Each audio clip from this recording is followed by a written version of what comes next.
Han Solo's Revenge. Book 2 of Star Wars, The Han Solo Adventures. By Brian Daley. Chapter 1. Chewie, hey, I've got it. Han Solo's happy shout surprised Chewbacca so much that the towering Wookiee straightened involuntarily. Since he'd been hunkered down under the belly of the Starship Millennium Falcon welding her hull with a plasma torch, he bumped his shaggy head against her with a resounding gong. Snapping off the torch and letting its superheated field die, the Wookiee tore off his welding mask and threw it at his friend. Han, knowing Chewbacca's temper, skidded to a stop and ducked with the reflexes of a seasoned star pilot as the heavy mask zipped by overhead.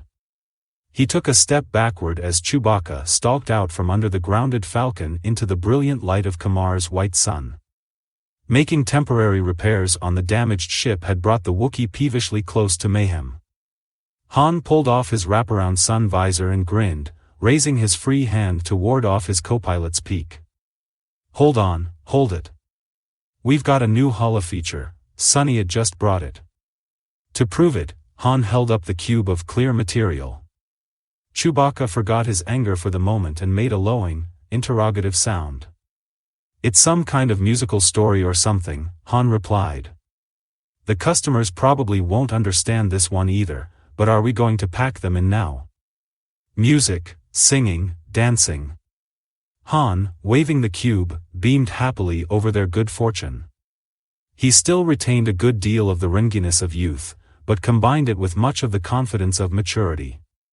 He had shucked his vest in the heat of Kamar, and his sweat-stained pullover shirt clung to his chest and back. He wore high spaceman's boots and military-cut trousers with red piping on their seams. At his side was a constant companion, a custom-made blaster that was fitted with a rear-mounted macroscope. Its front sight blade had been filed off with the speed draw in mind. Han wore it low and tied down at his right thigh in a holster that had been cut away to expose his sidearm's trigger and trigger guard. Chewie, we're gonna be pulling in customers from all over the Badlands. With a noncommittal grunt, Chewbacca went to pick up the fallen plasma torch. Kamar's sun was lowering at the horizon, and he'd done just about all he could to make the ship space-worthy anyway. He was large, even for a Wookiee, an immense, shambling man-shaped creature with radiant blue eyes and a luxurious red-gold-brown pelt. He had a bulbous black nose and a quick, fang-filled smile. He was gentle with those whom he liked and utterly ferocious toward anyone who provoked him. There were few of his own species to whom Chewbacca was as close to as Han Solo, and the Wookiee was, in turn, Han's only true friend in a very big galaxy. Gathering his equipment, Chewbacca trudged back out from under the ship. Leave that stuff, Han enjoined him. Sonnyad's coming by to say hello. He indicated Sonnyad's ship, a light cargo job, parked on her sandskid-mounted landing gear some distance out on the flats. As he had been close to the blast of his plasma torch, Chewbacca hadn't even heard the landing. Sonnyad, a compact, gray-haired little man with a cocksure walk and a rakish tilt to his shapeless red bag of a hat, was approaching slowly behind Han. He took in the Falcon's temporary resting place with an amused eye, being a former smuggler and bootlegger. One of the fastest smuggling ships in space, she looked out of place here in the middle of the Kamar Badlands, with little to see in any direction but sand, parched hills, miser plants, barrel scrub, and sting brush. The hot white sun of Kamar was lowering and soon, Sonnyad knew, night scavengers would be leaving their burrows and dens. The thought of digworms, blood sniffers, night swifts, and hunting packs of hull runners made him shiver a little. Sonnyad hated crawly things. He waved and called a greeting to Chewbacca, whom he'd always liked. The Wookiee returned the wave offhandedly, booming a friendly welcome in his own tongue while ascending the ramp to stow his welding equipment and run a test on his repair work. The Millennium Falcon sat on her triangle of landing gear near a natural open-air amphitheater. The encircling slopes showed the prints and tail scuffs left on previous occasions by the Badlanders. Down in the middle of the depression, the stubborn plant life of Kamar had been cleared away. There rested a mass audience holoprojector, a commercial model that resembled in size and shape a small spacecraft's control console. "I got word that you wanted a holofeature, any holofeature," Sonny had remarked, following Han down the side of the bowl. "Love is Waiting was all I could find on short notice." "It'll do fine, just fine," Han assured him, fitting the cube into its niche in the projector. "These simpletons'll watch anything. I've been running the only holo I had, a travelogue, for the past 11 nights. They still keep coming back to gawk at it." The sun was ready to set and dusk would come rapidly. This part of the Badlands was close to Kamar's equator. Removing the sweatband he'd been wearing around his forehead, Han bent over the holoprojector. "Everything checks out, we have ourselves a new feature tonight. Come on back to the Falcon and I'll let you help me take admission." Sonny had scowled at having to turn around and climb the bowl again. "I got word on the rumor vine that you were here, but I couldn't understand how in the name of the original light you and the Wookiee ended up showing holo to the Kamar Badlanders. Last I heard, you two took some fire on the Rampa Rapids." Han stopped and scowled at Sonnyad. "Who says?" The little man shrugged elaborately. "A ship looks like a stock freighter, but she's leaking a vapor trail on her approach, and the Rampa Skywatch figures she's a water smuggler. They shoot at her when she won't heave to, but she dumps her load, maybe 5,000 liters, and cuts deeper into the traffic pattern. What with the thousands of ships landing and lifting off all the time, they never got a positive ID on her. And you were seen on Rampa." Han's eyes narrowed. "Too much chatter can get you into trouble. Didn't your mother ever tell you that, Sonnyad?" Sonnyad put on a big grin. "What she told me was never to talk to strangers. And I haven't, not about this, Solo. But I'd have thought you'd have known better. Didn't you check for leakage?" Han relaxed and shifted his feet. "Next time I'll install the damn tanks myself." That was pure Rala mineral water, sweet and natural and expensive as hell to haul, worth a fortune on Rampa, where all they've got is that recycled chemical soup. Too bad. Anybody who makes it down the Rampa Rapids with a load of fresh water these days is a rich man. What Han didn't mention, though he assumed Sonnyad had concluded as much, was that he and Chewbacca had lost all the money they had saved during those 2.5 minutes of fun and excitement in the Rampa approach corridors. As it was, I landed with nothing but the general cargo I was lugging as cover. And somebody messed up on that, too. Instead of 12 of the lockfiller holo models, I had 11 of them and this old Brasso Mark II. The consignee would only accept the 11 lockfillers and finally wouldn't pay because he'd been shorted. The shipper liquidated right after I lifted off, and you know how much I hate police and courts, so I was stuck with that holoprojector. "Well, I see you didn't let it put you out of business, Solo, I'll say that for you," Sonny had granted. "Inspiration's my specialty," Han agreed. "I knew it was time to get out of the corporate sector for a while anyway, and I figured the locals out here in the Badlands would be crazy over holos. I was right, wait till you see." "Oh, and thanks for fronting for the holo." "I didn't," Sonny had answered as they resumed their way. "I know someone who rents them, and Love is Waiting is about the oldest he's got. On my return leg I'll swap him whatever you've got and pick up a bit of cash on the side. My cut, all right?" The deal sounded good to Han. They returned to the Falcon, where a variety of local trade goods had been heaped at the foot of the starship's main ramp. As Han and Sonny had arrived, a labor droid came clumping down the ramp bearing a plastic extrusion carton containing more Camarian wares of various sorts. The droid was somewhat shorter than Han, but barrel-chested and long-armed, and moved with the slight stiffness that indicated a heavy-duty suspension system. It had been designed in the image of man, with red photoreceptors for eyes and a small vocoder grill set in his blank metallic face where a mouth would have been. His durable body was finished in a deep, gleaming green. "How'd you afford a brand new droid?" Sonny had asked as the machine in question set down its burden. "I didn't," Han answered. "He said they wanted to see the galaxy, but sometimes I think they're both circuit crazy." Sunnyad looked puzzled. Both? Watch.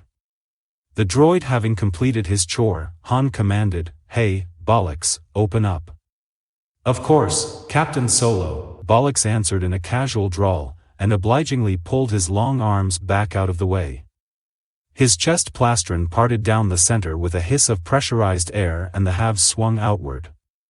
Nestled among the other elements in his chest was a small, vaguely cubical computer module, an independent machine entity painted a deep blue. A single photoreceptor mounted in a turret at the module's top came alight, swiveled, and came to rest on Han. "Hello, Captain," piped a childlike voice from a diminutive vocoder grill. "Well, of all the..." Sunnyad exclaimed, leaning closer for a better look as the computer's photoreceptor inspected him up and down. "That's Blue Max," Han told him.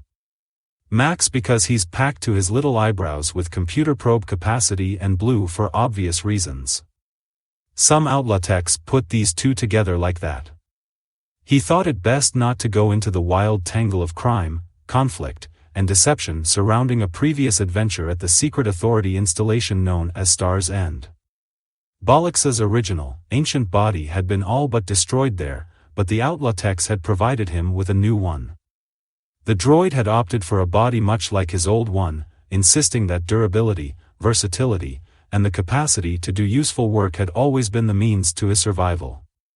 He had even retained his slow speech pattern, having found that it gave him more time to think and made humans regard him as easygoing. "When they were manumitted they asked to sign on with me," Han told Sunnyad. "They're swapping labor for passage. Those are the last of the trade articles we've accumulated, sir," Bollocks informed Han. "Good. Close up and go restow all the loose gear we had to move around." The plastron halves swished shut on Blue Max, and Bollocks obediently returned up the ramp.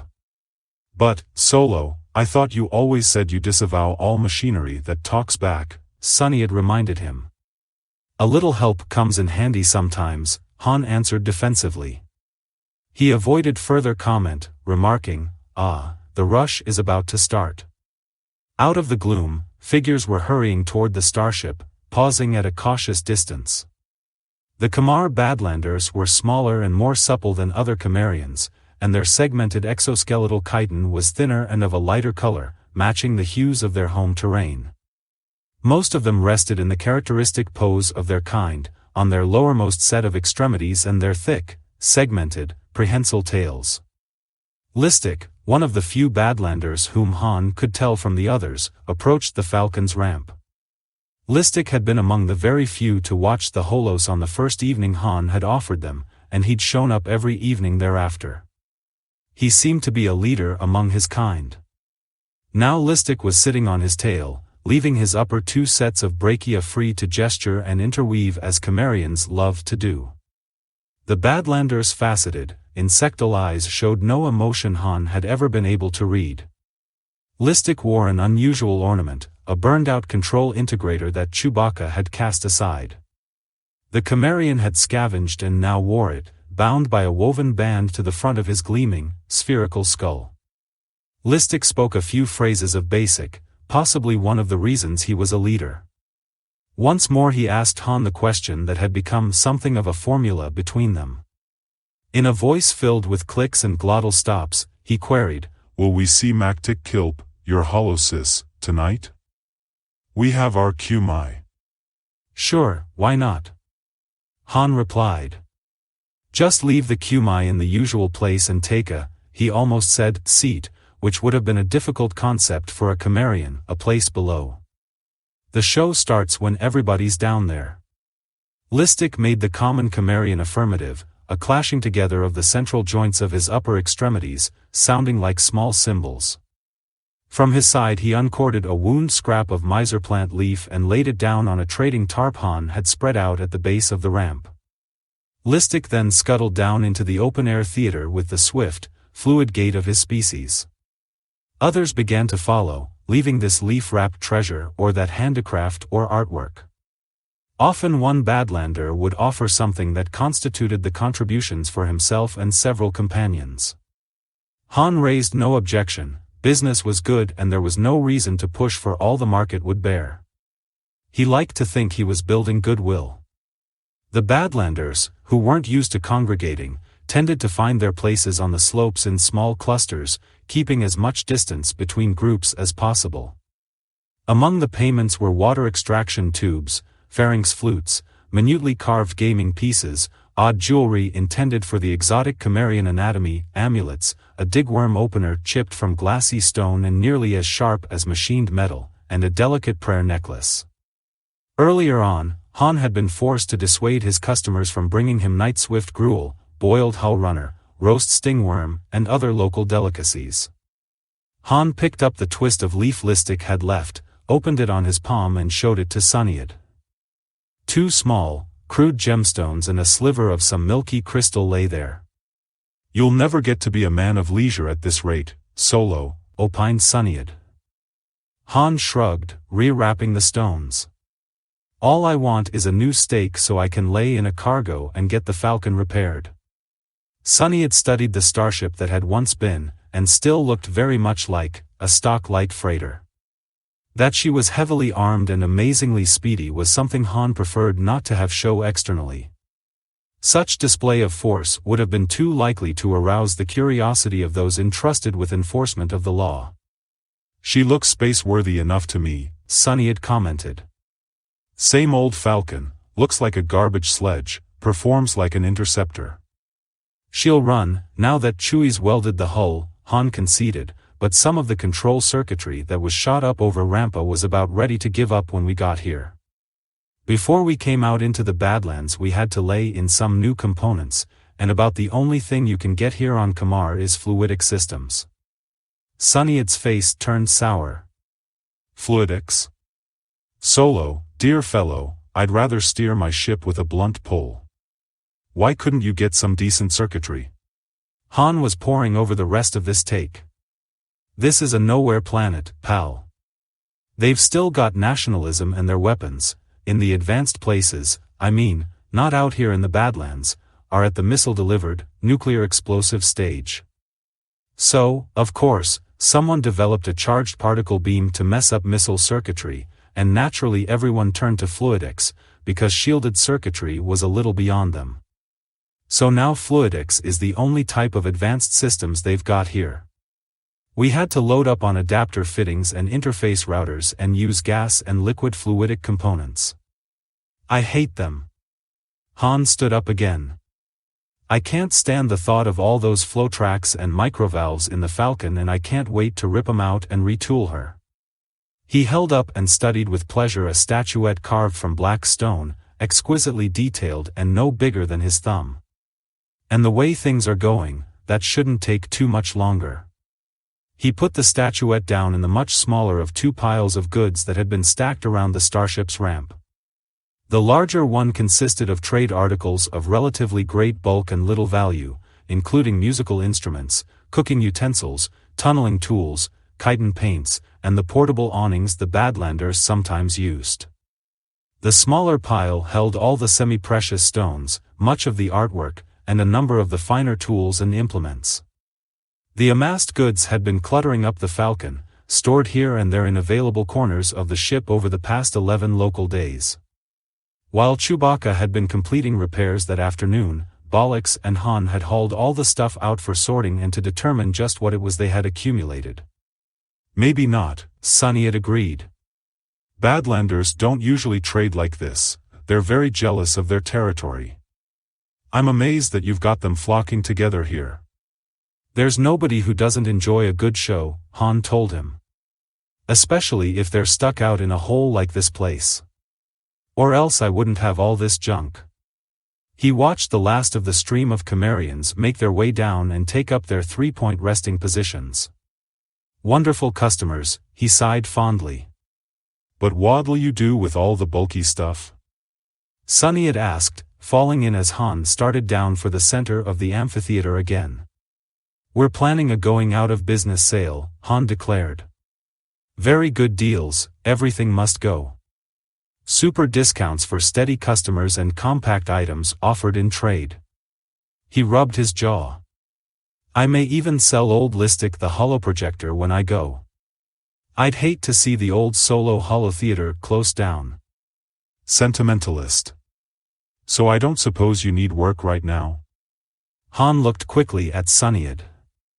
What kind of work? Sunnyid shook his head. I don't know. Word's out back in the corporate sector that there are jobs to be had, runs to be made.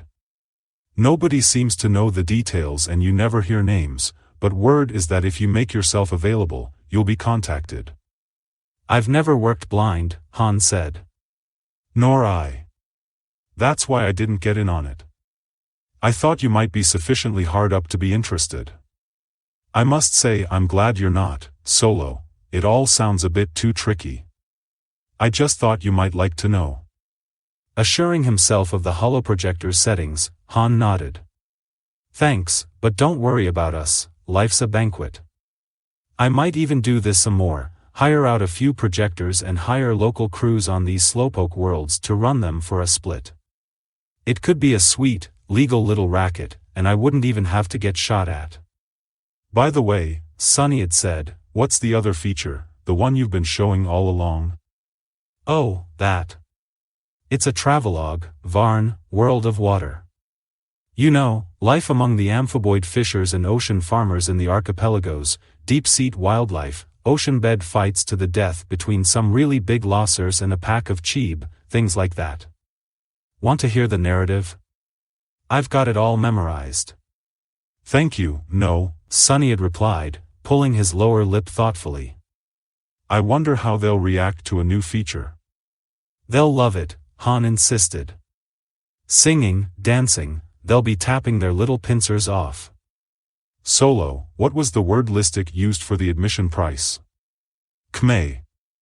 Han was finishing fine adjustments. They didn't have any word for admission, but I finally got the idea across to Listic in spotty basic and he said the words Qmai. Why? I've heard it before, here on Kamar. Sunny had put the thought aside for the moment. The holofeature appeared in mass audience projection, filling the air over the natural amphitheater. The Badlanders, who had been swaying gently in the hot night breeze and clicking and chittering among themselves, now became utterly silent. Love is Waiting was standard fare, Han recalled. It opened without credits or title, which would appear shortly, superimposed on the opening number. That was just as well, Han reflected, since abstract symbols would mean about as much to Kamar Badlanders as particle physics meant to a digworm. He wondered what they would think of human choreography and music, of which there had been none in Varn, World of Water. The feature opened with the woebegone hero stepping off a transporter beltway en route, with some misgiving, to a job with a planetary modification firm. A catchy beat, intended to inform the viewer that a production number was coming, began. Something appeared to make the Badlanders uneasy, however. The clicking and chittering grew louder, nor did it abate when the hero collided with the ingenue and their introduction led to his song cue. Before the hero had even gotten through the first of his lyrics, discord among the Kamarians was drowning out the music. Several times Han caught the name of Listic. He raised the volume a little, hoping the crowd would settle down, puzzling over what had them so agitated. A stone sailed out of the darkness and bounced off the holoprojector with a crash. From the light spilled by the dancing, singing figures overhead there could be seen the angry waving of Kamarian upper extremities. Multifaceted eyes threw the light back out of the dark in a million fragments. Another rock clanked against the holoprojector, making Sunny a jump, and a flung hull runner thighbone, remains of someone's dinner, just missed Han. Solo, began Sunnyid, but Han wasn't listening. Having spotted Listic, Han shouted up the slopes at him. Hey, what's going on? Tell him to calm down. Give it a chance, will ya? But it was no use yelling to Listic. The Kamarian was surrounded by an irate crowd of his fellows, all waving their upper extremities and thrashing tails, making more noise than Han had ever heard Badlanders make. One of them swiped at the burned-out integrator banded to Listic's skull. Elsewhere on the slopes around the holoprojector, shoving, arguments and differences of opinion had erupted into violent disagreement. "Oh, my," said Sunnyid in a very small voice. "Solo, I just remembered what QMI means. I heard it in one of the population centers to the north. It doesn't mean admission, it means offering. Quick, where's the other holo, the travelogue?" By then a mob of hostile Badlanders was slowly closing in around the holoprojector. Han's hand descended toward his blaster. "Back on board the Falcon, why? What are you talking about? Don't you stop and analyze things, ever?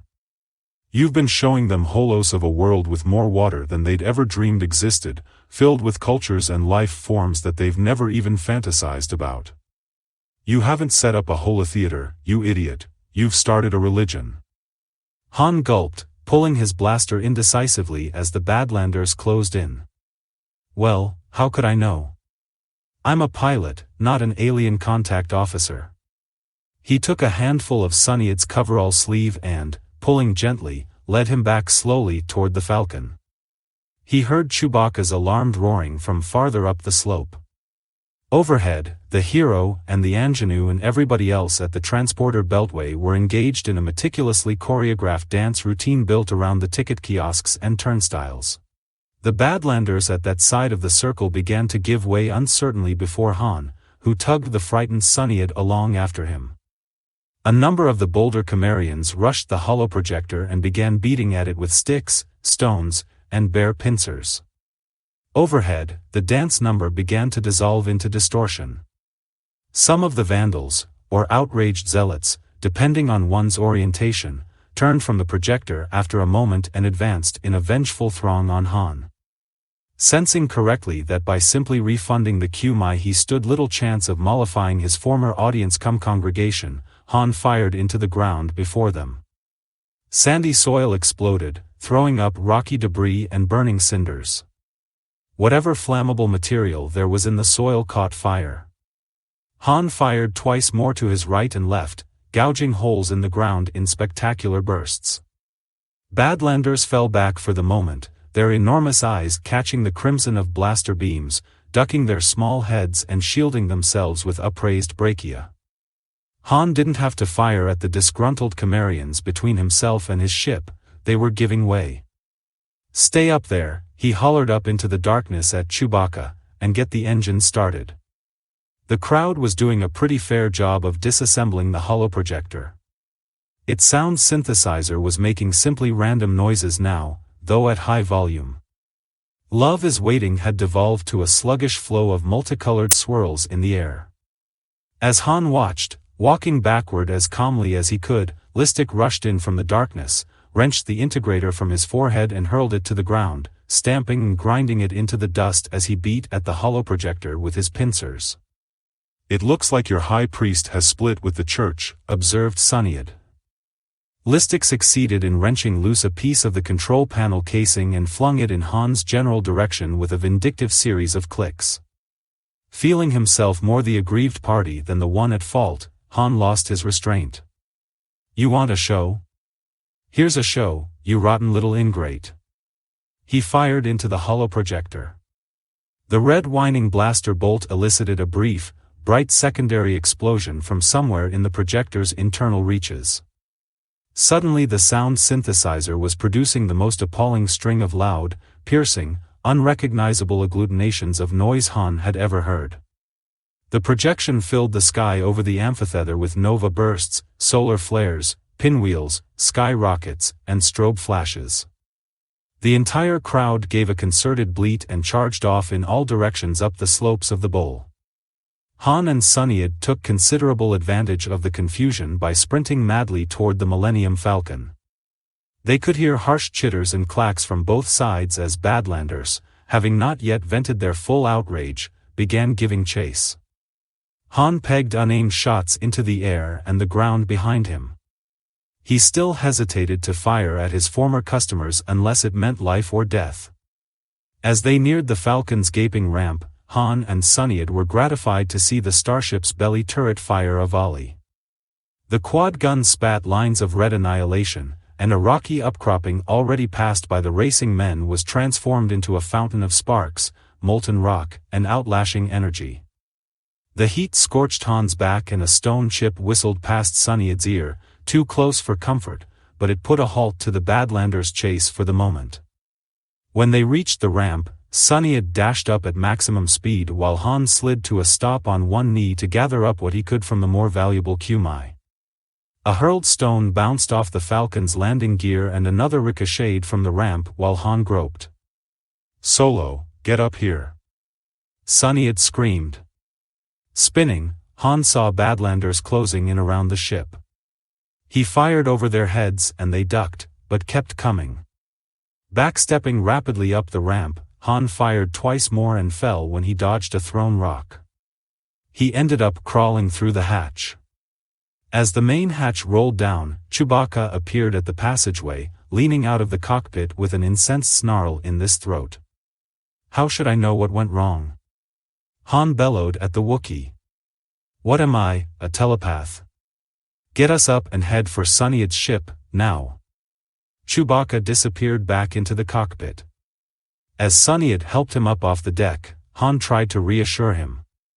"Don't worry, we'll get you back to your ship before the grievance committee arrives.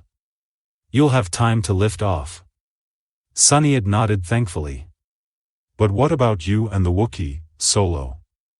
The starship trembled slightly as she hovered on her thrusters and swung away towards Sunnyd's parked vessel. "I wouldn't come back for my profits if I were you." "I suppose I'll have to head back for the corporate sector," Han sighed, "and see what kind of jobs there are floating around. At least the heat should be off. I doubt if anyone's looking for me or this freighter anymore." Sunnyd shook his head. "Try to find out what the job is before you get into it," he encouraged. "Nobody seems to know what kind of run it is." "I don't care, I'm in no position to be picky. I'll have to take it," Han said, resigned. They heard Chewbacca's dejected hooting drifting aft from the cockpit. "He's right," he said. "We just weren't cut out for the honest life."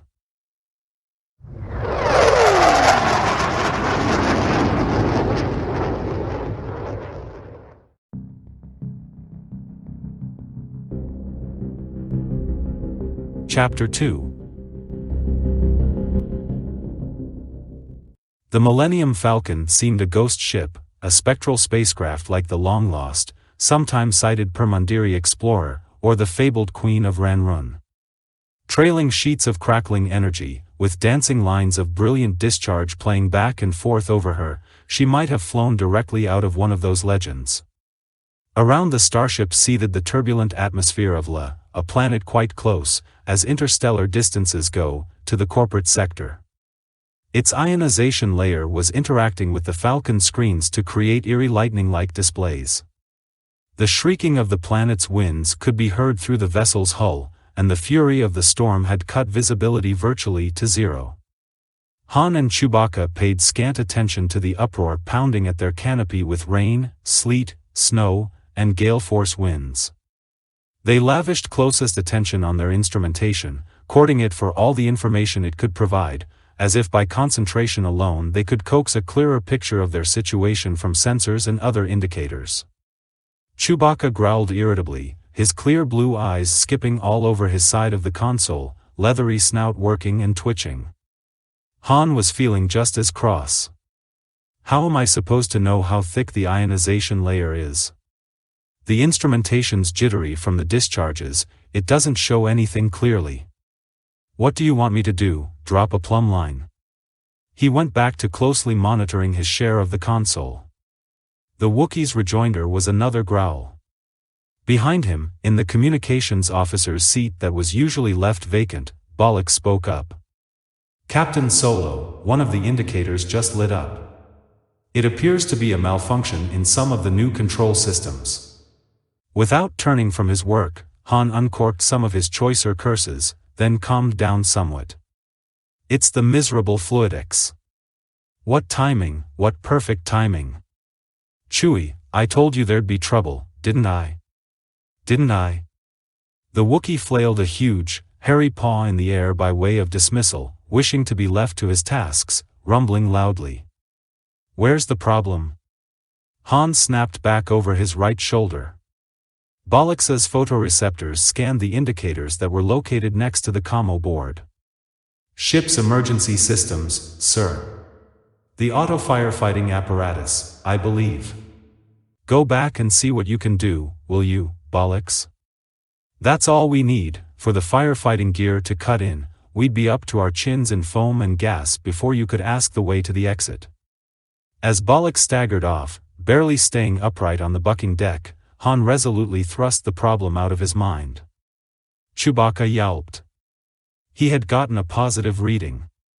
Han dragged himself halfway out of his chair for a look as another spitting globe of ball lightning drifted out and spun off the Falcon's bow mandibles. The ionization levels were dropping. Then he threw himself back into his seat and cut the ship's speed back even further. He had terrible visions of the ionization level extending down, somehow, to the surface of La, blinding them right up to the time of collision. Of course, the party who had hired the Millennium Falcon for this run hadn't mentioned the ionization layer, hadn't mentioned anything very specific for that matter. Han had put the word abroad that he and his ship were available for hire and disinclined to ask questions, and the job had come, as Sunnyid had predicted it would, from unseen sources in the form of a faceless audio tape and a small cash advance. But with creditors hounding them and their other resources exhausted in the wake of the debacle in the Kamar Badlands, Han and his partner had seen no alternative but to ignore Sunyid's advice and accept the run. Was I born this stupid, Han asked himself in disgust, or am I just blossoming late in life? But at that moment both the storm and the ionization layer parted. The Falcon lowered gently through a clear, calm region of La's atmosphere.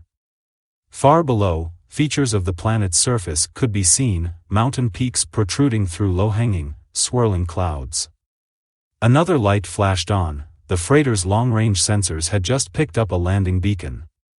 Han switched on the terrain-following sensors and poised over the readouts. "They picked us a decent spot to land at least," he admitted. "A big, flat place slung between those two low peaks over there. Probably a glacial field." He flipped the microphone on his headset over to intercom mode. "Bollix, we're going in. Drop what you're doing and hang on." Correcting his ship's attitude of descent, he brought her in toward the landing point at very moderate speed. The TFS rig showed no obstacles or other dangers, but Han wished to take no chances with instrumentation on this stupid planet. They settled into the clouds as precipitation was driven at the canopy, only to slide away when it met the Falcon's defensive screens. Sensors had begun functioning normally, giving precise information on altitude. Visibility, even in the storm, was sufficient for a cautious landing.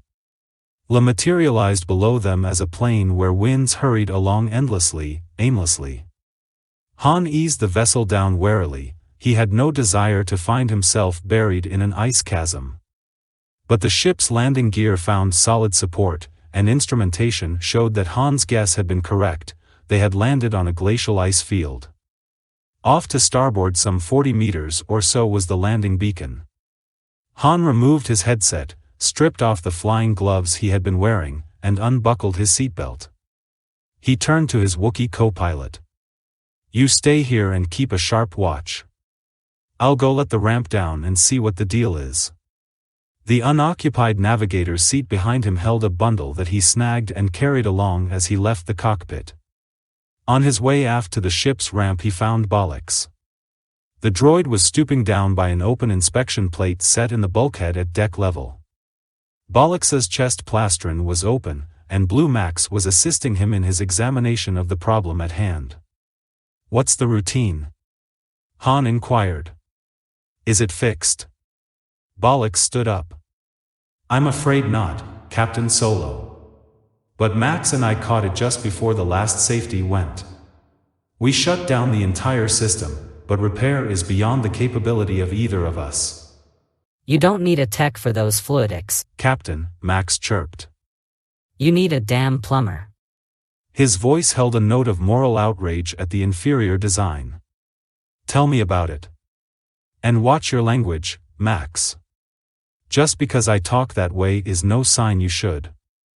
All right, boys, just leave things the way they are. This trip should make us enough to have all those waterworks replaced with good old shielded circuitry.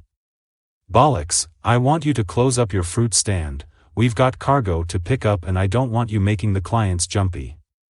Sorry, Max, but you do that to people sometimes.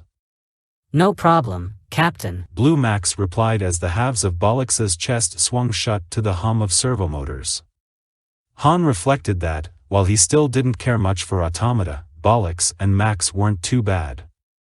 He decided, though, that he would never understand how the pseudo-personalities of an ancient labor droid and a precocious computer module could hit it off so well. Han opened the bundle he had brought from the cockpit, a bulky thermosuit, and began pulling it on over his ship's clothes. Before fitting his hands into the thermosuit's attached gloves, he adjusted his gun belt, rebuckling it over the suit, then removing the weapon's trigger guard so that he'd be able to fire it with his thermoglove on. He wouldn't have dreamed of going out unarmed. He was always wary when the Millennium Falcon was grounded in unfamiliar surroundings, but especially so when he was doing business on the shady side of the street. He donned protective headgear, a transparent face bowl with insulated ear cups. Touching a button on the control unit set in his thermosuit sleeve, he brought its heating unit to life. "Stand by," he ordered Bollocks, "in case I need a hand with the cargo." "May I inquire what it is we're to carry, Captain?" Bollocks asked as he drew aside the covers of the special compartments hidden under the deck plates. "You may guess, Bollocks, that's about all I can do right now myself." Han prodded at the hatch control with a gloved finger. "Nobody mentioned what it's going to be, and I was in no position to ask. Couldn't be anything too massive, I guess." The hatch rolled up and a blast of frigid wind invaded the passageway. Han shouted over the wail of the storm. "Doesn't look like it's going to be heat rash salve though, does it?" He started down the ramp, leaning into the force of the gale. The cold in his lungs was sharp enough to make him think about going back for a respirator, but he judged that he wouldn't be outside long enough to need one. His facebowl polarized somewhat against the ice glare as snow hissed against it. Specific gravity here on Lo was slightly over standard, but not enough to cause any inconvenience. At the foot of the ramp he found that the wind was moving a light dusting of snow across the blue-white glacier. Miniature drifts were already accumulating against the Falcon's landing gear. He spied the beacon, a cluster of blinking caution lights atop a globular transponder package, anchored to glacial ice by a tripod. There was no one to be seen, but visibility was so low that Han couldn't have made out much beyond the landing marker. He walked over to it, inspecting it and finding it to be nothing more than a standard model, designed for use in places lacking sophisticated navigational and tracking equipment. Suddenly a muffled voice behind him called out, "Solo?" He spun, right hand dropping automatically to the grip of his blaster. A man stepped out of the swirl of the storm. He, too, wore a thermosuit and a facebowl that had muted his voice, but the thermosuit was white and the facebowl reflective, making him nearly invisible there on the glacier. He moved forward with hands empty and held high. Han, squinting past him, saw the vague outlines of other figures moving just at the edge of his range of vision. "I'm him," Han responded, his own words muffled somewhat by his facebowl. "You're, Zlarb?" The other nodded. Zlarb was a tall, broadly built man with extremely fair skin, white blonde beard, and clear gray eyes with creases at their corners that gave him an intense, threatening look. But he showed his teeth in a wide smile. "That's right, Captain. And I'm ready to go, too. We can load up right away." Han tried to peer through the curtain of snow behind Zlarb. "Are there enough of you to bring up the cargo? I brought along a repulsor lift hand truck in case you need it to haul your load. Want me to run it out for you?" Zlarb gave him a look Han couldn't quite read, then smiled again. "No. I think we can get our shipment on board without any problems." Something about the man's behavior, the hint of a private joke or the sardonic tone to his reply, made Han suspicious. He had long since learned to listen to inner alarms. He looked back at the blurry outline of the Falcon and hoped Chewbacca was alert and that the Wookiee had the starship's main batteries primed and aimed. The two seldom encountered trouble from their pickup contacts. Usually at the other end, the drop-off and payment end of things, trouble tended to occur. But this just might be the exception. Han backed away a step, eyes meeting Zlarb's.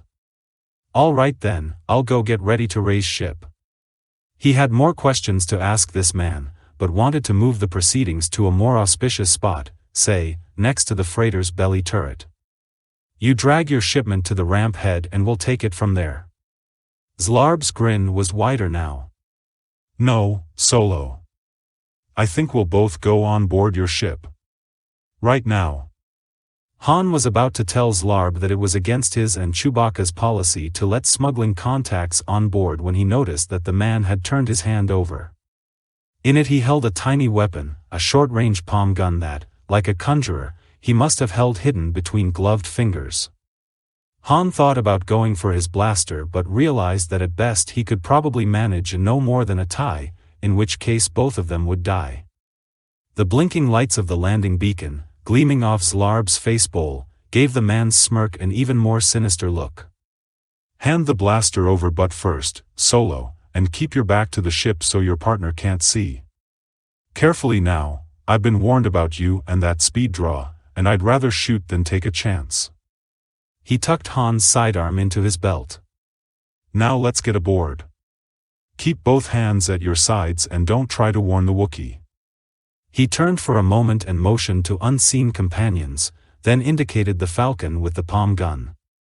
From a distance, Han thought, it probably looked like a polite "you first" gesture. As they walked, Han tried to sort through the situation, his mind roiling. These people knew exactly what they were doing, the whole job had been a setup. Zlarb's frank willingness to use his weapon was proof that he and his accomplices were playing for very high stakes. The question of being cheated of payment or even of having his vessel hijacked suddenly bothered Han less than the thought of not surviving the encounter. The bulk of the Millennium Falcon became more distinct as they approached her. "No bright stunts now, Solo," Zlarb warned. "Don't even twitch your nose at the Wookiee or you'll die for it." Han had to admit that Zlarb thought in advance, but he hadn't covered everything. Han and Chewbacca had a signal system for pickups and drop-offs, whereby Han didn't need to communicate that something was wrong, all he had to do was approach the ship and fail to give the subtle "all's well." Over the moan of the gale they heard the whine of servomotors. The quad guns in the Falcon's belly turret traversed, elevated, and came to bear on them. But Zlarb had already stepped behind Han, pulling the captured gun from his belt and holding its muzzle up close to Han's temple. They could see Chewbacca now, his hairy face pressed close to the canopy, gazing down apprehensively. The Wookiee's left arm was stretched behind him, down near the console. Han knew his friend's fingers would be only millimeters from the fire controls. He wanted to yell, "Get out! Raise ship!" But Zlarb anticipated that. "Not a word to him, Solo. Not a sound, or you're cancelled." Han didn't doubt him a bit. Zlarb had the Wookiee's attention and was motioning him to come down out of the ship, indicating with the blaster's muzzle just what would happen to Han if Chewbacca failed to obey. Han, familiar with his shaggy first mate's expressions, read indecision then resignation on his face. Then the Wookiee disappeared from the cockpit. Han muttered something, and Zlarb poked him with the blaster. "Save it, it's lucky for you he paid attention. Just play along and both of you will come through this alive." Two of Zlarb's underlings had come up and stopped near their boss. One was a human, a squat, tough-looking ugly who could have come from any of 100,000 worlds.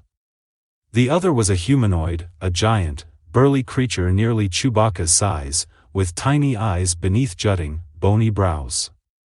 The humanoid skin was a glossy brown, like some exotic, polished wood, and vestigial horns curled at his forehead. He seemed to feel the need for neither thermosuit nor face bowl. But it was what the other man, the squat one, had brought that surprised Han most. He had a control leash fastened to his wrist. At the end of the leash was a nashta, one of the storied hunting beasts of Dre 3. The Nashta's 6 powerful legs, each armed with long, curving, diamond-hard claws, shifted restlessly on the ice. It strained at its leash, tongue arcing, its steamy breath rasping between triple rows of jagged white teeth, its long barbed tail lashing. Its muscles, tensing and untensing, sent ripples along its green, sleek hide. What in the name of the profit motive system can they be doing with a Nashta? Han asked himself.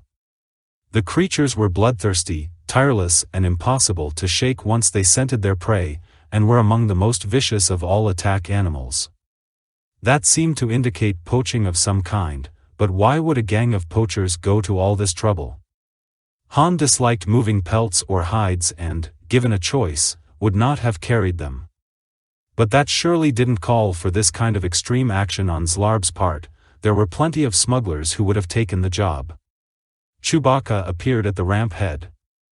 The Nashta, sighting him, gave throat to a piercing scream and lunged, dragging its handler until he dug in his heels and pressed a stud on the control leash handle. The Nashta gave a yowl of displeasure at the mild shock that stopped its advance for the moment. Chewbacca watched impassively, his bowcaster held ready, eyes sweeping the scene below. Zlarb started Han off with a shove, staying close behind, and the two climbed the ramp. When they were near the top, Zlarb addressed Chewbacca. Put down the weapon. Do it now and step back or your friend here gets fried. There was the nudge of the blaster between Han's shoulder blades. Chewbacca debated the variables involved, then complied, seeing no other way to save his friend's life. Meanwhile, Han evaluated his chances for a fast move. He knew he might stand a chance of neutralizing Zlarb, but the other 2 gang members were backing their boss up and each had a handgun out now. And then there was the Nashta. Han elected to postpone his most desperate option for the time being. When they reached the top of the ramp, Zlarb pushed Han hard, then stooped to take up Chewbacca's bowcaster. The Wookiee caught his friend as Han stumbled from the shove and kept him from falling. Han removed his facebowl and threw it aside. Taking a quick look around, he noticed Bollix still standing where Han had left him. The droid seemed to be rooted to the spot, immobile with surprise, his circuitry struggling to absorb the bewildering rush of events. Zlarb's men had come in behind him along with the Nashta, whose claws scraped the deck plates. Again it had to be curbed from leaping at the Wookiee, and Han wondered for a moment what it was about Chewbacca that antagonized it so. Something about his first mate's scent, or perhaps a resemblance to one of the beast's natural enemies? Zlarb turned to the hulking humanoid who had been eyeing Chewbacca with nearly as much hostility as the Nashta. Go tell the others to start moving. We'll get things ready here. Then he turned to Han. Open up your main hold, we're going to start loading. And finally, to the handler who still restrained the spitting Nashta, Zlarb indicated the Wookiee. If he moves, burn him down. They set off aft, Zlarb being careful to stay well back from Han, watchful for any surprise move the pilot might make. Following the curve of the passageway, they came to the hatchway of the Falcon's main cargo hold. Han tapped the release, and the hatch slid back to reveal a compartment of modest size, ribbed by the ship's structural members, featureless except for air ducts, safety equipment, and the heating refrigeration unit. A stack of panels and disassembled support posts lay there, to be erected as shelving or retaining bins if they were needed. Dunnage and padding were heaped in a pile to one side near coils of strapping and fastening tackle. Zlarb, looking around, nodded in approval. This'll do fine, Solo. Leave the hatch open and let's get back to the others. Another of Zlarb's men had arrived and was standing at the top of the ramp, a disruptor rifle leveled at Chewbacca. The Nashta handler had dragged his beast back farther toward the cockpit. The big humanoid had returned, too, carrying a small shoulder pack. Zlarb pointed to it. You've got your equipment there, Wada. Wada inclined his head. Zlarb pointed to Bollix. First I want you to stick a restraining bolt on the droid. We don't want him wandering around, he might give us trouble.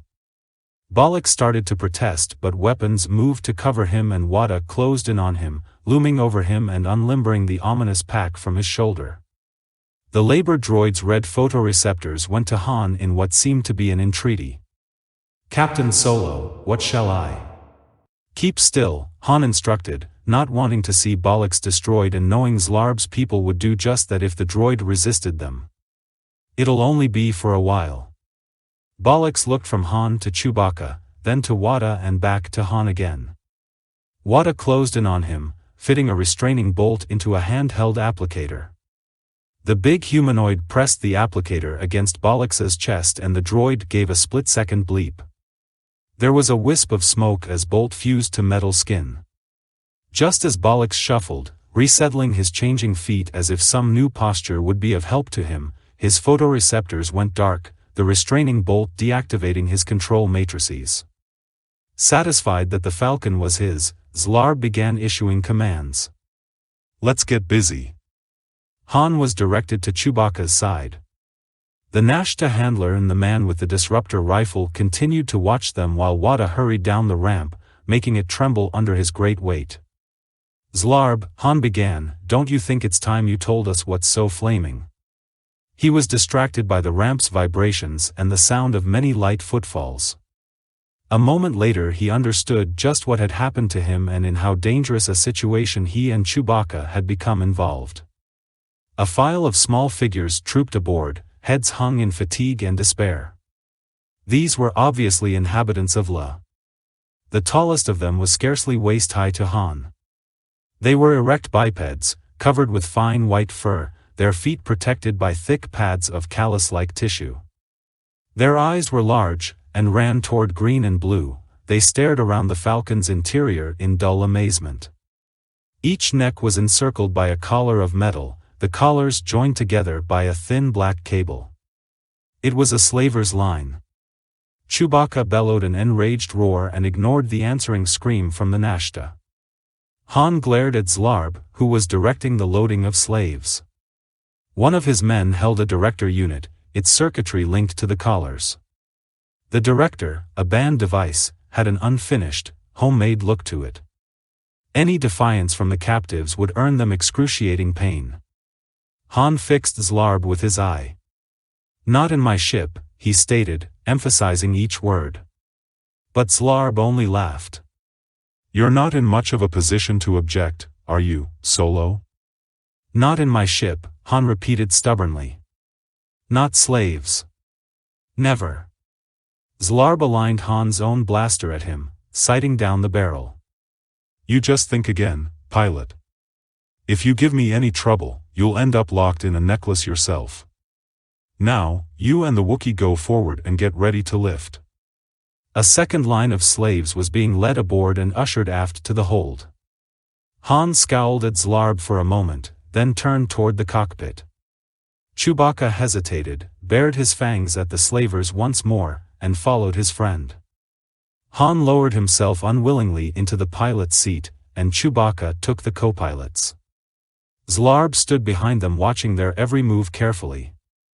He mistrusted the two, of course, but knew that they could get more speed and better performance out of the Falcon than he or any of his men could. And that might well mean survival in the perilous business of slave running.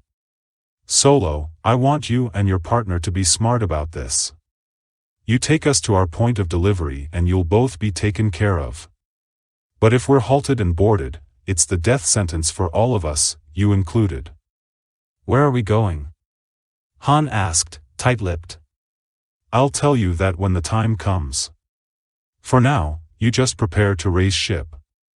Han brought the Falcon's engines to full power, warming up her shields and preparing to lift. "What are they paying you? Even I can't think of enough money to get me mixed up in slaving." Zlarb chuckled derisively. "They told me you were a hard case, Solo. I see they were wrong. Those little beauties back there are worth 4, 5, maybe even 6,000 apiece on the invisible market. They're natural-born experts at genetic manipulation, and in great demand, my friend. Not everyone is happy with the rigid restrictions that were imposed after the Clone Wars. It seems these creatures like their own world too much, though, and wouldn't sign out on contract labor for anything. So my associates and I rounded up a bunch. A few of them are sick or wounded, but we'll deliver at least 50 of them. I'll make enough off this run to keep me happy and lazy for a long time. Contract labor. That sounded like the corporate sector authority was involved.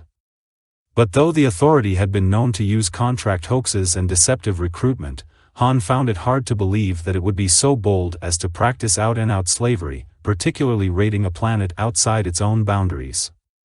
That was something even the Empire couldn't afford to ignore. Your board looks good to me, Solo, Zlarb commented, studying the console. Ray's ship. As Han, Chewbacca, and the slavers left the passageway, Bollock still stood precisely where he had been deactivated near the ramp's head. The restraining bolt had interdicted all his control centers, immobilizing him. But hidden within the labor droid's thorax, still functioning off his own independent power supply, Blue Max was assessing his situation. Though he realized that the emergency might mean disaster for the Falcon's entire complement, the undersized computer probe could see little he could do to change the situation. He had no motor capability of his own and contained no communications equipment except his vocoder and various computer tap adapters. Moreover, Max's own power source was minuscule in comparison to Bollock's, and he couldn't possibly move the labor droid's body far enough or fast enough to do any good before exhausting himself. Blue Max wished he could at least talk to his friend, but the restraining bolt's interdiction extended to all of Bollock's brain functions. The computer, who had seldom been separated from Bollock's host body, felt very much alone. Then he remembered the short bleep emitted by Bollock's just before he'd been immobilized. Max ran the bleep back, slowing it by a high factor and finding, as he had thought, that it was a burst transmission. It was garbled. Bollock's had been dealing with a number of things at the time. But at length Max made sense of it and saw what the labor droid had been trying to do. Blue Max linked himself in carefully with some of Bollock's motor circuitry, prepared to withdraw and close off instantly if the bolt's influence threatened to impair him. But it didn't. The restraining bolt worked against Bollock's command and control centers, not his actual circuitry and servomotors. Still, Max knew he had a very difficult task, one that would have been impossible if Bollock hadn't repositioned his feet at the last instant before being paralyzed. The computer lacked the power to make Bollock's body take more than a few steps, but he did have enough to effect a single servo. Though it drained him dangerously, Max fed all the power he could into the knee joint of his companion's left leg. The knee flexed and the labor droid's body tilted. Max, trying desperately to gauge the unfamiliar leverages and angles, stopped for a moment and redirected his efforts toward the central torsion hookup in Bollock's midsection, turning him a little to the left.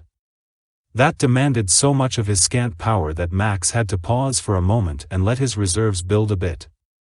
He shut down all non-vital parts of himself to hoard the energy he needed, then addressed himself to the knee joint once more as the roar of the Millennium Falcon's warming engines made the deck plates chatter and filled the passageway with a hollow rumble.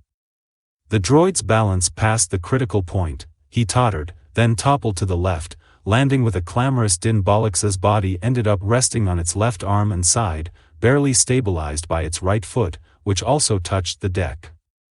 Max found that, with the body in this position, he couldn't get both chest panels open, but that hardly mattered since he lacked the power to do so anyway. As it was, he had to stop twice in working the right panel outward, wait for his reserves to build up, then channel power into the panel servo. He stopped when the right panel was open sufficiently for him to see his objective. The last move was the hardest. Max extended an adapter to the exposed fluidic systems on which he and Bollock had been working prior to planetfall. The fluidics were fitted with standard couplings, but that still left the problem of making a connection with them. Extending his rod-like adapter arm as far as it would go, Max found his goal just out of reach. The coupling waited beyond and below his adapter. In desperation, Max tried to push his adapter arm out even farther and nearly damaged himself. It availed nothing. The computer saw he had only one chance left. That it involved risk of personal damage to him didn't make him hesitate for an instant. He shifted power back to Bollocks's midsection, turning the torsion hook up again in an all-out effort that nearly overloaded him. The labor droid's body twisted slowly, then rolled over. But in the last moment, the roll brought Max's adapter close enough to make contact with the fluidics coupling. He linked up with the systems and had time to send out a single command. Then the torso's descending weight bent his fragile adapter arm, breaking the connection, and sending feedback washing into Blue Max with a computer analog of blinding pain. While Max fought his lonely battle, Han was staring at his controls. He was perspiring and had the front of his thermosuit open, wondering if he should let things go any further or try to jump Zlarb now. Zlarb was scanning the control console. I told you to get going, Solo. Raise ship. He was still waving Han's blaster around to emphasize his command when he took a gush of thick, white foam full in the face. Nozzles in the cockpit and throughout the Millennium Falcon had begun to spew anti-incendiary gas and suppression foam when Max's single command cut in the ship's auto-firefighting apparatus. Under the computer probe's override, the system behaved as if the entire ship were aflame. Han and Chewbacca, unsure of what was happening, didn't stop to think, but seized instead upon whatever freak opportunity this was. The Wookiee struck out with a huge paw, backhanding Zlarb against the navigator's seat, located just behind Han's. Zlarb, blinded, let off a shot at random. The blaster blew a jagged hole in the canopy, its edges dripping with molten transparasteel. Just then Han flung himself on the slaver, followed closely thereafter by his first mate. Zlarb was punched, shaken, kneed, bitten, and slammed headfirst into the Navi computer before he could get off a second shot. The cockpit was already ankle-deep in foam, and blasts of anti-incendiary gas made it nearly impossible to see. The racket of sirens and warning hooters was deafening. Nevertheless, both partners' spirits had risen appreciably. Picking up his blaster, Han cupped his hand to his mouth and hollered into Chewbacca's ear. I don't know what's going on, but we've got to hit them before they can recover. I counted 6 of them, right? The Wookiee confirmed the number. Han led the way from the cockpit as quickly as he could, both of them slipping and sliding in the deepening foam. Han dashed out into the main passageway. Fortunately, he looked to his right first, toward the forward compartment. There one of the slavers stood open-mouthed, staring at the belching auto-firefighting gear. He caught sight of Han and started to bring his disruptor rifle around. But Han's blaster bolt took him high in the chest, knocking him backward through the air, his weapon dropping from his hands. Han heard a horrible growl and whirled. The handler appeared from the other direction and released the Nashta, which sprang at Han with such speed that it was no more than a blur. Before he could even get off a shot, the beast hit him, sending him sprawling against the squares of safety cushioning that rimmed the cockpit hatchway, his shoulder and one forearm slashed with parallel furrows from the creature's claws. But the Nashta never completed its pounce. Instead, it was grabbed and held in midair and sent hurtling against a bulkhead. Chewbacca, having lost his footing in the act of throwing the Nashta aside, scrambled to his feet once more. Han brought his gun up but hesitated to shoot because the fall had shaken him. In that moment the Nashta, with an angry flick of its tail and a hideous cry, sprang at the Wookiee, driving him back into the cockpit passageway. Chewbacca somehow managed to maintain his footing. Exerting to the fullest his astounding strength, he absorbed the force of the Nashta's attack, locking his hairy hands around its throat, hunching his shoulders and working with legs and forearms to ward off its claws. The Nashta screamed again, and the Wookiee screamed even louder. Chewbacca held the attack beast clear of the deck and slammed it against the bulkhead to his left, then to his right and to the left again, all in less than a second. The Nashta, its head dangling now at a very odd angle, slumped in his grasp. Chewbacca let it fall to the deck. The beast's handler gave an outraged shout, seeing his animal's unmoving body. He brought his pistol up, but Han's blaster reacted first. The man staggered, tried to bring his weapon up again, and Han fired a second time. The handler fell prone on the deck not far from the body of his Nashta. Han grabbed Chewbacca's elbow, pointed and started aft toward the main hold. They found Bollix's inert bulk where Blue Max had caused it to fall, and it was apparent just what the two automata had done. Foam had crept in around the droid's body and had begun seeping in through the open chest panel.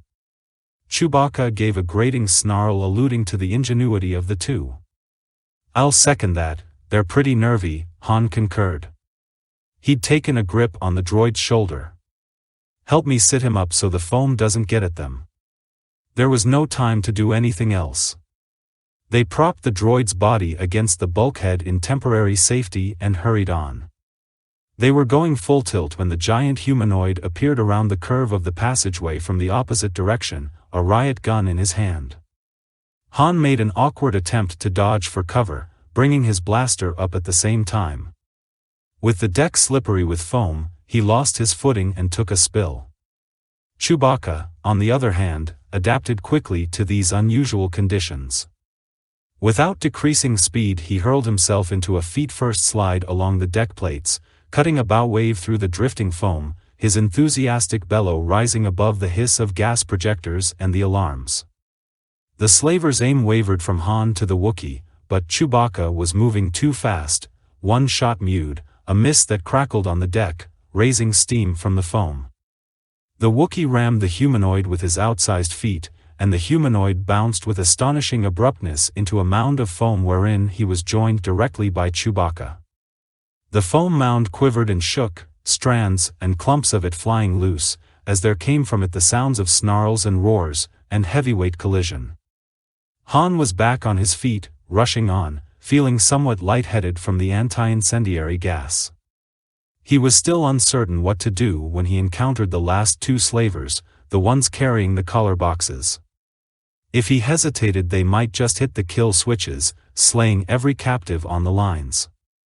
He steeled himself to fire accurately and without an instant's delay. But the responsibility wasn't his. The main hold was in pandemonium.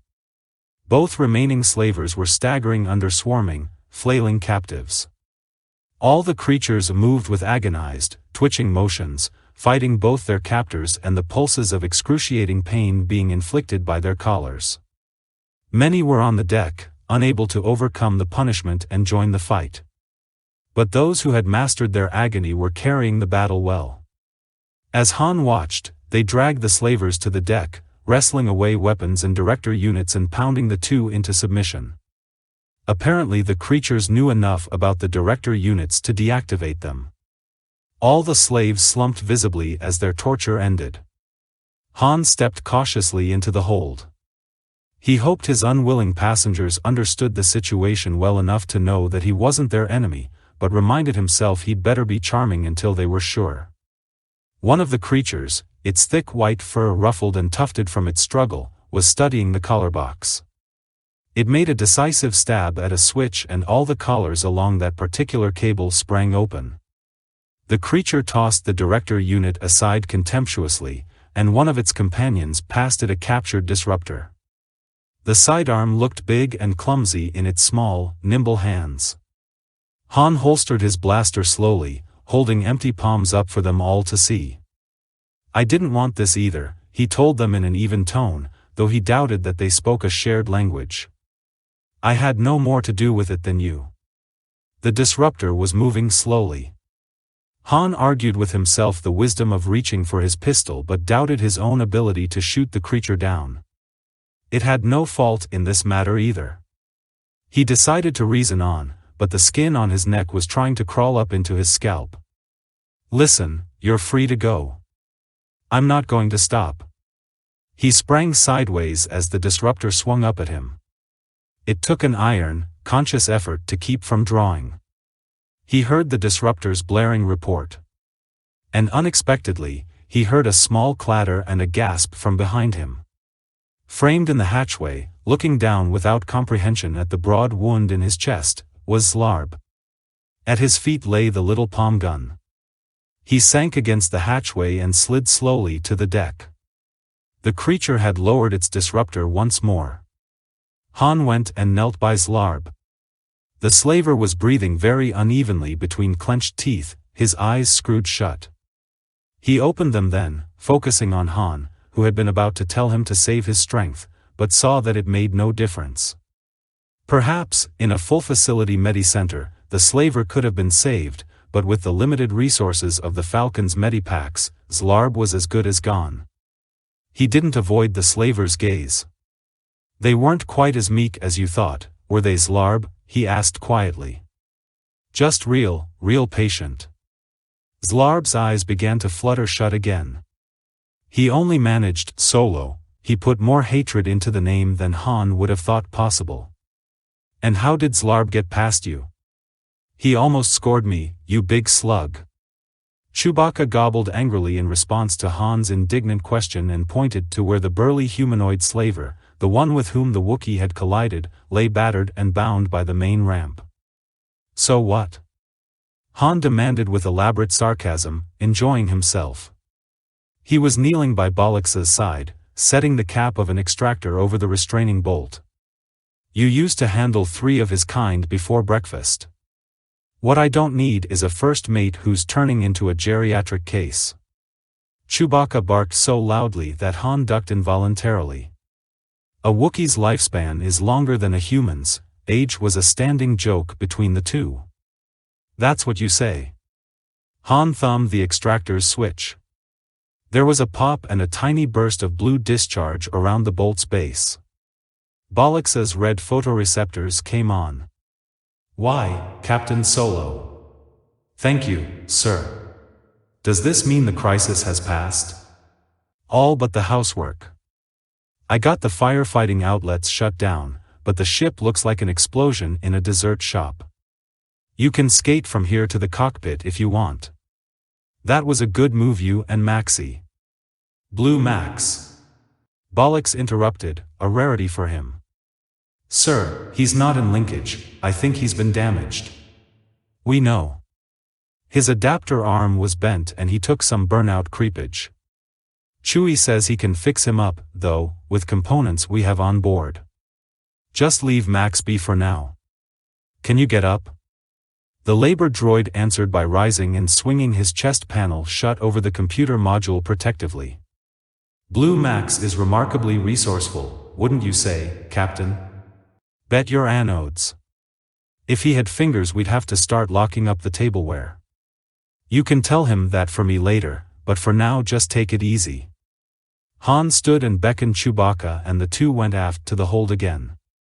The former captives had laid out the bodies of their several dead, those who hadn't survived the terrible ordeal of the slave collars.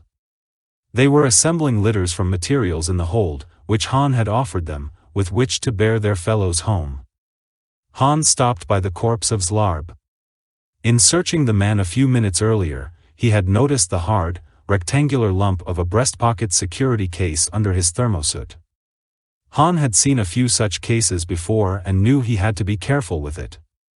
Settling down with one of the Falcon's medipacks, he dug out a flex clamp and a vibroscalpel and began cutting away the tough material of the thermosuit. In the meantime, Chewbacca began cleaning his own wounds with an irrigation bulb and a synth-flesh dispenser. More by fortune than design, neither of the two had received deep wounds from the Nashta's claws. Han quickly had the security case exposed. It was anchored to the pocket by a slim clip to which it was attached by a fine wire. Han carefully felt for and found the safety, a small button concealed at the case's lower edge. Pressing it, he disengaged the security circuit. Then he began working the clip loose from the pocket lining with his other hand. To try to remove the case in any other fashion would invite a neuroparalysis charge from the case. A numb arm would be the best he could hope for, depending on the case's setting. Some security cases were capable of giving lethal shocks. He reprimed the clip, and the case was rendered harmless. Humming a half-remembered tune, he got busy with some fine work instruments he had fetched from the ship's small but complete tool locker. The lock itself was a fairly common model. The neuroshock was the case's main line of defense. He had it open in fairly short order. and spat some sizzling Corellian oaths. There was no money. All the case contained were a data plaque, a message tape, and a smaller case that turned out to be a Malkite poisoner's kit. That Zlarb was a practitioner of the Malkite poisoner's arts reaffirmed Han's conviction that the universe wouldn't mourn the man's passing, but it did little to alleviate his frustration or his financial situation. He threw aside the security case and glowered at the two surviving human slavers. They both began to quake visibly. "You have one chance," he said quietly. "Somebody owes me money. I have 10,000 credits coming for this run and I want it. Not telling me where I can get it would be the dumbest thing you'll ever do in your lives, and one of the very last." "We don't know anything, Solo, we swear," one of them protested. "Zlarb hired us on and he arranged everything, he handled the contacts and all the money himself. We never saw anybody else, that's the truth." His comrade confirmed it energetically. The ex-slaves had finished their preparations and were ready to depart. Han walked over to where the empty collars and director units lay. "That's really rotten luck for you two," he told the slavers and fastened a collar around the neck of each, ignoring their protests. He handed the collar box to the leader of the ex-slaves and pointed to the bodies of the dead. The creature understood, patting the case. The slavers would pay for the deaths with their own servitude. How long a sentence they'd have to serve would be entirely up to their one-time captives. Han couldn't have cared less. "Take your boss's body with you," he ordered the two. They looked at one another. The creature's finger poised near the controls of their collars. They scrambled to obey, hoisting the late Zlarb between them. Chewbacca led the way as the ex-slaves, preceded by their new servants, bore their dead from the cargo hold. "Don't forget to get rid of the other casualties," Han called after his friend. "And collar up that other slaver for them. Then bring me a reader." Exhausted, he resolutely set to the task of cleaning up his injuries with another irrigation bulb, thinking ominous thoughts about how little money he and Chewbacca had left and wondering if their rotten luck would ever break. Then it occurred to him that Zlarb would undoubtedly have killed him, and Chewbacca as well, if Blue Max and Bollocks hadn't given the situation a twist. As it was, he and the Wookiee were alive and free and, with a little cleaning up, would have their starship in something like running order again very shortly. By the time Chewbacca returned, Han was applying synth flesh to his wounds and whistling to himself. The Wookiee was carrying a portable readout. Han shoved the metapack aside and fit the data plaque into the reader. His co-pilot leaned over his shoulder and together they puzzled over what they saw. "Date-time coordinates, planetary index numbers," Han muttered. "Ship's registry codes and rental agents' IDs. Most of them for a planet called Amud." Chewbacca rumbled his own mystification. Han again cursed Zlarb. Removing the plaque, he inserted the message tape into the readout's other aperture. On the screen appeared the face of a young, black-haired man. The tight close-up told Han nothing about the man's surroundings, whereabouts, or even the clothing he wore. The face in the portable readout began speaking. "The measures you suggested are being taken against the Morglade on Amud. When delivery of your current consignment is made, payment will take place on Bonadan. Be at Table 131, Main Passenger Lounge, Bonadan Spaceport Southeast 2 at these coordinates." Standard date-time coordinates appeared on the screen for a moment, then it cleared. Han tossed the reader into the air with a burst of laughter. "If we pour it on, we can still get there in time. Let's get the canopy patched, we can tidy up and see to Bollocks and Max while we're in jump." He kissed the reader and the Wookiee braid, muzzle wrinkling, tongue curling, fangs showing. It was time to see about payments due.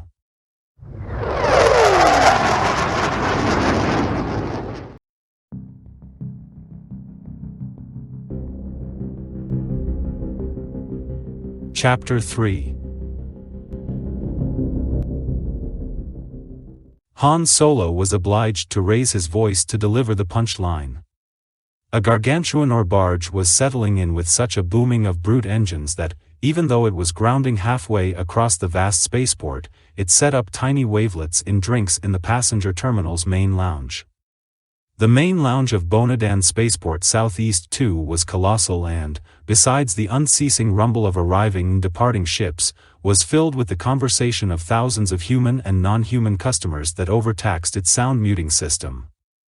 The lounge's transparent dome revealed a sky teeming with ships of every description, their comings and goings orchestrated by the most advanced control system available. Planetary and solar system shuttles, passenger liners, the enormous barges carrying food and raw materials, authority security police fleet ships, and bulk freighters bearing away Bonadan's manufactured goods, all combined to make this one of the busiest ports in the corporate sector. Although it encompassed tens of thousands of star systems, the corporate sector authority was no more than an isolated cluster among the uncountable suns known to humankind. But there wasn't one native, intelligent life form to be found in this entire part of space. A number of theories existed to explain why.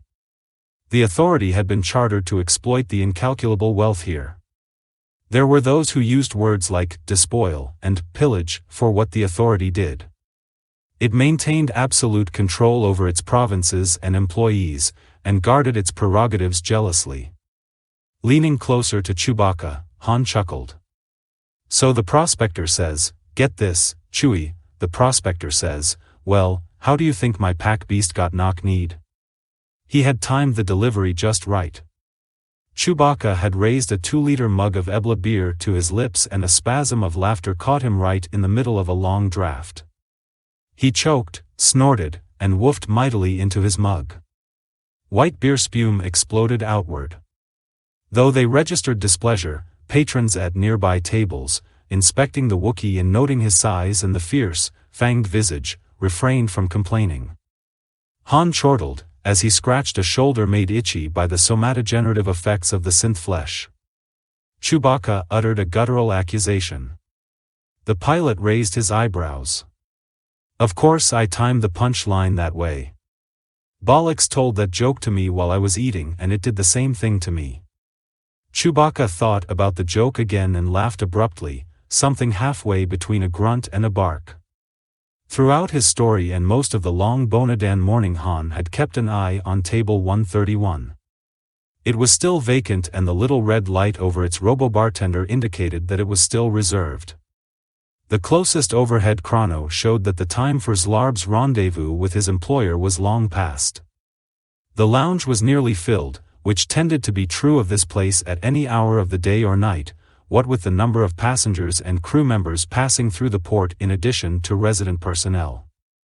It was a light, airy, and open place constructed in levels of meandering terraces where plants from hundreds of authority worlds had been nurtured. Though every table had a clear view of the constant traffic above, foliage tended to screen one terrace from the next. The two partners had selected a table from which they could observe table 131 through a lush curtain of Dien orchid vine freckled with sweet-smelling moss and still remain inconspicuous. It had been their uncomplicated plan to observe who came to meet Zlarb at the table, follow them out and accost them, collecting their 10,000 by dint of whatever threats or intimidation seemed appropriate. But something was plainly wrong, no one had come. Han began feeling uneasy despite his joking, neither he nor Chewbacca was armed. Bonadan was a highly industrialized, densely inhabited planet, one of the authority's foremost factory worlds. With masses of humanity and other life forms packed together in such number, the security police, ESPOS, as they were called in slang talk, were at great pains to keep lethal weapons out of the hands and other manipulatory appendages of the populace. Weapons detectors and search scan monitors were to be found almost everywhere on the planet, including thoroughfares, places of business, stores, and public transportation. And, most particularly, surveillance was maintained at each of Bonadan's 10 sprawling spaceports, the largest of which was Southeast 2. Carrying a firearm, either blaster or Wookiee bowcaster, would be grounds for immediate arrest, something the two could hardly afford.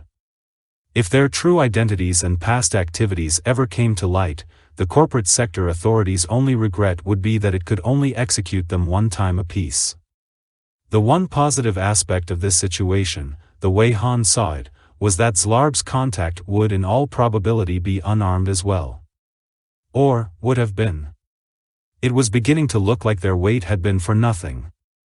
Chewbacca punched a series of buttons on the robo-bartender and fed it some cash, very nearly their last. A panel slid back and a new round of drinks waited. The Wookiee took up a new mug enthusiastically, and for Han there was another half bottle of a strong local wine. Chewbacca drank deeply and with obvious bliss, eyes closed, lowering the mug at last to wipe the white ring of suds out of his facial hair with the back of one paw. He closed his eyes again and smacked his lips loudly. Han approached his bottle with less ardor. Not that he didn't like the wine, it was the intrusive nature of this over-civilized planet, as reflected in the design of the bottle, that he abhorred. He pressed hard on the cap's seal with his thumb and the cap popped off. Once off, it was almost impossible to reaffix. Then came the part Han really loathed. Breach of the cap triggered the release of a small energy charge. Light-emitting diodes, manufactured into the bottle, began a garish show. Figures and lettering marched around the bottle extolling the virtues of its contents. The LED scintillated, giving what were intended to be winning statements about the wine's contents, bouquet, and the high standards of personal hygiene embraced by the bottler's employees and automata. Consumer information appeared, too, though in far smaller letters and less blinding hues. Han, glaring at the bottle, refusing to touch it as long as it persisted in flaunting itself, thought I should have had some of these back on Kamar. The Badlanders would probably have danced around them holding hands and singing hymns. After a minute or so the tiny charge was exhausted and the bottle reverted to an unaggressive container. Han's attention was attracted by a conversation going on by table number 131, only a few meters away on the next terrace down. An assistant manager, a blue-furred, four-armed native of Fofia, was engaged in a difference of opinion with an attractive young female of Han's own species. The manager was waving all four arms in the air. But the table is reserved, human. Can you not see the red courtesy light that so designates it? The human appeared to be several years younger than Han. She had straight black hair that fell just below the nape of her slender neck. Her skin was a rich brown, her eyes nearly black, indicating that she came from a world that received a good deal of solar radiation. She had a long, mobile face that showed, Han thought, a sense of humor. She wore an everyday working outfit, a blue one-piece bodysuit and low boots. She stood, hands gracefully on hips, and stared at the Fofian, unconvinced. Then she contorted her face in a very close imitation of the manager's, waving her arms and shrugging her shoulders in precisely the way he had, though she was a couple of arms short. Han found himself laughing aloud. She heard him, caught his eye and gave him a conspiratorial smile. Then she went back to her dispute. But it's been reserved ever since I came in, hasn't it? And nobody's claimed it, have they? There are no other small tables and I'm tired of sitting at the bar. I want to wait for my friends right here. Or should we take our business elsewhere? It doesn't look like you're making much money off this table right now, does it? She had hit him in a vital spot. Lost revenue was something a good authority employee simply never permitted. The blue-furred manager looked around worriedly to make sure the party or parties for whom the table was reserved wouldn't materialize out of thin air and object. With an eloquent four-shouldered gesture of resignation, he flicked off the red courtesy light. The young woman took her place with a look of satisfaction. That's that, Han sighed to Chewbacca, who had noticed the incident, too. No collections today, Zlarb's boss is as slippery as he was. The Wookiee grumbled like a drumroll in a deep cave. He added a surly afterword as he rose to check on the Millennium Falcon. After you check the ship, Han called after him, go hunt around the guild hiring halls and the portmaster's headquarters. I'll meet you later at the landing zone. See if anybody we know is in port, maybe somebody can tell us something. Chewie, if we don't come into some cash pretty soon, we're not even going to be able to get off Bonadan. I'm going to finish my wine, then make a few more stops to look for familiar faces. The Wookiee, scratching his shaggy chest, acknowledged with a basso honk. As his co-pilot ambled off, Han took another sip of his wine and another look around, hoping that a last-minute arrival would give him a chance to pick up the 10,000 somebody owed him. But he saw no one who looked interested in table 131. Penury loomed before him and he felt the near-undeniable craving for money to which he was especially susceptible in times of financial distress. He whiled away a few more minutes sipping at the wine and admiring the young woman who had preempted table 131. At length she happened to turn and catch his eye again. "Happy landings," she toasted, and he raised his glass in response to the old spacer's greeting. She eyed him speculatively. "Long time out?" He made an indifferent face, not sure why she was interested. "No home port for me, just a ship. It's simpler." She had drained her goblet. "How about a refill?" Her lively, amused face appealed to him, and it didn't make much sense to carry on the conversation through intervening plant life. He took his bottle and goblet and joined her at table 131. "You and your friend were the only other ones keeping an eye on this table," she ventured as Han was refilling her goblet. He stopped pouring. She reached out one forefinger and gently tilted the bottom of the bottle up, filling her goblet nearly to the brim. "It was obvious, you know," she went on.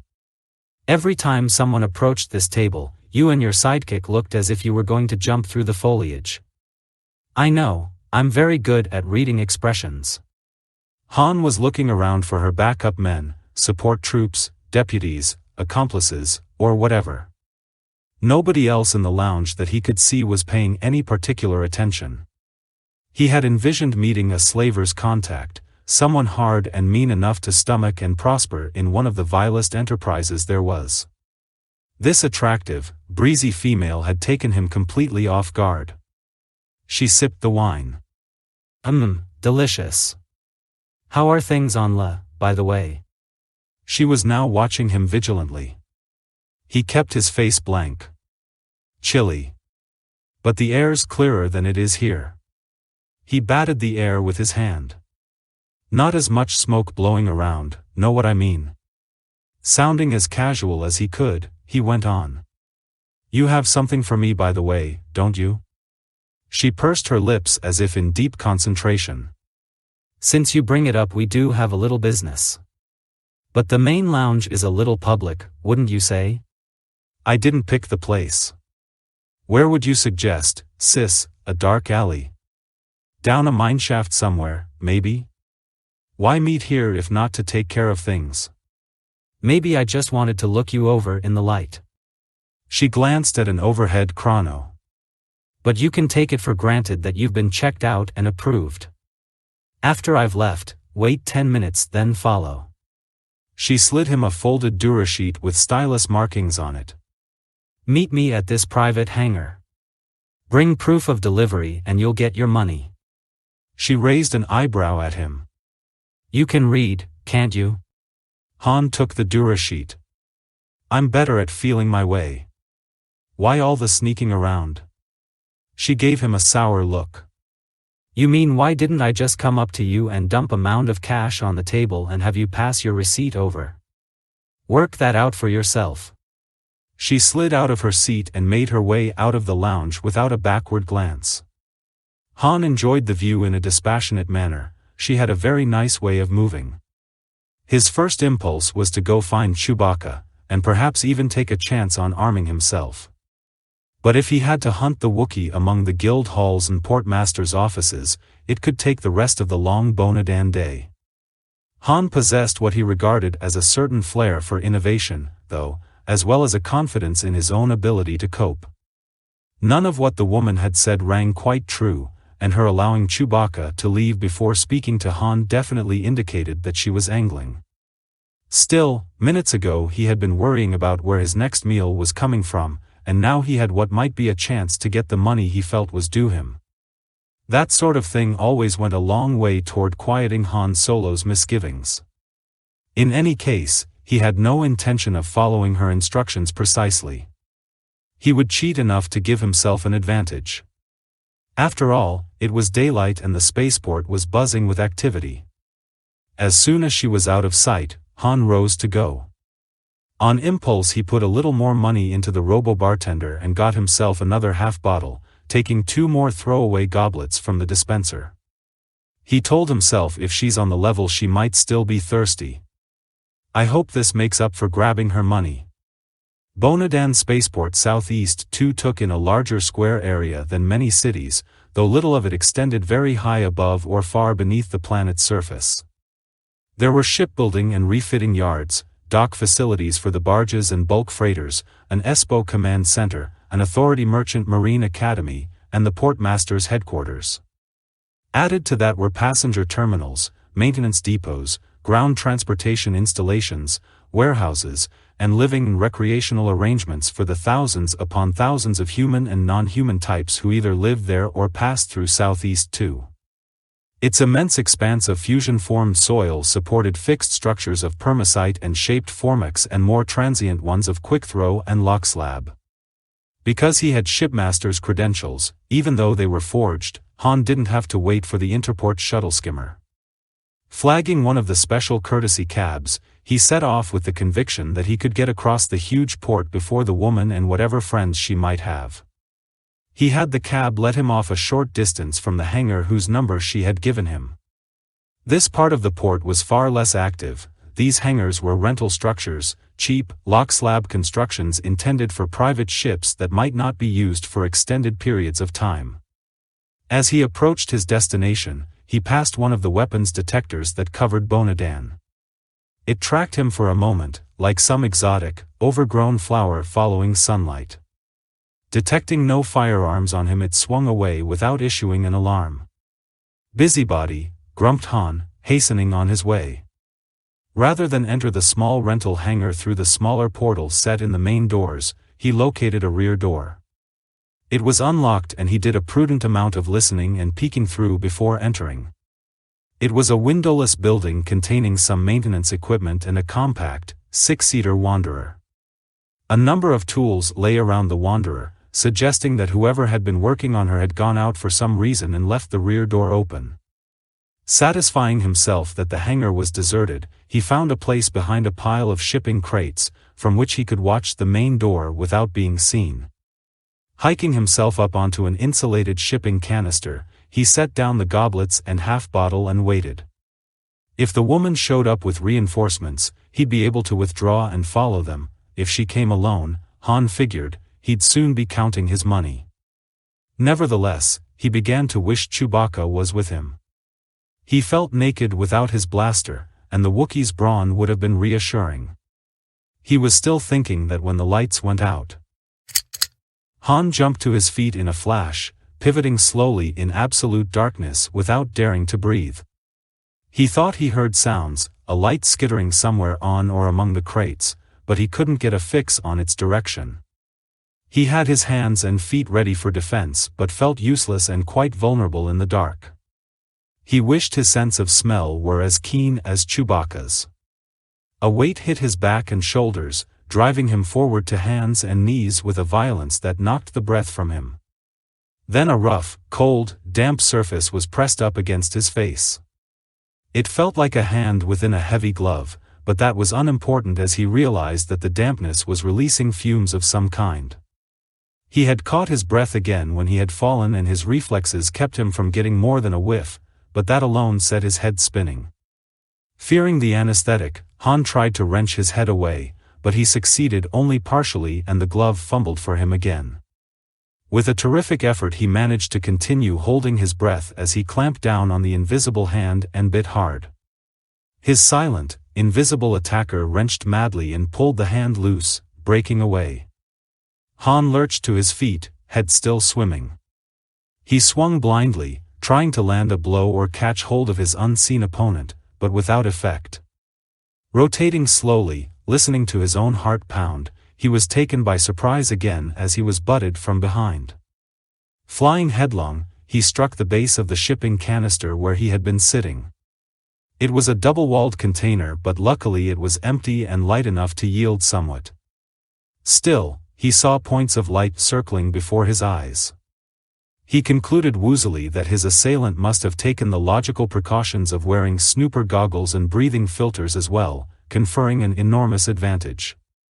Something fell on Han's back and rolled onto the floor, then the attacker was on him again, and it was all he could do to remember to hold his breath again. He struggled unsuccessfully to rise, protecting his head with one arm. As he did, his groping hand encountered something. It suddenly penetrated his dazed brain that what had landed on his back a moment before had been the half bottle of wine, which he now held, jostled off the canister by the impact of Han's head. Unfortunately, he was in no position to swing it, being held down by his assailant's weight on his back. With desperate pressure of his thumb, he broke the bottle's seal. The cap snapped off, and the bottle's combination LED light display and commercial advertisement began throwing out a garish light, dispelling the blackness. The oppressive weight on his back shifted, then was gone. He could hear a scuffing of footsteps as his attacker retreated, confused or repelled by Han's unexpected trick. Han pushed himself back over, mouthing denunciations in 4 languages and trying to ignore the pain of his injuries and the effects of whatever it had been that he had inhaled. He dragged himself up, using the canister for support. His attacker was nowhere in sight.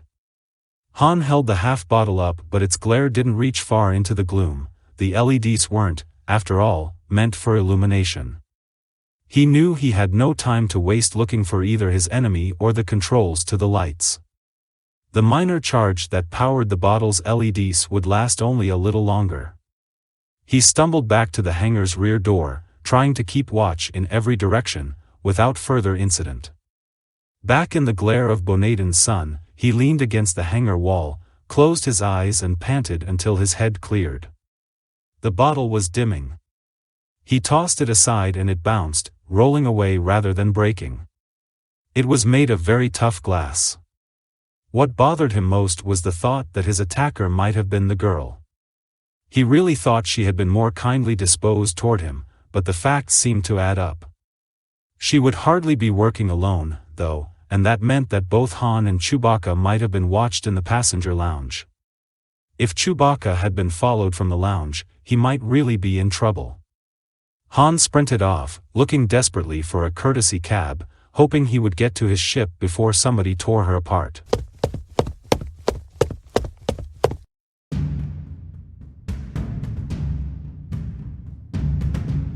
Chapter 4.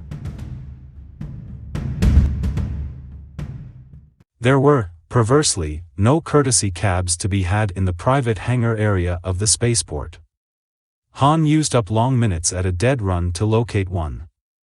The thought of his friend in desperate trouble, and that of possible damage to his beloved ship, kept him fuming and fidgeting the entire way. He was only marginally relieved when he saw the converted freighter resting, apparently unharmed, where he had left her. Because they were short of funds, the partners had been compelled to leave their ship parked on an approach apron rather than in a rented docking bay as was their preference. Han took the ramp in 2 long bounds.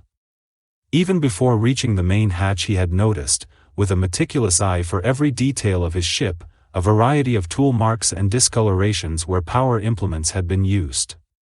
He covered the lock with his palm, ready to charge through the hatch the instant it rolled up, unmindful that he wasn't armed, all self-concern overridden by his anxiety over Chewbacca and fear that strangers were working who knew what atrocities on his source of freedom and livelihood, the Millennium Falcon.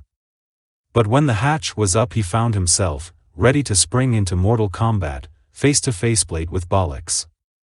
The droid's blank, glittering visage didn't convey much emotion, but Han could have sworn there was a note of relief in the vocoder drawl. "Captain Solo. Are Max and I glad to see you, sir." Han brushed past him. "Where's Chewie? Is he all right? Is the ship all right? What happened? Who was here?" "Aside from minor damage to the main hatch lock, all is in order. First Mate Chewbacca made a brief visual inspection earlier, and left. Then the surveillance systems alerted Max and me that someone was attempting to make a forced entry. Evidently the equipment they brought wasn't sufficient to compromise the ship's security arrangements." That made sense to Han. The Falcon was no ordinary ship, and she had been modified to resist boarding or break-in efforts. Among other things, the relatively unsophisticated lock and other security gear had been replaced with the best Han could build, buy, or steal. Tools and equipment that could crack a stock freighter in minutes wouldn't even make the Falcon nervous. Bollocks continued his narration. I warned them over the hatch comlink that I would alert Port Espos if they didn't cease and desist and depart at once. They did, although in keeping with your standing orders I would have been very reluctant to involve any law enforcement agency. Han was back out at the ramp, checking the lock. Its palm plate showed nicks and scratches where a decoder had been fastened to it in a futile attempt to unlock it. The armored cover plate was scorched from a plasma torch or baffled blaster. The cover plate was barely touched and probably could have resisted entry for an additional 15 to 20 minutes. It would have taken a light cannon to burn through in a hurry. But the damage to his ship left Han beside himself with outrage. The labor droid went on, undaunted. I went forward to the cockpit to observe them as they left. You stupid stack of factory rejects. You should have climbed down into the belly turret and erased them. Han was so angry he could scarcely see straight by now. The droid's slow speech made him seem imperturbable. That's one thing I could not do. I'm sorry, Captain, you know my built-in constraints against harming or attacking intelligent life forms. Han, still brooding over the affront to his pride and joy, murmured, yeah. One of these days when I've got some time I'll have to see about those. Alarmed at the thought of fundamental personality alterations as performed by Han Solo, Bollocks quickly changed the subject. Sir, I did get a view of the individuals who attempted to force entry. Both were human and wore blue standard coveralls. One was a man, but he wore a hat and I couldn't discern very much about him from the elevation of the cockpit. The other was a female with short black hair and... I've met her, Han cut in, the color rising in his face. He was trying to calculate times and distances and determine whether it could have been her or her companion who had jumped him in the hangar. If, as he suspected, they had their own private transportation, it could easily have been. Which way'd they go? As a matter of fact, at Blue Max's suggestion I followed their departure through the macrobinoculars you keep in the cockpit. They parted and the man went off toward the passenger terminal, but the woman boarded a repulsor lift scooter, one of the green rental agency models. In addition to her safety helmet, I noted, she was carrying a homing unit. Blue Max plugged into the ship's communication countermeasures package and resonated the Homer. I've made a notation of the unit setting.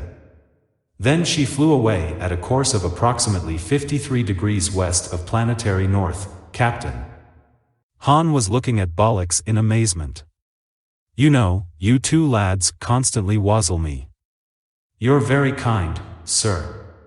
There was a brief squeal of electronic pulse communication from deep within the droid's chest cavity. Blue Max thanks you, too. A pleasure. Han considered his next move. The woman's course would take her out over some of the only open country in this part of Bonadan.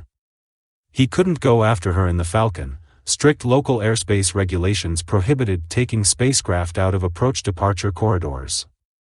The only remaining alternative was renting a repulsor lift scooter of his own and locating her that way. But that also meant going past who knew how many more of the omnipresent weapons scanners and foregoing his blaster. Taking Chewbacca along would be a logical precaution, but waiting for the Wookiee to return decreased his chances of catching up with the woman. Han was still boiling about having been jumped in the hangar, matter still about the damage to the Millennium Falcon, minor though that was.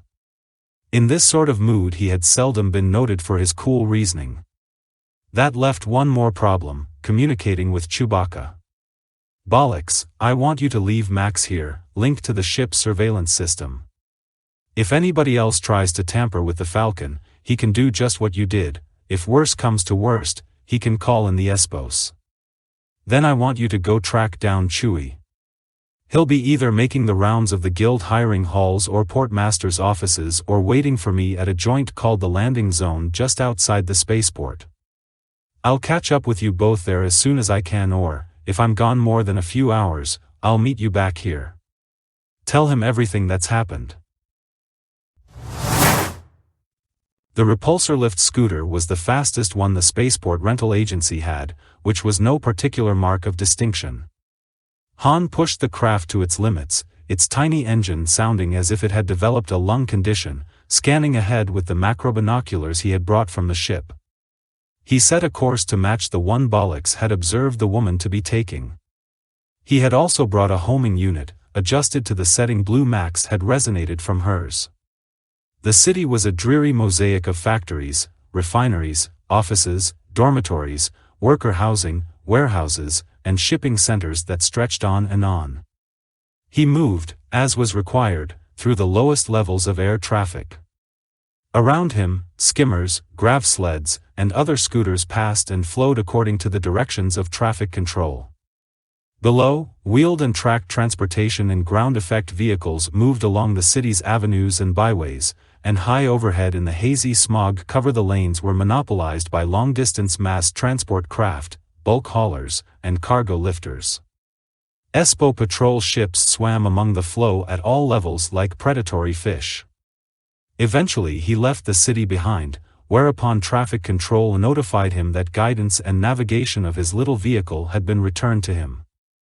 The repulsor lift scooter was little more than a bucket chair with attached control board, a cheap, simple, easily mastered vehicle common to any number of worlds. He'd slung the visored safety helmet given him by the rental agency from its storage clip at the board side. He wanted as wide a field of vision as he could get. The fact that helmets were mandatory didn't matter much to him. Once out of the metropolitan restrictions, Han poured on more speed than the scooter's engine was supposed to be able to provide. Crouching behind the little windscreen, he ignored the ominous noises coming from the propulsion plant located under his seat. Beneath him the surface of Bonadan came fully into view for the first time. It was barren, parched, eroded, and leached of its topsoil because plant life had been destroyed by large-scale mining, pollution, and uncaring management. The surface was predominantly yellow, with angry strips of rust red in its twisted gullies and cracked hillocks. The corporate sector authority cared little about the long-range effects of its activities on the worlds it ruled. When Bonadan was depleted and unlivable, the authority would simply move its operations to the next convenient world. The landscape gave way gradually to steeper peaks and crags. These mountains must have had little mineral wealth and no industrial value, for they were relatively intact. The single incursion made here by the grasping technology of the authority was an automated weather control station, a titanic cylinder set lengthwise on its giant aiming apparatus. At present it was directed seaward, no doubt to dissipate a storm center the corporate sector authority found inconvenient. To hell with Bonadan's natural weather patterns, ocean mining and drilling must go on, Bonadan's seas were dying. The homing unit began registering. Han turned onto the course it indicated, hurdling the peak on which the weather station stood. He passed down over the lower hills beyond, scanning with the macro binoculars, checking the homing unit from time to time. A movement below caught his eye. Han brought the scooter to a hover while he focused on it more clearly. Another small air vehicle, something faster than a scooter, was dropping toward a flat table of land. Han could make out, already waiting on the ground, a tiny figure standing next to another scooter, a green rental job. He cut in full thrust again. In a more leisurely moment he might have held off and surveyed the situation before going in, but he and his co-pilot had been cheated of 10,000 in cash and almost killed, which had made them vengeful ever since. Then somebody had pummeled Han to the ground and an attempt had been made to cut his ship open. Given conditions on Bonadan, the fact that no one below was likely to be carrying a firearm counted only lightly in his decision. As he dove toward the ground, his rage built into something that was closer to an adrenaline seizure than to courage. He hit full emergency braking thrusters at the last instant, turning what should have been a prodigious crash into a startlingly abrupt precision touchdown, taking delight in the bone-shaking force of it. Leaping from the scooter, Han was greeted by a dumbfounded stare from the woman and angry suspicion from the man who had landed just seconds before him. The man was a bit taller than Han, but very lean, with deep-set eyes and gaunt cheeks. He, too, wore standard workers' coveralls. The vehicle he had ridden, though, was far from commonplace. It was what was usually called a swoop, essentially an overpowered repulsor engine pod with handlebars. It was sitting on its landing skids, its engine making it throb gently. The swoop rider turned to the woman with an odd smile. "I thought you said Zlarb sent you alone." He then stared at Han. "You have a fatal sense of timing, friend." His hand dipped into the utility pouch on his belt. When it came up again, it held something that filled the air with an insistent hum. Han identified it as some sort of vibroblade, perhaps a butcher's tool or surgeon's instrument that the weapon scanners would register as an industrial implement. It had been home-altered to include a large blade, and its haft was fitted with a bulkier power pack. The blade, half again as long as Han's hand, was difficult to see, vibrating at an incredible rate. It would cut through flesh, bone, and most other materials with little or no resistance. Han jumped backward as the vibroblade slit the air where he had stood, its droning field sounding aroused now. The woman's voice rang out firmly, "Just stop right there." Both men saw that she had produced a small pistol, but when she motioned with it, the vibroblader turned on her, blade held ready. His defiance put doubt on her face, but she still pointed the weapon directly at him. "Quit fanning him with it and shoot," Han yelled. He saw her finger convulse at the trigger. Nothing happened. She looked at the pistol in amazement and tried to fire again with no more success. The vibroblader turned to advance at Han again, light-footed, making quick cuts and exploring Han's defenses, which, in brief, were retreat and avoidance. Against a regular blade, Han might have tried to block or parry. A simple laceration, even a deep one, could be set right with the contents of any medipack and would have been a price he would have accepted to end the match. But a vibroblade would simply lop off anything that got in its way. Standard responses would only get him carved to bits slowly. Whoever he was, the vibroblader was good. Han was suddenly and tardily sorry he had descended. The man advanced on him more confidently now, weaving his blade in the air, driving Han back step for step, ready to leap forward in an instant if the pilot turned to withdraw. Han caught sight of his scooter out of the corner of his eye. He sidestepped that way hastily, still facing his opponent. The man circled that way just as quickly, slashing where he thought Han would be, assuming he meant to escape. But Han stopped and bent sideways at the last moment, snatching his safety helmet off its clip. Enraged at having been tricked, the vibroblader hurried a clumsy backhand stroke. Han swung the helmet by its chinstrap with all his might but only caught the man with a badly aimed blow that bounced from his shoulder and glanced off the side of his head. The light material of the helmet wasn't enough to down him. The vibroblader brought his weapon around and up in a move that would have opened Han vertically, but he had jumped back out of range. They shuffled on again, Han still retreating. The fight had changed subtly. Han swung away with the helmet, aiming for the hand that held the weapon. Though he was still at a tremendous disadvantage, he just might connect, opening the vibroblader's guard. Then he might close with the man and immobilize his wrist, the only chance he needed. But his opponent knew that as well as Han. His advance was still strong, but he was careful to avoid the flailing helmet. Then the vibroblader caught the safety helmet with a slash, a broad segment of the tough duraplast went flying free. Seeing that the helmet was too slow and clumsy, Han whirled what was left of it underhand and flung it upward at his opponent's face. The man avoided it, ducking quickly to one side, but in that split second Han was inside his guard, his left hand around the wrist that held the weapon. Their free hands locked and they strained against one another. The man was far stronger than he looked. He forced his vibroblade nearer. Han heard the dull burring of the knife's field by his left ear and, distracted by it, fell victim to a deft leg trip. He fell to his back and the vibroblader fell with him, the two still locked together. Han managed to roll over, gaining the top position, but his antagonist used the momentum to force another roll, regaining it and bringing Han up sharply against some unseen obstruction. The vibrablader rose a bit, using his weight, straining to bring the blade down. Its drone filled Han's ears as the duel narrowed to a single-minded contest over the few centimeters that separated the blade from Han's neck. Suddenly the atmosphere of Bonadan seemed to be filled with a tremendous roaring, a flood of sounds. The vibrablader was ripped away so quickly that Han was almost dragged with him. As it was, he was hauled around, nearly wrenching his shoulder before his grip was torn free of the other's hand and wrist. Han sat up, confused.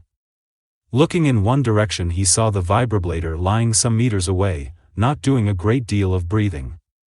Turning his head slowly, shaking it a little to clear it, Han saw the young woman, off some distance in the other direction. She was clumsily bringing the swoop around in a slow turn. She guided the vehicle with a jerky lack of skill. Failing to coordinate braking thrust and lift, she stalled it out completely. Giving it up, she dismounted and finished the rest of the way back on foot. By that time Han had risen and brushed much of the dust off himself. She studied him, left hand on hip. That wasn't a bad move, Rocket Socks, he admitted. Don't you ever pay attention to anybody, she scolded. I kept hollering, look out, look out. I was going to toss a rock at him but you kept getting in the way. I don't know what I would have done if he hadn't been right behind the engine pod. If he'd been any farther, hey! Han had stepped forward, grabbed both her hands and pulled her palms up roughly, inhaling them deeply. He detected no scent of either the anesthetic that had impregnated the gloves of his assailant at the spaceport or any solvent that might have been used to remove it. But her companion might have executed the ambush in the hangar, or it was possible that the stuff in the gloves might not have contacted her skin. This didn't prove she was innocent, it only failed to prove she was guilty. He let her go. She was watching him with arch interest. Should I sniff you back or clap my hands on your nose or what? You're a really strange one, Zlarb. That explained a few things anyway, if she meant it. My name's not Zlarb. Zlarb's dead, and whoever he worked for owes me 10,000. She stared at him. That tallies, provided you're telling the truth. But you were where Zlarb was supposed to be, doing more or less what he was supposed to be doing.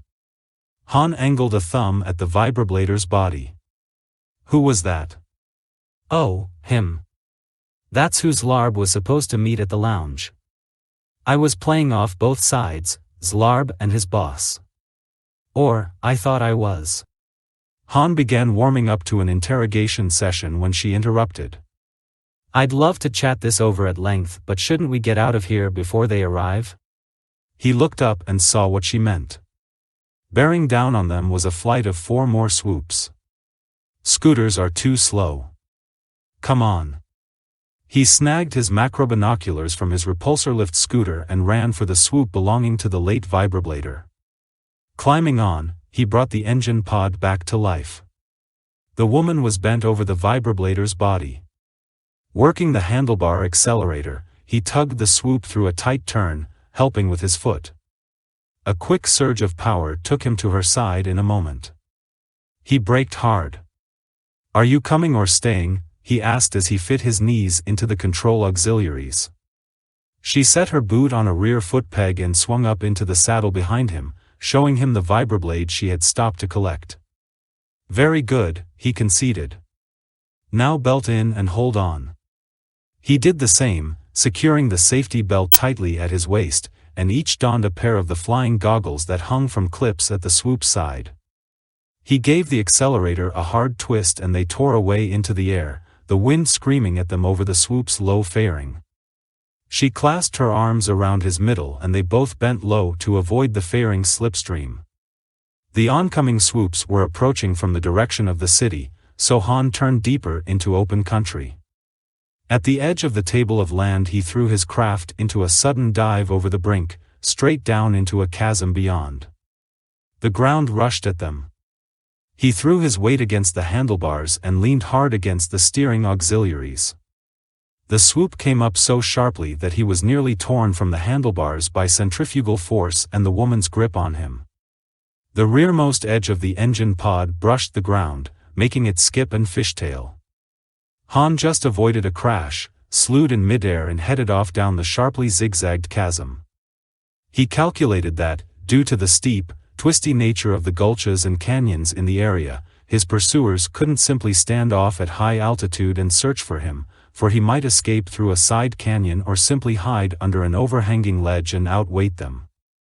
If, on the other hand, they came in direct pursuit, they would have to hang on his tail through these obstacle-course gullies and draws. Han hadn't been on a swoop in years but had once been very good on them, a racer and a course rider. He was willing to match himself against the four who rode after him. The one thing that worried him was the chance that they might split their bet, one or two of them going high and the others clinging to his afterblast. "What are you worried about anyway?" his passenger yelled over the engine's howl and the quarrelsome wind. "They won't have guns, or that first man would have had one, right?" "That doesn't mean they can't jump us," he called back over his shoulder, trying not to let it distract him from negotiating the crazy turns and switchbacks of the maze. He decided that she must have little experience with swoops. She made some remark he didn't catch, sounding as if she understood, but he was too busy conning the aircraft to answer. Then he found out what she'd been worried about. Coming out of an especially sharp turn, he almost lost control and had to touch his braking thrusters, swearing at the necessity. It saved both their lives. A sudden blast of force erupted in the air to their right. Even the turbulence at its very edge was nearly enough to send them into the rock wall so close to their left. Under Han's desperate efforts, the little swoop wobbled, then righted and flew on. Overhead and to the right banked one of the other swoops. Its pilot had brought it down in a steep dive and snapped past, opening his accelerator at the bottom of the dive in an effort to knock Han's vehicle out of the air or tear its riders from their saddle with the sheer force of an engine blast. Played for near misses and scares, this sort of thing had been a game Han had known well in his youth. Played for real, it was an efficient form of murder. He knew there would be at least one backup man. They wouldn't leave more than half their number on high cover. He came up on a forking of the way, took a split second's bearing on the angle of the sun and dodged into the canyon he had selected. The woman was pounding him on the back, demanding to know why he'd taken the more confining way. There was a long overhang running along one side of the canyon, but he clung to the other side, dividing his time between the harrowingly fast decisions of the ride and stolen, microsecond glances at the canyon floor. He fought the urge to pull up and get clear of the insane obstacle course. With its double burden, his swoop would almost certainly be overtaken and hemmed in, and someone flying high cover was a good bet to buffet him right out of the sky. A flash of warning was all he got. The sun's slanting rays showed him another shadow not far behind his own on the canyon's floor. His instantaneous brake and accelerate sequence was based more on intuition than on computation of angles and speeds. But it served its purpose. The other swoop overshot, its rider's aim thrown off by Han's maneuver. The other rider pulled out of his dive, but by then Han had pulled into a position to meet him as he brought his swoop into an ascending curve. As he rose, the other rider found himself gazing into the rear end of Han's swoop's engine pod. He couldn't avoid Han's afterblast. The other swoop careened off the canyon floor, wobbled in the air for a moment, then plowed into the ground. Han didn't stop to see whether the rider survived the spill or not. He poured on all the speed he safely could, and considerably more besides. Climbing, diving, and sideslipping, it was all he could do to keep from having a collision of his own. It was a shock when, coming out of a frantic bank that had their swoop's underside within centimeters of a vertical canyon wall, Han and his passenger broke into the open, leaving the hills behind. Unexpectedly, the other three pursuers, who had lost track of Han in the maze, came flying at an almost leisurely pace across his course. He had a moment's view of their astounded faces, a human and two humanoids whose gold-sheen skins gleamed in the hazy sunlight of the long Bonadan afternoon. They swung their swoops around to resume the chase as Han accelerated. Even as he did, he knew a straight run would be futile. With the woman aboard, he was bound to be overtaken before he could reach the safety of the patrolled city traffic patterns. What he needed was something to break off the pursuit. Something off to his left attracted his attention. The huge cylinder of the automated weather control station was just beginning a slow swing on its aiming apparatus, realigning for a new assignment. Han yanked at the handlebars and cut a new course for it. His passenger screamed. "What are you doing? They'll catch us." He couldn't take time to tell her they would be overtaken anyway. Closing fast on the station's supporting framework, he had to cut speed. Quick looks told him that his swoop was being bracketed above and to either side by the remaining pursuers. He cut speed even more as the support framework loomed directly before him. For the moment his pursuers held back, not sure why he was riding straight at this huge obstruction. They had no desire to be lured into a fatal accident. At the last second he shed almost all his speed and threaded in through the girderwork support. It wasn't a particularly hard maneuver. The thick girders were widely spaced, and his speed was, by then, comparatively low. The pursuers, closely grouped behind him, chose to follow rather than detour around the support tower. They were determined not to lose him as he broke out the other side. That wasn't, however, his plan. He pulled at the handlebars and went into a vertical climb, straight up the central well of the support tower, hoping that this station followed standard design. It did. He shot between two catwalks and directly out into the cavernous emission cylinder, a gridwork with open squares some meter and a half or so on a side. The emission cylinder was 150 meters long, less than a third of that in diameter. He swung down toward one end of the slowly rotating cylinder, orienting himself and figuring out just which way the station was pivoting. He turned back to see the three pursuers soar into the cylinder in determined chase. They were moving a good deal slower than Han. They had never played this game before. "Stay gripped," he shouted over his shoulder and swung back toward the others. The cylinder was more than spacious enough for them to scatter and avoid him, thinking he was trying to ram. Then they dropped in on his tail again, following him down toward the far end of the cylinder where, they were sure, they could trap and halt him. Until he speeded up again. The engine pod blared its power. The far end of the emission cylinder was still swinging and Han had to compensate carefully for its movement. He crouched forward, sighting carefully through the fairing, lining up the swoop precisely. The openings in the gridwork were frighteningly small. The woman saw what he was about to do and burrowed her head into his back. The opening he had selected expanded before him. There was a terrible moment of doubt, far too late to change his mind. The gridwork passed him like a shadow. And he was in the open, pointed more or less toward the city, the swoop's engine howling. He took a quick look behind. Pieces of wreckage were raining slowly to the ground and some lengths of gridwork stuck out jaggedly. One of his pursuers had tried to emulate him and failed. The woman's face was pallid. "Are you all right?" he asked. "Just fly this thing, you psychopath," she shouted back. He faced forward again with an arrogant smirk. Deft hands and a pure heart triumph again. "You were never in any," he gulped as he saw that the top edge of the fairing had been neatly sheared away. He'd been spared by no more than millimeters. "Danger," Han Solo finished in a much more subdued voice.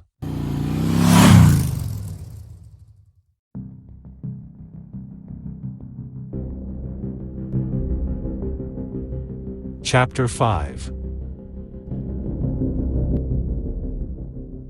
Chewbacca, still some distance from the Millennium Falcon, smelled a strange odor and knew something was wrong. Black nostrils flaring in a futile effort to identify the aroma, he approached the starship as quietly as he could. Despite his great size and weight, the Wookiee, a veteran hunter, moved with total stealth. After leaving the lounge, Chewbacca had made only a cursory check of the Falcon, eyeballing her to make sure no one on any of the ground's crews had attempted to move the freighter or block her in. Then he had begun a round of inquiries at the Portmaster's headquarters and guild hiring halls. But the Falcon's first mate had turned up nothing of use.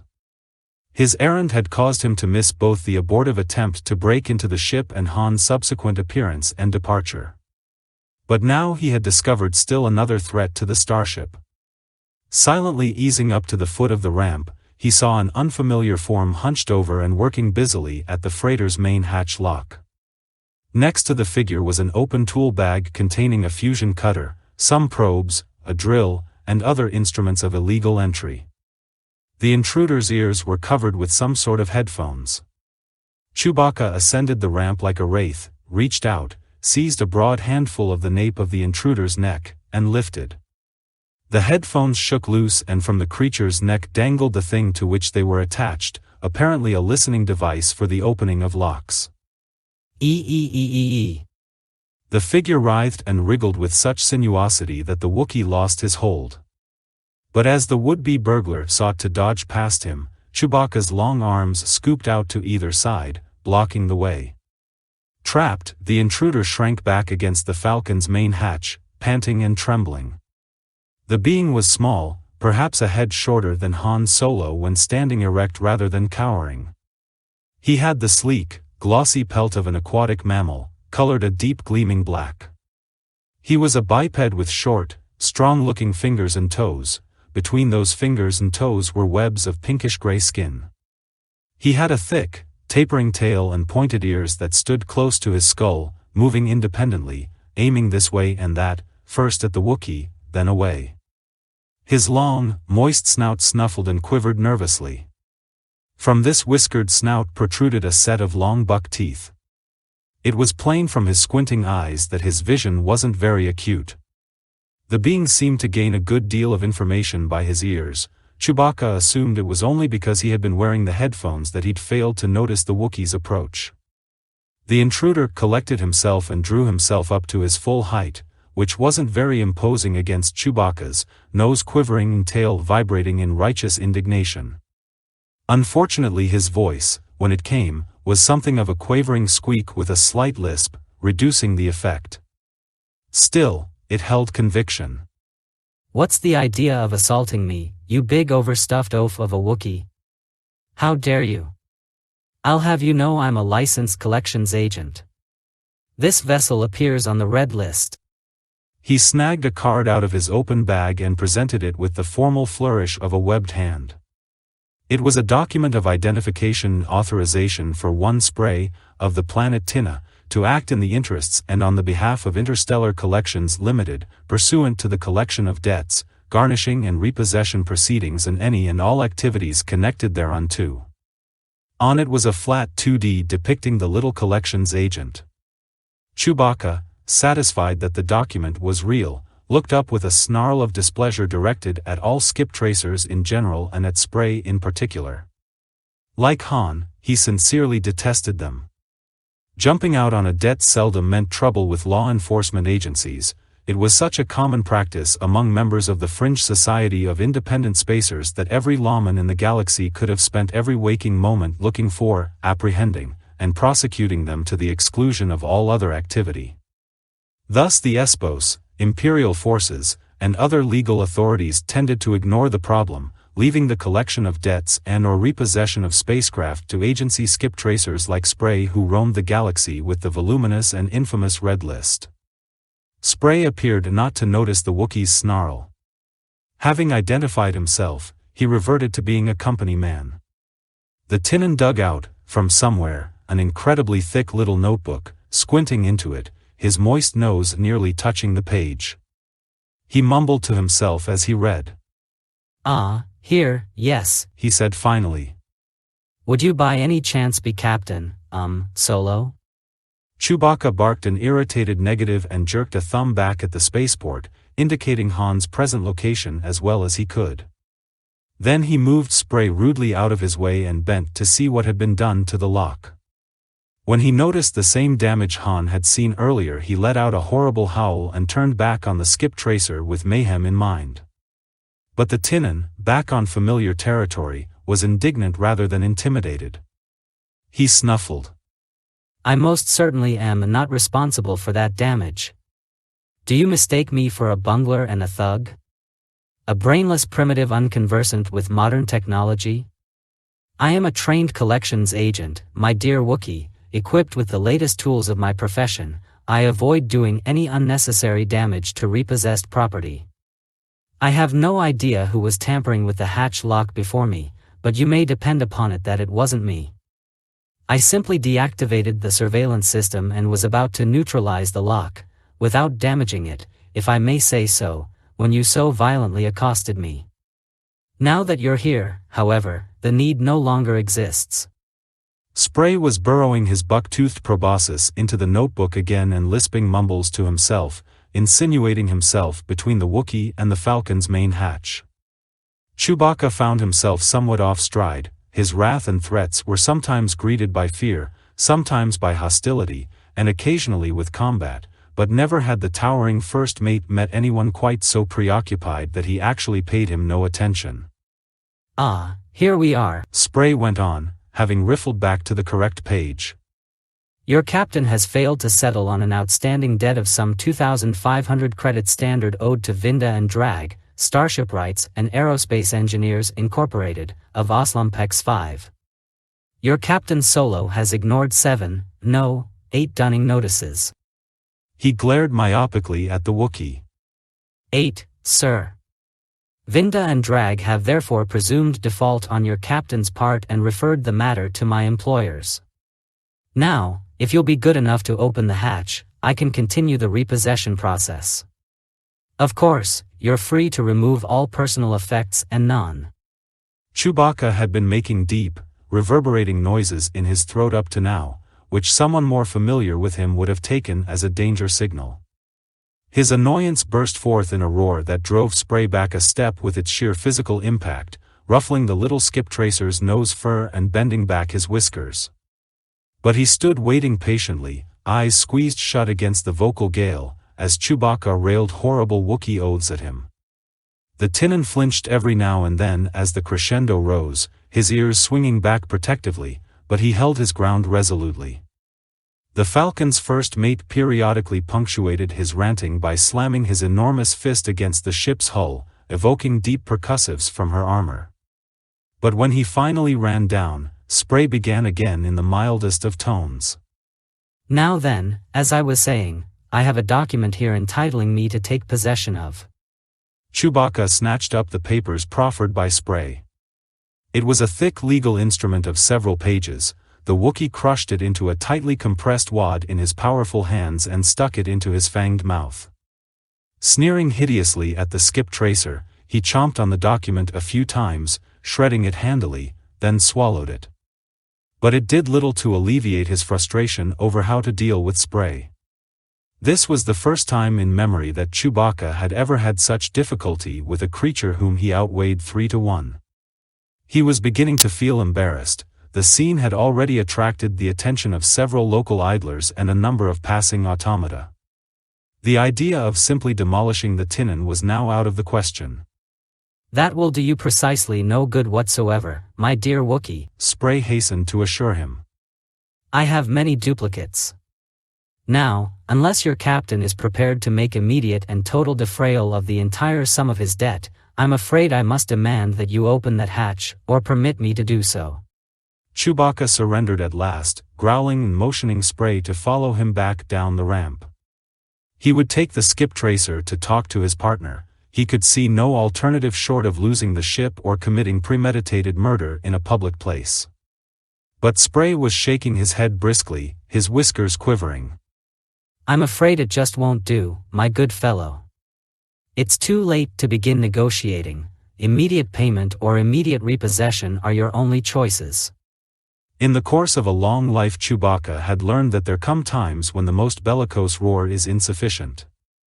He clamped one vast paw on either of Spray's shoulders and effortlessly hoisted the skip tracer up close, until their gazes were level.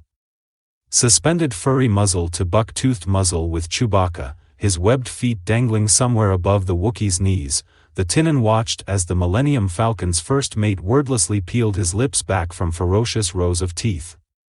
Then again, the collections agent resumed hastily, perhaps we could work out some sort of agreement and spare my employers the expense and inconvenience of public auction. Point well taken, sir. Where might I find your captain? Chewbacca carefully set Spray back down on his feet and, gesturing to the lock surveillance system, growled harshly. Taking his meaning clearly, Spray dug some tools from his bag and quickly reactivated the device. Blue Max's chirp instantly sounded over the intercom. Who's there? Why was this instrument deactivated? Reply at once or I'll notify port security. Chewbacca barked once at the comlink. Oh, First Mate Chewbacca, sir, Max replied happily. I thought the ship was being burglarized again. There was already one attempt earlier. Captain Solo's gone off to investigate. He dispatched Bollocks to the landing zone with word, and said he'd meet you there. Are you coming aboard, sir? The Wookiee barked irritably as he marched Spray down the ramp. The Tinnin had to trot to match Chewbacca's long strides. Blue Max called after them. But what are my instructions? As the Wookiee dragged him off, the skip tracer shrilly called back. In the name of Interstellar Collections Limited, make sure no harm comes to the vessel. What's your name, anyway? The woman asked as they passed through the entrance to the landing zone. It was a well-known spot among spacers, prominent on the avenue of bars, rub shops, gambling dens, and pawnbrokers' establishments outside the spaceport's main crew gate. Mine's Fiala, she encouraged. Han hadn't had much chance to talk to her on the ride back, at the end of which they had abandoned the swoop and the vibroblade several blocks away, in the middle of the teeming alien quarter. It was a good bet that the swoop already had a new coat of paint or was dismantled. But he saw no reason to cudgel his brain for a cover. The slavers already knew his name, and anyone else who wanted to badly enough could find out. Han Solo, he said. She gave no sign of recognizing it. Bollocks, having failed to find Chewbacca in the spaceport's wide confines, had had no more luck at the landing zone. But by soliciting the bartender's permission with particular fervor, he had been allowed to wait by the entrance. Now he approached Han who, sighting the droid, sighed. I don't feel like talking standing up. Come and have a seat, Bollocks. The landing zone and all its furnishings were built from pieces and fittings from the spaceport salvage yards. Han led the way to a small table made from an obsolete charts computer from an old survey ship. When Bollocks and Fiala had taken seats, he turned to her. Bollocks, General Labor Droid, at your service. Han interrupted Fiala's courteous reply. Never mind that, he snapped. Bollocks, where's Chewie? I was unable to locate him, Captain. I came here assuming this to be the place where you'd eventually contact him. The waiter came by, a many-tentacled Schlee with a broad tray firmly fastened to the top of its low, slab-shaped body. There was a hole in the middle of the tray and through it the Schlee's olfactory antennae waved like some strange centerpiece.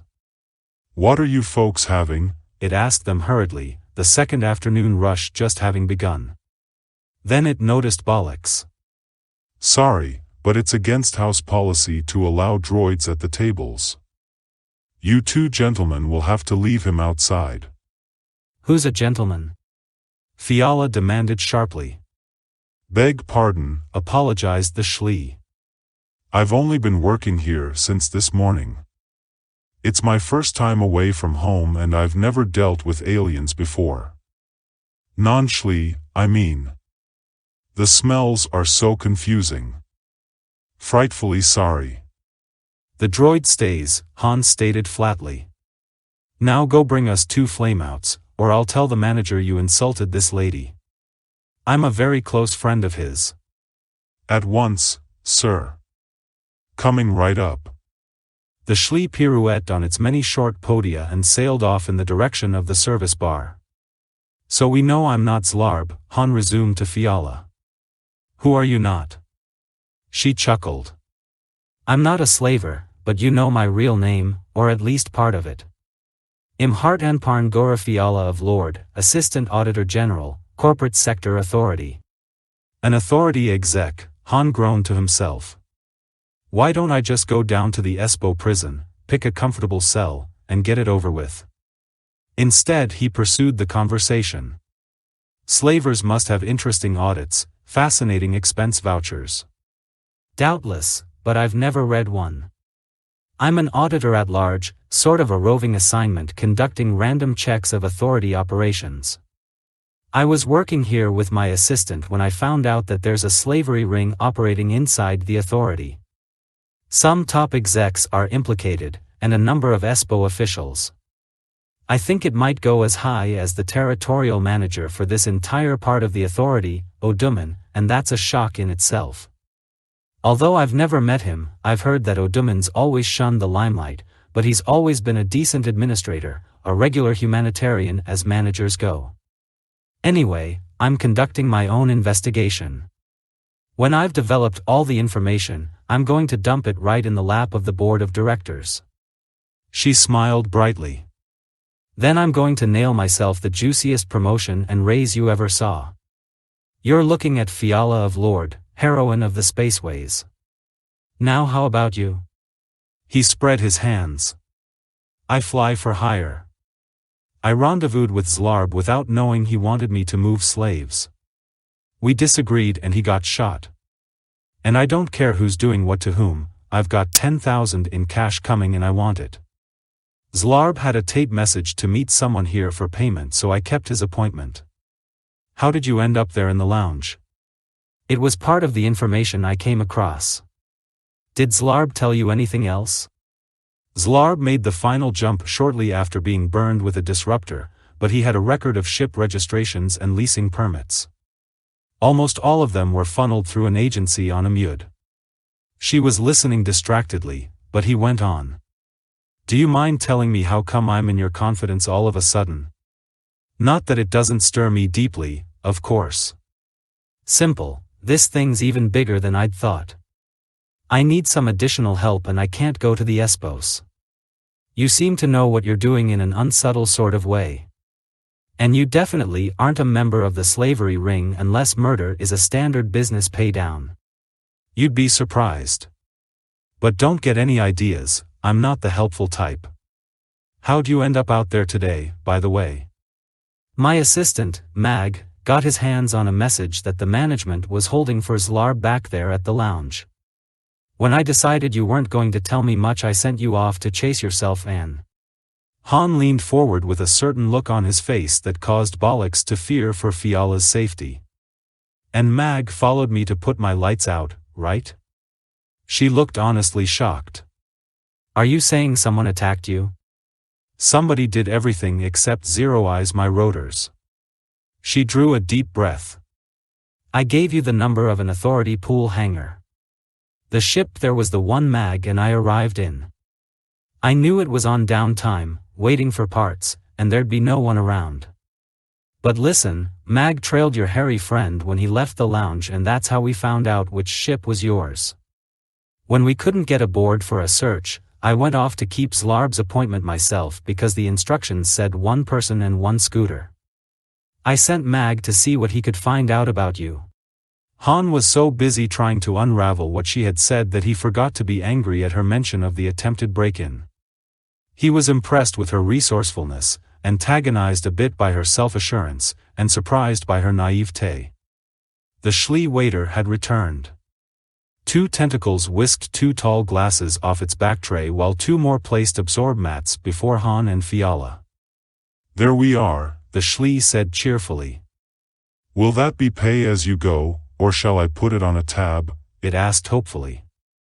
It had already been stiffed twice that day by unscrupulous customers who had taken advantage of its difficulty in differentiating among individual non-Schlee. Run the tab, said Han immediately. The Schlee retreated in disappointment, trying its best to memorize Han's odor without much confidence. The flameouts were perfect, burning their tongues and freezing their throats, making them gasp a bit. Don't you think it was stupid to ride out there alone? Han asked. I had a gun, she argued. A special, one that doesn't register on scanners. Lots of execs carry them. How did I know the worthless thing would let me down? Where's your assistant now? After Mag checks on you, he'll go to our hotel and get ready to leave. It occurred to me that we might have to get off planet in short order. Very possible, allowed Han. A sudden thought struck him and he became hostile again. I owe Mag for damaging my ship, don't I? I ordered him to try to break in, to see if there was any information on board. I thought you might just be playing very, very dumb. If you want to get even, you can take me on another swoop ride sometime. By the way, what kind of security system is that you've got? Mag was sure he could open up a freighter without breaking stride, but that lock of yours stopped him cold. He said he'd need a tool shop to get in. I like my privacy, Han explained simply, avoiding the mention of smuggling. Mag said it was like trying to crack the Imperial currency reserve. Sounds like an experienced guy. Oh, very versatile, yes. I hand-picked him because he had, a range of abilities. I think you two will find one another quite. At that moment Chewbacca arrived with spray. The Wookiee forcefully sat the little Tinnin down with the pressure of a giant paw and took a seat himself, filling it to overflowing. I met Fiala here and almost got killed, Han told his friend pleasantly. How was your afternoon? Chewbacca studied the woman with his large, lucid blue eyes and she returned the scrutiny. Then the Wookiee motioned to spray and, in his growling, barking language, explained to Han what had happened as the skip tracer squinted from one to the other. I hate skip tracers, announced Han Solo at length. In that case I think I'll just be toddling along, Spray said, starting to rise.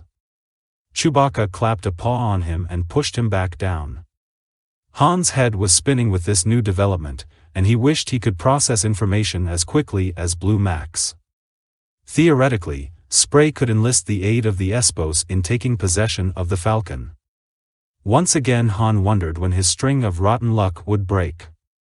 Just then the Shlee waiter showed up again, having noticed Chewbacca's and Spray's presence. It endeavored to speak in its most hospitable tones, still aware of its previous gaffe. Yes, sir, purred the Shlee to the Wookiee. And what can I bring you and your strapping young hatchling here? Chewbacca snarled at the Shlee. Spray, already visibly disturbed, exploded. We're not even the same species. What have I told you about that? Han asked the Shlee menacingly. 1,000 pardons, wailed the Shlee, rotating back and forth through nervous quarter turns and intertwining its tentacles imploringly. What in the world is going on? Fiala wanted to know, not having understood anything Chewbacca had said. Spray held his paws up, webbed fingers spread, until the others were quiet, including the Shlee. First of all, we have no need of any refreshments, thank you, the Tinnin told the waiter. The Shlee retreated gratefully. Now, Spray continued, the central issue, Captain Solo, please stop shushing me, sir, I will be heard. At issue are 2,500 credits standard owed Vinda and Drag, Starship rights. Unless you're prepared to make payment, I am empowered to attach and take possession of your ship, which, by the way, appears to have had her marking altered in a legal fashion. Han narrowed his eyes and glared at Spray. I am thinking right now, he said, of how a certain chisel-beaked runt is going to get his just desserts. It's a bit public for threats of aggravated assault, isn't it, Solo? Fiala asked. You keep out of this. For all I know, you two work together. Bullying will do you no good, Captain, Spray plowed on insistently in his squeaky voice. Either remittance arrangements must be made this very moment or I shall be forced to go to the portmaster and the security police. Han had his mouth open, uncertain whether he would try to lie or simply instruct Chewbacca to render the skip tracer unconscious. He heard Fiala say, I'll pay for him. Han's mouth stayed open as he turned on her. Better close it, Fiala cautioned, before your tongue gets sunburned. Look, this problem of mine is a lot more complicated than I'd thought. It will take more investigation before I'm ready to go to the board of directors. I need a way to get around fast, and I'm not particularly anxious to go by public transportation. And the last thing I want is to take an authority pool ship. Solo, you ought to be eager to leave, too, before the Espo start asking about missing rental scooters and several swoop riders smeared out on the landscape. If you'll chart out to me, I'll cover your debt. Besides, you want your 10,000, don't you? Your best chance of finding it is to stick with me. She turned to Spray. How about it? The Tinnin nervously scratched up tufts of fur on his skull, blinking and wriggling his nose back and forth in consternation. Cash, he asked at last. An authority cash voucher, Fiala replied. Half now, half when we're done. They're as good as money in a vault. Interstellar Collections Limited does prefer repayment to repo procedures, the skip tracer admitted. But I'm afraid I couldn't let you out of my sight until restitution is made. Just a second, Han snapped at Fiala. I'm not carting that little bloodsucker along anywhere.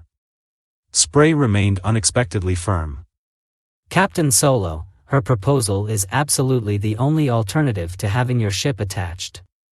There's always the famous disappearing ship tracer trick, suggested Han darkly. Be civilized, Fiala chided. This won't take long, Solo.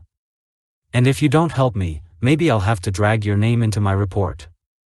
But if you take me to check out this shipping agent on Amud, the one you mentioned, I'll forget about you completely. Han hoped it would be mutual. He poured down half of what remained of his flameout. It felt corrosive but didn't help much otherwise. He looked to his first mate, who was looking back, no help at all, willing to go with whatever decision Han made. He put his chin on his fist. Chewie, you take Bollocks and Paddlefoot, here, back to the ship. I'll go with our new employer and pick up her assistant. Get liftoff clearance and punch up a jump to Amud. Fiala scribbled quickly on a pad of forms and pressed her thumbprint against the authorization square. She presented the voucher to Spray, whereupon Han realized that she was carrying an open expense account and that her position with the authority must be an important one indeed. The Wookiee had risen and moved near Spray as a general precaution, with Bollocks close behind. But the Tinnin only made a polite parting bow to Fiala. Thank you for remaining reasonable about this entire incident, he said. He started for the door. Chewbacca growled a farewell to Han, then to Fiala. She returned it, not getting the vocal sounds right but contorting her face around into a very close approximation of the Wookiees, even to getting both corners of her upper lip up high and baring her lower teeth along with the uppers in true Wookiee fashion. Chewbacca was startled, but yipped laughter.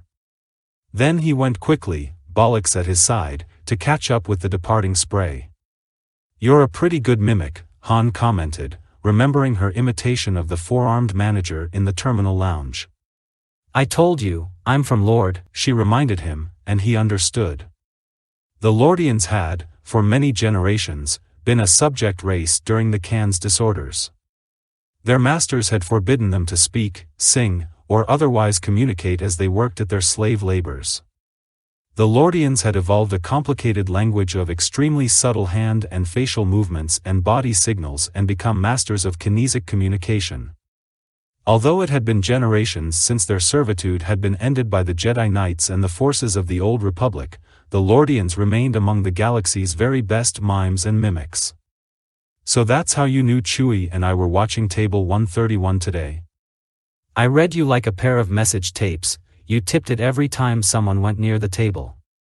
And, thought Han, Fiala's Lordian background gave her an added interest in ending the slavery ring.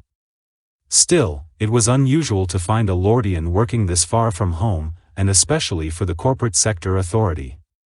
About to down the last of his flameout, Han pointed to the open voucher pad. There are plenty of times when you can get more with a blaster than with one of those, but if I had one I'd buy myself a nice little planet and retire. Which is why you'll never have one, she assured him, rising and following him from the table. This slavery business is going to be my big break, nothing's keeping me out of a board chair. The Schley waiter returned, its olfactory stalks tilting and waving when it took cognizance of the empty table. Then it noticed Han and Fiala and approached them tentatively, the check extended before it on a metal salver. Ah, I believe this is your check, humans, ventured the Schley. Us? Han, who was broke, cried indignantly. We just arrived, and for your information we've been waiting to be seated for quite a while now. And you're trying to stick us with somebody else's check when we haven't even had a drink yet? Where's the manager? The Schlee was spinning around and back, tangling its tentacles in total consternation. Its sensory equipment was really quite excellent at fine distinctions and subtle perceptions concerning other Schlee, but it found humanoid species dreadfully anonymous. Are you certain? The Schlee moaned abjectly. I'm sorry, I suppose I had you confused with two others. It studied the vacant table, wringing its tentacles in distress. You didn't happen to see them leave, did you? If I'm stiffed again it will cost me my job. Unable to endure any more, Fiala drew a generous handful of cash from her thigh pouch and tossed it on the salver. Solo, you're impossible. The Schlee withdrew, showering her with its gratitude. Fiala headed for the door. It's every life form for himself, opined Han Solo.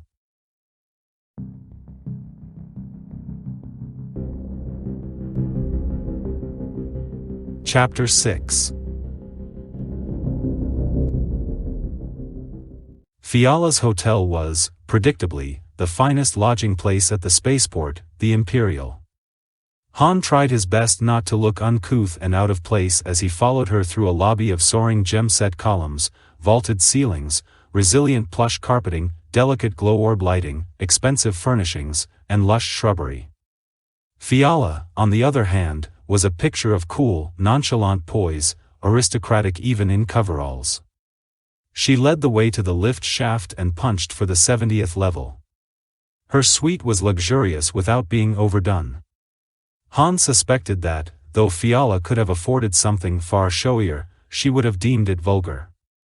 But the second she palmed her door open, he knew something was wrong. Things were in disorder.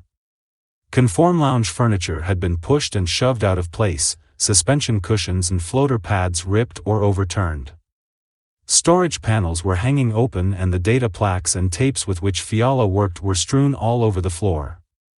As Han pulled Fiala out of the doorway, he suddenly remembered that he was unarmed. "Do you have another gun?" he whispered to her. She shook her head, her eyes very wide. "Then give me the special, it's better than nothing." She passed the inoperative weapon to him. He listened closely but heard no sound to indicate that whoever had ransacked her room was still there. He moved cautiously into the suite, listening at each doorway before he went through. He found signs of search everywhere on his wary sweep, but satisfied himself that no one remained in the rooms. He engaged her door's security mode at full isolation. "Where's Mag's room?" She pointed. "There's a connecting door behind that hanging, we usually take adjoining quarters. An audit can demand very long hours." Sliding Mag's door open slowly, ear cocked for any warning, he heard none. Mag's suite was in the same state at Fiala's. "You sent him back here to pack?" Han asked. Fiala nodded, gazing around the ransacked place in some shock. "Well, somebody forwarded him for you. Grab whatever you can put in your pockets, we're getting out of here right now." "But what about Mag? We have to report this outrage to the Espos." Her voice trailed away as she returned to her own suite. He began feeding instructions into the programming panel for the servant drones that took care of domestic chores, then went back to Fiala's suite. "We don't go to any Espos," he called to her. "They may be part of it, isn't that what you told me? Then don't go cutting the charter short." He began inserting orders into the programming panel for her rooms, too. Fiala returned, her various coverall pockets and pouches bulging and a slim day tote slung over one shoulder. "I don't like it, but you're correct about the Espos," she admitted. "What are you doing?" He turned from the panel. "Well, what do you know, a female who can travel light. What I did was issue instructions for your stuff and Mag's to be put into storage. You can come back for it later, I hope," he thought to himself. "Are the rooms already paid for? Good, let's jet." He peeked into the corridor before easing out into it. Han felt as tense as a wound spring as they rode down the drop shaft, but they encountered no trouble there or in the foyer. A robohack dropped them at one of the spaceport's side gates, a freight hauler's entrance near the Falcon that Han's shipmaster's credentials allowed him to use. But when they reached the side of the approach opposite from the apron on which the Falcon was parked, Han suddenly yanked Fiala back behind the shelter of a small orbital skiff and directed her attention to several loiterers in the area. "Recognize any of them?" She frowned at them in the hazy Sunday. "Oh, you mean those goldskins? Aren't they the other swoop riders from this afternoon? But what are they doing here?" He made an elaborate face at her. "They came to ask us to join their aerobatics club, what else?" "What now?" Fiala wanted to know. Han took his macro binoculars from their case at his side. Through them he could see Chewbacca moving around the cockpit of the Millennium Falcon, running a pre-flight check of the ship. "At least Chewie's on board," he told her, lowering the macros. "Spray and bollocks, too, I guess. Our friends are probably waiting for you and me to show up before they spring whatever they've got planned." Shooting their way out wouldn't work, he knew. Even if he and Fiala could reach the Falcon under cover of her belly guns, their chances of evading the patrol network and picket ships overhead and making hyperspace would be almost non-existent. Fiala held her lower lip between her teeth, pondering. "There are regular passenger connections between here and Amud. We could leave now, while they're watching your ship, and meet Chewbacca there. But how to let him know?" Han looked up and down the rows of spacecraft on their side of the approach. "There's what we need," he said and, taking her head, led her back through several rows of grounded vessels. They came to the one Han had spotted, a large cargo lifter connected to a refueler, its outer access panels open. Han crawled up through an access panel and 20 seconds later threw open the small cockpit hatch. "Nobody home," he told her as he gave her a hand up. Together they squeezed into the cramped cockpit. Han trained the macro binoculars on his first mate across the way, and when the Wookiee chanced to look in his general direction, flashed the cargo lifter's running lights. Chewbacca took no notice. It took 4 more tries to get the Wookiee's attention. Han saw his first mate's long, shaggy arm go to the console and the Falcon's running lights blinked twice in acknowledgement. Fiala kept an eye on those individuals watching the Falcon to ensure that they hadn't noticed what was going on. In so doing she spotted at least 4 more idlers mounting an inconspicuous guard on the freighter. Chewbacca pretended to be running a warm-up while Han sent him a series of longs and shorts explaining their predicament and what the revised plan was. Throughout the process, Han was very aware of Fiala pressed up against him in the confining cockpit. Her perfume, he found, had a tendency to distract him. When Han was finished, the Falcon's lights blinked twice again. As he helped Fiala down from the cargo lifter's cockpit hatch, a tech came up. "What were you people doing up there?" Fiala turned a scathing, imperious glare on the tech. "Is it now required that port safety overseers answer to ground crew? Well? Who's your supervisor?" The tech murmured something apologetic, shuffling her feet and saying that she'd only been asking. Fiala gave her one more haughty glare and departed with Han at her elbow. "And now we book passage out?" she asked once they had passed out of the tech's earshot. "Yeah, I'll teach you all about getting off-world under a phony name. Chewie's going to stay put till we're clear, then lift off. They won't be expecting him to leave without us, so he shouldn't have any trouble. We will meet him on Amud." "We're in luck," Fiala said as she and Han stood studying the soaring holos that listed departures in the main passenger terminal. "There's a ship that goes straight to Amud, leaving this evening." Han shook his head. "No, there's the one we want, departure 714, the shuttle." Her brow furrowed. "But it's not even leaving this solar system." "Which is why no one will be covering it," he countered.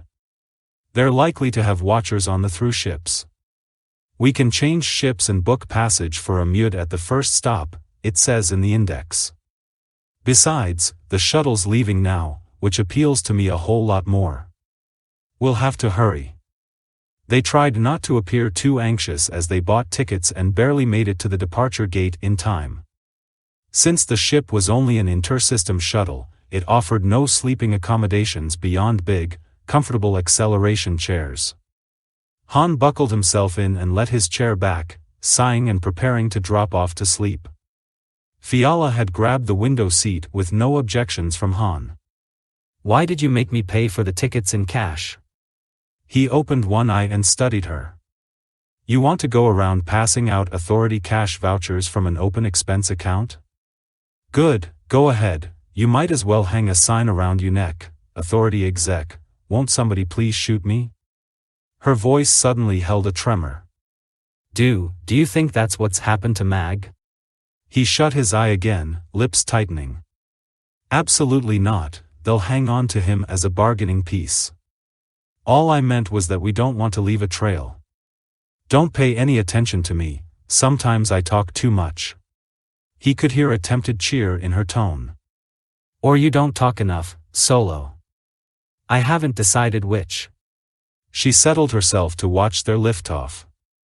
Han, who had seen more of them than he'd ever be able to count, was asleep before they left the troposphere. At their destination, Runaden, fifth planet out from the same sun that warmed Bonadan, they discovered they had missed their starship connection. The shuttle had been slightly delayed en route by injector problems, but of course starships on interstellar jump schedules are never held for mere interplanetary traffic. They run on precise timetables for which hyperspace transitions are meticulously calculated in advance by both onboard and ground-based computers. Straying from the strict timing of the jump schedules was something the passenger lines hated to do. But they don't mind leaving people stranded on some rock, fumed Han, who had been known to calculate a hyperspace jump with one hand while dodging the law with a hold full of Kessel spice with the other. Stop complaining. There's nothing we can do about it, Fiala reasoned. There's another ship that can get us to Amud, see? Departure 332. He checked the holo listings. Are you crazy? That's an M-class ship, probably a tour. Look at that, they're going to stop at 3 other planets. And they're not exactly going to be burning up hyperspace either. It's the quickest way to Amud, Fiala said sensibly. Or would you rather go back and try to make peace with the people who were chasing us all over Bonadan? Or wait for them to trace us here? Han was painfully aware that Chewbacca and the Millennium Falcon would be waiting on Amud. I don't suppose you have enough cash to charter a ship of our own without using a voucher? She smiled at him sweetly. Why, yes, growing right here off my petty cash vine, I was saving up the harvest until I had enough to buy my own fleet. Try to be rational, will you, Solo? All right, lay off. At least it won't cost us more than a few standard time parts. On the way to the reservation's deck they passed travelers from dozens of worlds. There were wobbly-fleshed Kuratanes in their exoskeletal travel suits, breathing the thinnest of atmospheres through their respirators, octopedal woads, heavy-stepping and unused to less than 2 standard gravities, beautifully plumed jastals trilling their phrases to one another as they half-glided along, wings partially extended, and human beings in all their variety. A hand dropped onto Han's shoulder. He started, pivoting with a blurringly fast motion that freed him of the hand, put distance between himself and the other, and brought his right hand down to where his blaster would ordinarily have been. Easy, Han, old reflexes die hard, I see, laughed the man who had stopped him. Braced to confront Zlarb's business associates or a flying squad of Espos, Han felt abrupt relief not unmixed with a new worry as he recognized the man. Roa. What are you doing here? Roa had put on weight, too much of it, but it didn't conceal the open, friendly features of one of the best smugglers and blockade runners Han had ever known. Roa smiled, looking as pleasantly paternal and trustworthy as ever. Passing through, just like everyone else, son, and I thought I recognized you. Roa was carrying an expensive command case, a compact, self-contained business office. He wore a conservative beige suit with soft white shoes and rainbow girth sash. You remember Lowell, I'm sure. The woman introduced by Roa had been standing to one side. Now she came forward. How's it been with you, Han? She asked in that rich voice he recalled so well. Lowell hadn't gone as far to flesh as her husband. She was still a striking woman with masses of wavy white blonde hair and an elegant face. Han thought that she certainly didn't look, how many standard years older. Seeing them brought back a surge of memory of the fast, furious time he had spent working for Roa, when he had tired of trying to be just one more honest, unassuming spacer a few credits away from poverty, like uncounted others wandering the stars, having abandoned a planet and a life. It had been Roa who had taken Han on his first exhilarating, harrowing Kessel run, very nearly his last. In Roa's organization Han had risen quickly with a reputation for taking mad chances, daring any odds, running fearsome risks in the pursuit of illegal profit. But they had parted company a long time ago, and honor among thieves was a more romantic myth than a dependable institution. Han's immediate reaction on seeing Roa was pleasure, but close on its heels was suspicion that this wasn't altogether an accident.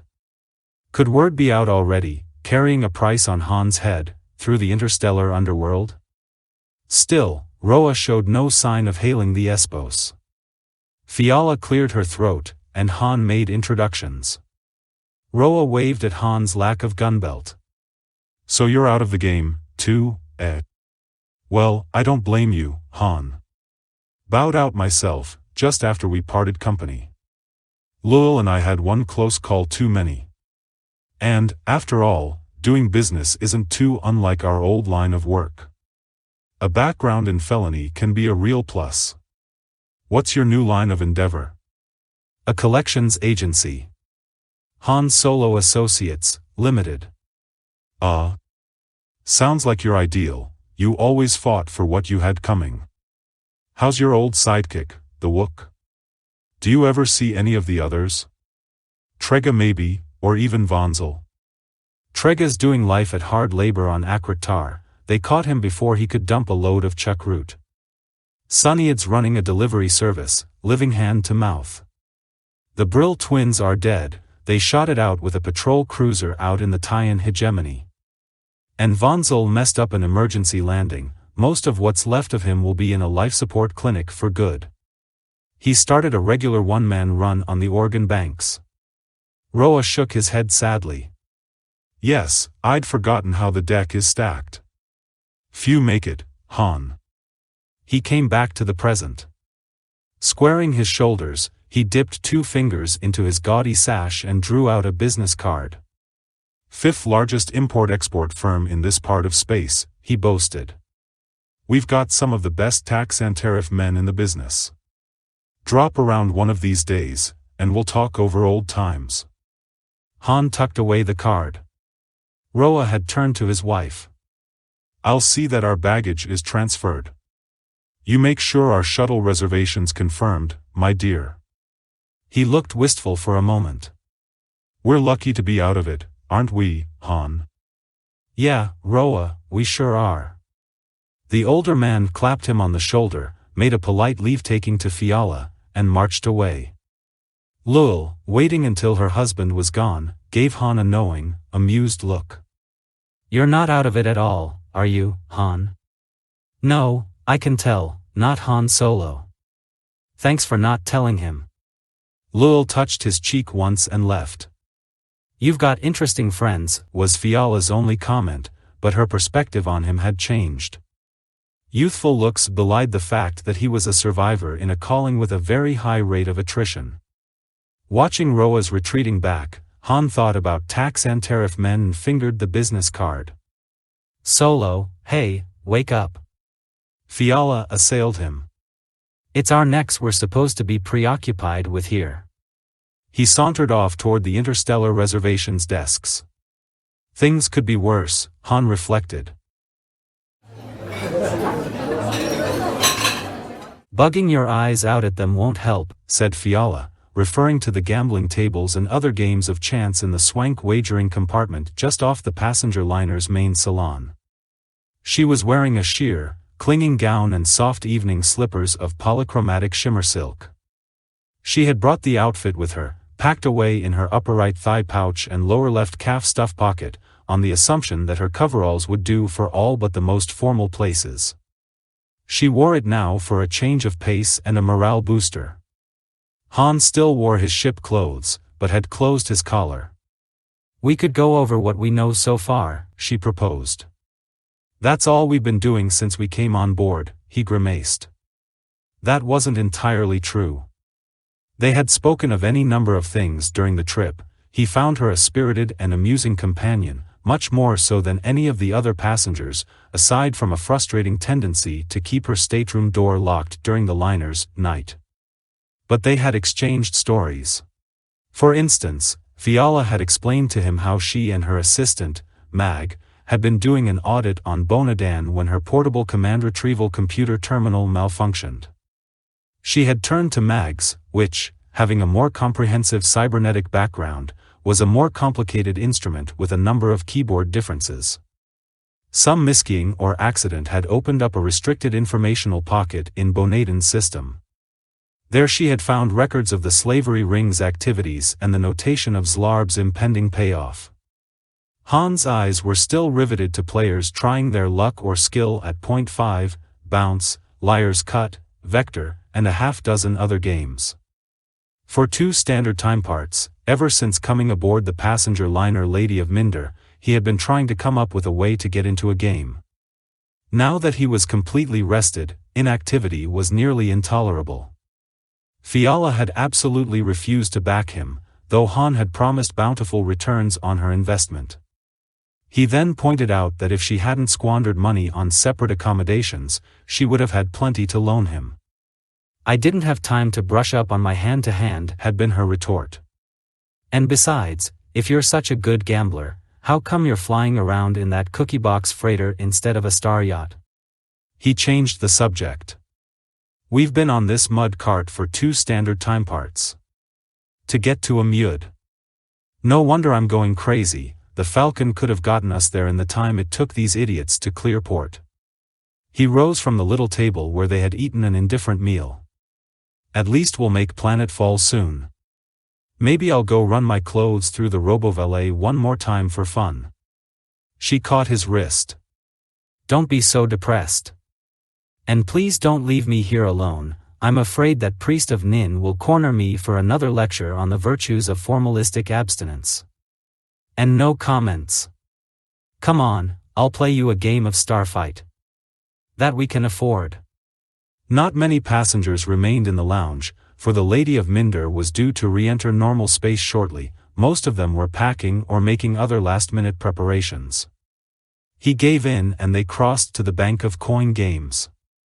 She mimicked his rangy walk, swaggering along next to him, arms dangling a bit and shoulders slumped back. There was an exaggerated sway to her hips as she swept the room arrogantly with narrowed eyes and an invisible blaster waiting her side, right in step with him. When he noticed, he recognized himself at once. He glared around the salon in case anyone was inclined to laugh. "Will you quit that?" he said out of the side of his mouth. "Somebody's liable to call you out." She chuckled. "Then they'll stop a blaster bolt, handsome. I've been studying with the master." He found himself laughing, as she'd intended. The Starfight game consisted of 2 curved banks of monitors and controls, almost surrounding each of the 2 playing stations. Between them was a large holotank with detailed star charts. With the stacks and stacks of controls, each player sent his myriad ships out to do battle in computer-modeled deep space. He stopped her as she was about to drop a coin into the game. "I've never been too partial to Starfight," he explained. "It's too much like work." "What about a last stroll through the promenade?"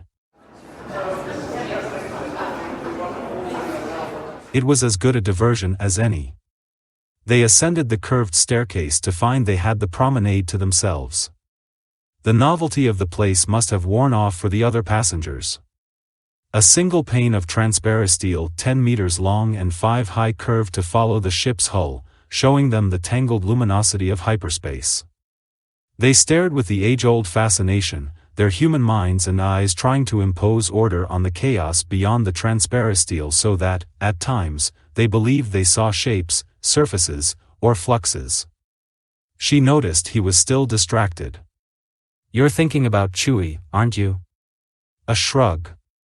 "He'll be all right. I just hope the big lug didn't worry himself sick when we were overdue and start shedding or something." The ship's public address system announced final warning of transition, though it was for crew members rather than passengers.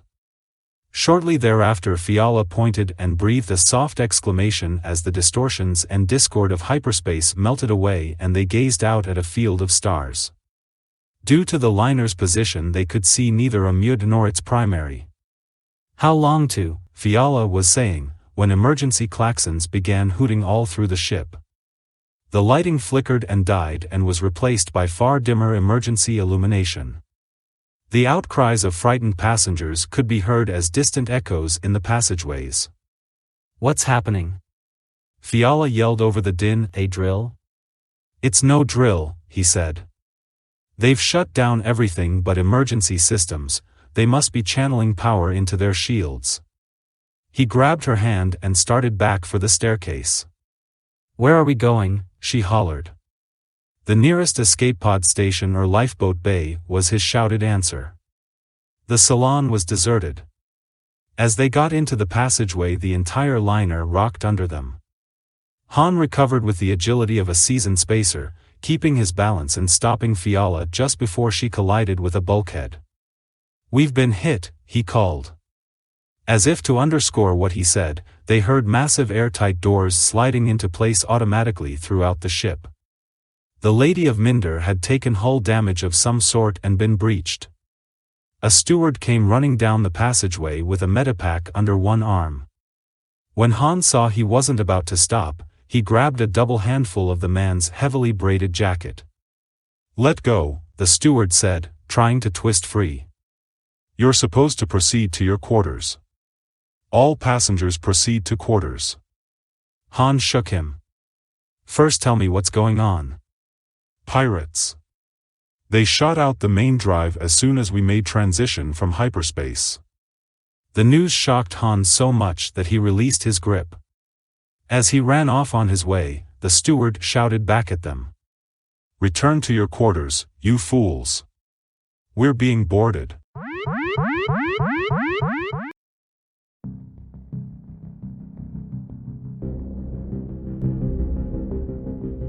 Chapter 7. "This vessel is a fraud," Spray announced, keying his next move into the game board in the Millennium Falcon's forward compartment. Chewbacca took just enough time from what he was doing, analyzing Spray's unorthodox stratagem, to snarl threateningly. Spray, who had grown more used to the Wookiee's outbursts, didn't flinch much at all. He was dividing his time between the compartment's technical station and the game board, giving the Falcon's first mate a very difficult match while running a combination inventory and inspection of the ship out of a sense of duty to Interstellar Collections Limited. Chewbacca permitted it more to keep the skip tracer busy than anything else, but this slandering of the Falcon, if unchecked, could only lead to retribution. Come to think of it, the Wookiee reflected, the Tinnin wasn't a bad technical pilot. He had even assisted on the liftoff from Bonadan, once Chewbacca had judged that Han and Fiala had won enough time to get off-world. Spray had co-piloted and aided in hyperspace transition with a fussy proficiency, though he'd been startled to learn that Han and Chewbacca habitually spaced by themselves, Han reaching back to his left to carry out navigator's chores and the Wookiee leaning to his right to run the commo board when needed. "The exterior is a deception," Spray was continuing. "Why, some of the equipment you've installed is restricted to military use, are you aware of that? And her armament rating's way too high, as is her lift-mass ratio. How did Captain Solo ever get a waiver to operate within the Authority?" The Wookiee, cupping his hirsute chin in both hands, leaned down even closer to the game board, ignoring the question. Even if he had been able to communicate eloquently with Spray, he wouldn't have explained about the waiver, which had involved an amazing variety of lawbreaking and the total destruction of the covert authority facility known as Star's End. Miniature holomonsters waited on the circular game board, throwing challenges to one another. Chewbacca's defenses had been penetrated by a lone combatant from Spray's forces. The question of external versus internal threat was a very subtle one, involving closely matched win/lose parameters. The Wookiee's nose scrunched in thought. He reached a hairy finger out very slowly and punched his next move up on the game's keyboard, then reclined on the curving acceleration couch, arm pillowing his head, his long legs crossed. With his free hand he scratched his other arm, which the somatogenerative effect of the flaking synth flesh had made itchy. "Uh-oh," blurted Blue Max, who was following the contest from his habitual place in Bollix's open thorax. The droid sat on a pressure keg among the other clutter to one side of the compartment, amid plastic pallets, hoisting toggles and a rebuilt fuel enricher that Han hadn't gotten around to installing yet. The computer probe's photoreceptor swiveled to track on Spray as the Tinnin returned to the board and made his next move without hesitation. Spray's lone combatant had been a decoy. Now one of his supporting monsters slithered across the board and, after a brief battle, threw Chewbacca's defenses wide open. "It's the 8th Ilfmar Gambit. He drew you out with that loner. He's got you," Blue Max observed helpfully. Chewbacca was filling his lungs for a vituperative outpouring and levering himself up to the board again when the Navi computer clamored for attention. The starship's first mate forgot his ire and scrambled up from the acceleration couch, but not before he cleared the board of his humiliating defeat. He hastened off to prepare for the reversion to normal space. "And just look at this, some of these systems are fluidic." Spray squeaked after him, whiskers aquiver, waving a tech readout screen. "What is this, a starship or a distillery?" The Wookiee paid him no heed. "Good game, Spray," attested Max, who was himself a fair player. "He held me for 3 extra moves," admitted the skip tracer. "I wish things were going as well with this technical survey. Everything's so modified that I can't trace the basic specifications. Maybe we can help," Max piped brightly. "Max is conversant with ship systems," Bollix said. "He might be able to dig out the information you require." "Just what I need. Please, step over to the tech station." Spray was behind the droid, webbed feet scrabbling on the deck plates, pushing him to a seat at the station. As Bollix sat heavily into the acceleration chair, Max extended an adapter, the one Chewbacca had repaired after the encounter with the slavers. "I'm in," Max announced as technical readouts began marching across scopes and screens at high speed. "What do you want to know, Spray?" "All data on recent jumps, you can patch into the Navi computer. I want to see how the ship's been operating." "You mean accuracy factors and power levels?" Max asked in his childish voice. "I mean hyperspace jumps, date-time coordinates, all relevant information. It'll give me the simplest evaluation of how the ship performs and what she's worth." There was a momentary hesitation.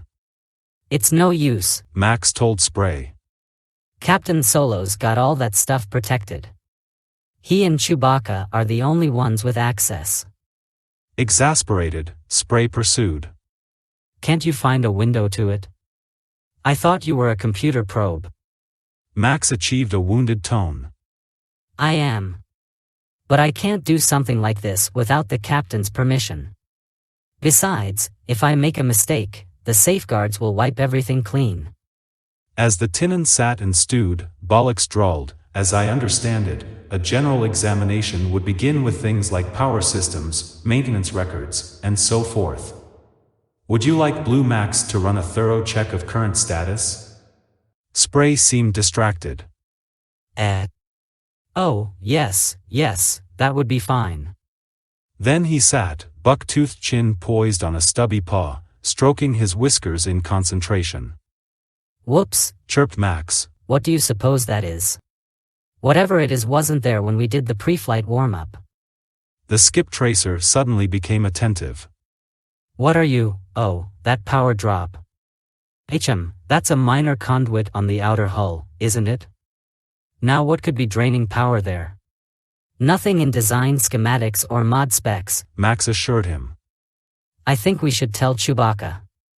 Spray, never one to trust the unexplained, was inclined to agree. Yielding to the skip tracer's nervous exhortations, the Wookiee left the cockpit only under protest, and seated himself at the tech station. But when he saw evidence of the highly improbable power drain, his thick red-gold brows beetled and his leathery nostrils dilated reflexively, trying to catch a whiff of what was wrong. He turned and brayed an interrogative at Spray, who had been around the Wookiee long enough to understand that much. I haven't a clue, the skip tracer answered stridently. Nothing in this slapdash ship makes any sense to me. She looks like a used load lifter, but she's got higher boost than an Imperial cruiser. I don't even care to think about how jury-rigged some of those reroutings must be. At Chewbacca's order, Blue Max showed him, on a computer model, exactly which length of the conduit was experiencing drainage. The Wookiee marched to the tool locker, withdrew a work light, a scanner and a huge spanner, and continued on aft with Spray and Bollocks bringing up the rear. Near the engine shielding, the Falcon's first mate removed a wide inspection plate and wormed himself down into the crawlspace there. He had even less room than normal, a good deal of the fluidic systems had been installed here. He barely managed to turn his wide shoulders and squeeze the scanner in by the hull. He played its invisible tracer beam over the metal, watching the monitor carefully. At last he found the spot where, on the other side of the hull, the power conduit was showing droppage. It didn't look like any malfunction he had ever seen. There should be no reason for the conduit simply to lose power. Something must be drawing it from the conduit, but Chewbacca could think of nothing that would do so. Unless, of course, something had been added.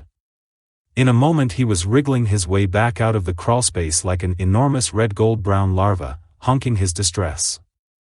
Bollocks's vocoder and Max's vied with Spray's high-strung squeak, demanding to know what was wrong.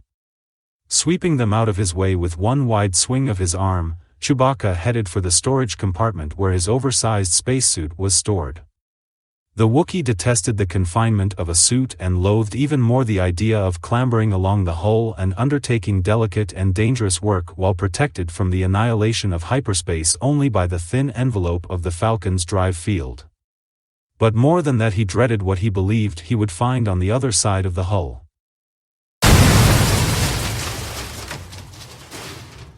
The decision was taken out of his hands. There was a loud plow. Out of the still-open inspection port came a burst of flame and explosive force along with gases and vaporized liquids from the fluidic components. There followed a sustained whistle of air that let them know the vessel had been holed, confirming the Wookiee's worst fears. During the ground time on Bonadan, someone, most probably the enemies waiting for Han and Fiala, had taken precautionary measures to ensure that the Millennium Falcon wouldn't escape. They had fastened a sleeper bomb to the starship's hull where it would do the worst damage.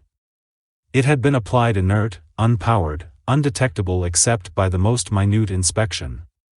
Once in flight it had become active, draining power from the ship's systems to build its explosion. Then it had released in a shaped charge and blown out control systems in flight. The device was meant to produce the cleanest possible kind of murder, one that would leave no evidence, blasting the ship and all it contained into meaningless energy anomalies in hyperspace. Chewbacca and Spray were driven back by the multicolored reek belching from the ruptured fluidics. Unprotected, they could be killed as easily by breathing those concentrated gases as by a miscalculated transition. But Bollocks could get along quite well where they couldn't. They saw the droid clank through the billowing smoke, lugging a heavy extinguisher he had pulled from a wall niche. Chewbacca had occasion now to curse the same auto-firefighting gear that had saved them all on La. The system's inability to operate now might spell their deaths. Bollocks's chest panels closed protectively over Blue Max even as he set the extinguisher down and lowered himself stiffly into the crawlspace, his gleaming body poorly suited to an area designed for limber living creatures. Once he had entered the space, his lengthy arm reached back out to drag the extinguisher after him. There was still the shriek of escaping air and the whoop of warning sirens to tell them the Falcon was depressurizing. Chewbacca had run for the cockpit with spray crowding behind. At the control console he kicked in filtration systems full all, to carry away toxic fumes, and check damage indicators. The bomb must have been relatively small, placed in a precise location by someone who knew stock freighters like the Falcon well. The Wookiee realized it before spray. Whoever had planted the sleeper bomb hadn't been aware of the starship's treadboarded fluidics setup. With the control design radically altered, the bomb had failed to do a complete job of rendering the starship derelict. Transition to normal space was imminent. Without taking time to seat himself, Chewbacca reached over his seat and worked at the console. At least some of the fluidics were functioning. Hyperspace parted around the freighter like an infinite curtain. The Falcon's first mate bellowed an angry imprecation at the universe's sense of timing, picked Spray up bodily and deposited him in the pilot's seat, bade a string of uninterpreted instructions while pointing at the planet Amud, which had just appeared before them, and tore off in the direction of the explosion. He paused long enough to pick up a hull patch kit and a respirator. Hunkering down over the inspection plate, he saw Bollocks sitting in the midst of shards and fragments of fluidic tubing and microfilament. The fire had been quelled. The shriek of escaping air had stopped. Bollocks had firmly planted his durable back against the breach, an adequate sort of temporary seal. The labor droid looked up and was relieved to see Chewbacca. "The hole is rather large, sir. I'm not sure how long my thorax will withstand the pressure. Also, the armor surrounding the breach is cracked. I suggest using the largest patch you have." Chewbacca analyzed the thorny problem of getting Bollocks out of the crawlspace and simultaneously plugging the hole. He settled on the plan of preparing two patches, one smaller and lighter that could be set in place quickly, and the other a sturdy plate that would hold up even against the massive force exerted by the Falcon's air pressure toward the utter vacuum outside. He handed the smaller patch down to Bollocks and yipped instructions, gesturing to make himself understood, frustrated that he'd never mastered BASIC. But the droid grasped what he meant and gathered himself for the effort. Using the agility of his special suspension system and his simian arms, Bollocks managed to push himself free, swing around, and slap the patch into place in rapid sequence. He swarmed for the inspection opening, having seen that the temporary patch was trembling before the strain placed upon it. Chewbacca had seen it, too, and worried. The hole was bigger than he had thought. He reached down with both arms and hauled the droid up through the inspection opening. Just as he did, the patch gave way, sucked into nothingness so quickly that it seemed to vanish. With it went several jagged pieces, enlarging the hole. It was suddenly as if Chewbacca was standing in the middle of a wild river rapids, fighting raging currents of air that, in escaping the ship, were dragging him inexorably toward the hole. Scraps and loose debris swirled around and past him and zipped down the inspection opening. Bracing the muscular columns of his legs on either side of the opening, the Wookiee fought to retain his hug on Bollocks and resist that flood. The giant sinew of his back and legs felt as if it were about to come apart. He clutched the droid to him with one arm, bracing the other on the deck, sustaining himself on a tripod of arm and legs, head thrown back with effort. Bollocks recovered somewhat, only to find that in the position in which the Wookiee was holding him, he could do little to exert any force of his own. What he could and did do was grasp the corner of the inspection plate and swing it over on its pivot, something Chewbacca hadn't a free limb to accomplish. It almost jammed halfway, but with a final tug the droid cleared it. Once it was past that point, the airflow caught it and hauled it shut with a ringing alarm. Fortunately, none of the Wookiee's fingers or toes were poised on the lip of the opening. The depressurization was confined to one small compartment for the time being. How serious that was remained to be seen. Chewbacca wanted to lie on the deck and catch his breath for a moment, but knew he didn't have the time. He squirted thick, gluey sealant all around the inspection plate, then paused long enough to pat Bollocks's cranium with a gruff compliment. "It was Max who brought the inspection plate to my attention," said the droid modestly. Then he hauled himself to his feet and trailed off after Chewbacca, who had already dashed off toward the cockpit. There, Spray was engaged in an uncertain contest with the controls. "We retain considerable guidance function," he reported, "and I've put us on an approach path to the planet's only spaceport. I was about to alert them for an emergency landing under crash conditions." The Wookiee loudly countermanded that plan, dropping into his outsized co-pilot seat. He, like Han, shunned involvement, and the consequent fuss or furor that could possibly be avoided.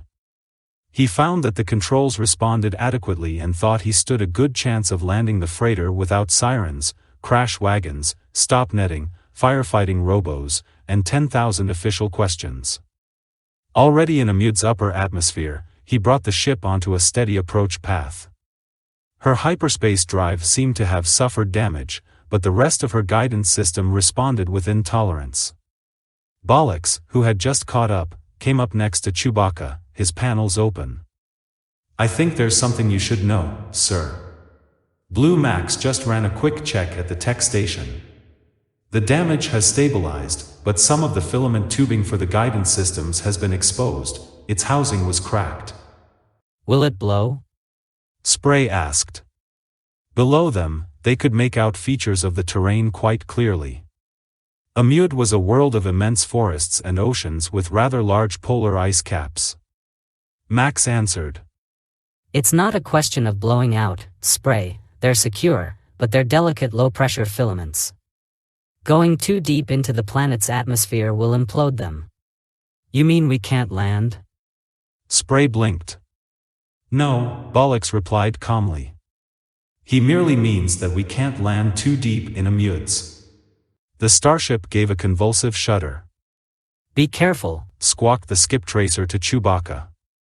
"This vessel is still in lien to Interstellar Collections Limited." Chewbacca gave out a vociferous growl. One of the control filaments had imploded, the planet's atmosphere having overcome the lesser pressure within it. The Wookiee snarled. Working to bypass the line, he had one bit of luck in that he could cut the ship's speed back to a very gentle descent. "Atmosphere," Bollocks finished. "How deep is that?" Spray asked urgently. The terrain-following sensors had already shown them the planet's spaceport at the foot of a high mountain range. "Not very much lower at all, sir," commented Bollocks in neutral tones. The Wookiee pulled the Falcon's bow higher and reset the terrain-following sensors to display the features of the mountain range beyond Amude spaceport. His plan was clear: since he couldn't set down in the lower atmosphere, he would find as suitable a site as he could in the higher mountains and hope that the lower air pressure there wouldn't collapse the rest of the guidance system before he could set the ship down. He waved a shaggy paw at Bollocks and Spray, indicating the passageway. "I believe he wants us to stow all loose gear and prepare for a rough landing," Bollocks told Spray. The two turned and began working their way along the passageway together, frantically cramming loose items into storage lockers and securing their lids. They had reached the escape pods when Spray thought of something important. "What about Captain Solo? How will he know what's happened?" "I'm afraid I can't say, sir," Bollocks confessed. "I see no way in which we can safely leave word for him without compromising ourselves to port officials." The skip tracer accepted that. "By the way, I think there's some welding equipment in that second pod there. You'd better bring it out so that we can secure it." Bollocks obligingly leaned into the open pod. "I don't see any." He felt an abrupt push from behind. Spray had worked up just enough momentum, with a running start, so that shoving with all his might he toppled Bollocks into the pod. "Find Solo!" Spray yelled, and hit the release. Inner and outer hatches rolled down before the confused droid could get out another word. The pod was blown free by its separator charges. And as the Falcon nosed up, driving for the high mountains of Amude, the dumpy escape pod began its fall toward the spaceport.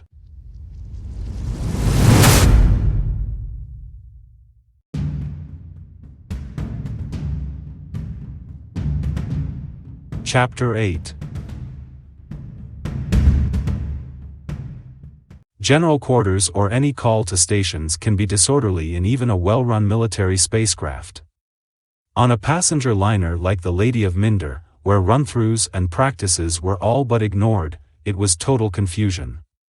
Therefore, Han Solo paid scant attention to the garbled and frequently contradictory instructions blared by the public address enunciators. With Fiala in tow, he plunged down the passageway as panicky passengers, frightened crew members, and indecisive officers immobilized one another with conflicting aims and actions. "What are you going to do?" Fiala asked as they sidestepped a mob of passengers hammering at the purser's door. "Get the rest of your cash from your stateroom, then find the nearest lifeboat bay." He heard airtight doors booming shut and tried to remember the layout of these old M-class ships. It would be disastrous to be trapped by the automatic seal-up. "Solo, tractor in." Fiala bawled, dragged her slippered feet, and finally halted him.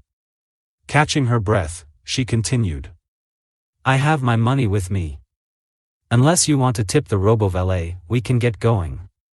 He was once again impressed. "Very good.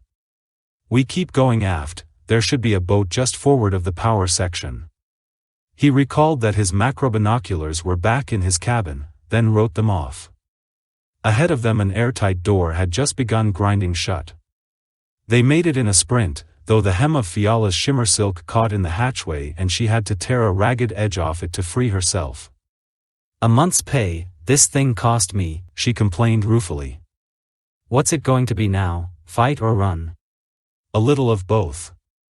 The fool captain of this can must have tripped every door in the ship. How does he think his crew'll get to battle stations?" He started on. "Maybe he doesn't intend to fight," she puffed, staying right at his heels. "I hardly think a liner's crew could make a fight of it against a pirate, do you?"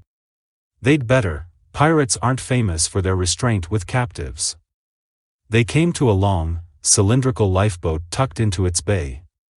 Han broke the seal on the release lever and threw it back, but the lifeboat's hatch failed to roll open. He threw the lever forward and back again, condemning the liner's maintenance officer for not looking after his safety equipment. "Listen," Fiala stopped him. The ship's captain seemed to have reasserted a certain amount of self-control. For the safety of all passengers, his voice came from the PA, and crew members alike, I've decided to accept terms of surrender offered by the vessel that disabled us. I have been assured that no one will be harmed so long as we put up no resistance and no attempt is made to launch lifeboats. With this in mind, I have overridden boat and pod releases to keep them on board. Though the ship is damaged, we are in no immediate danger.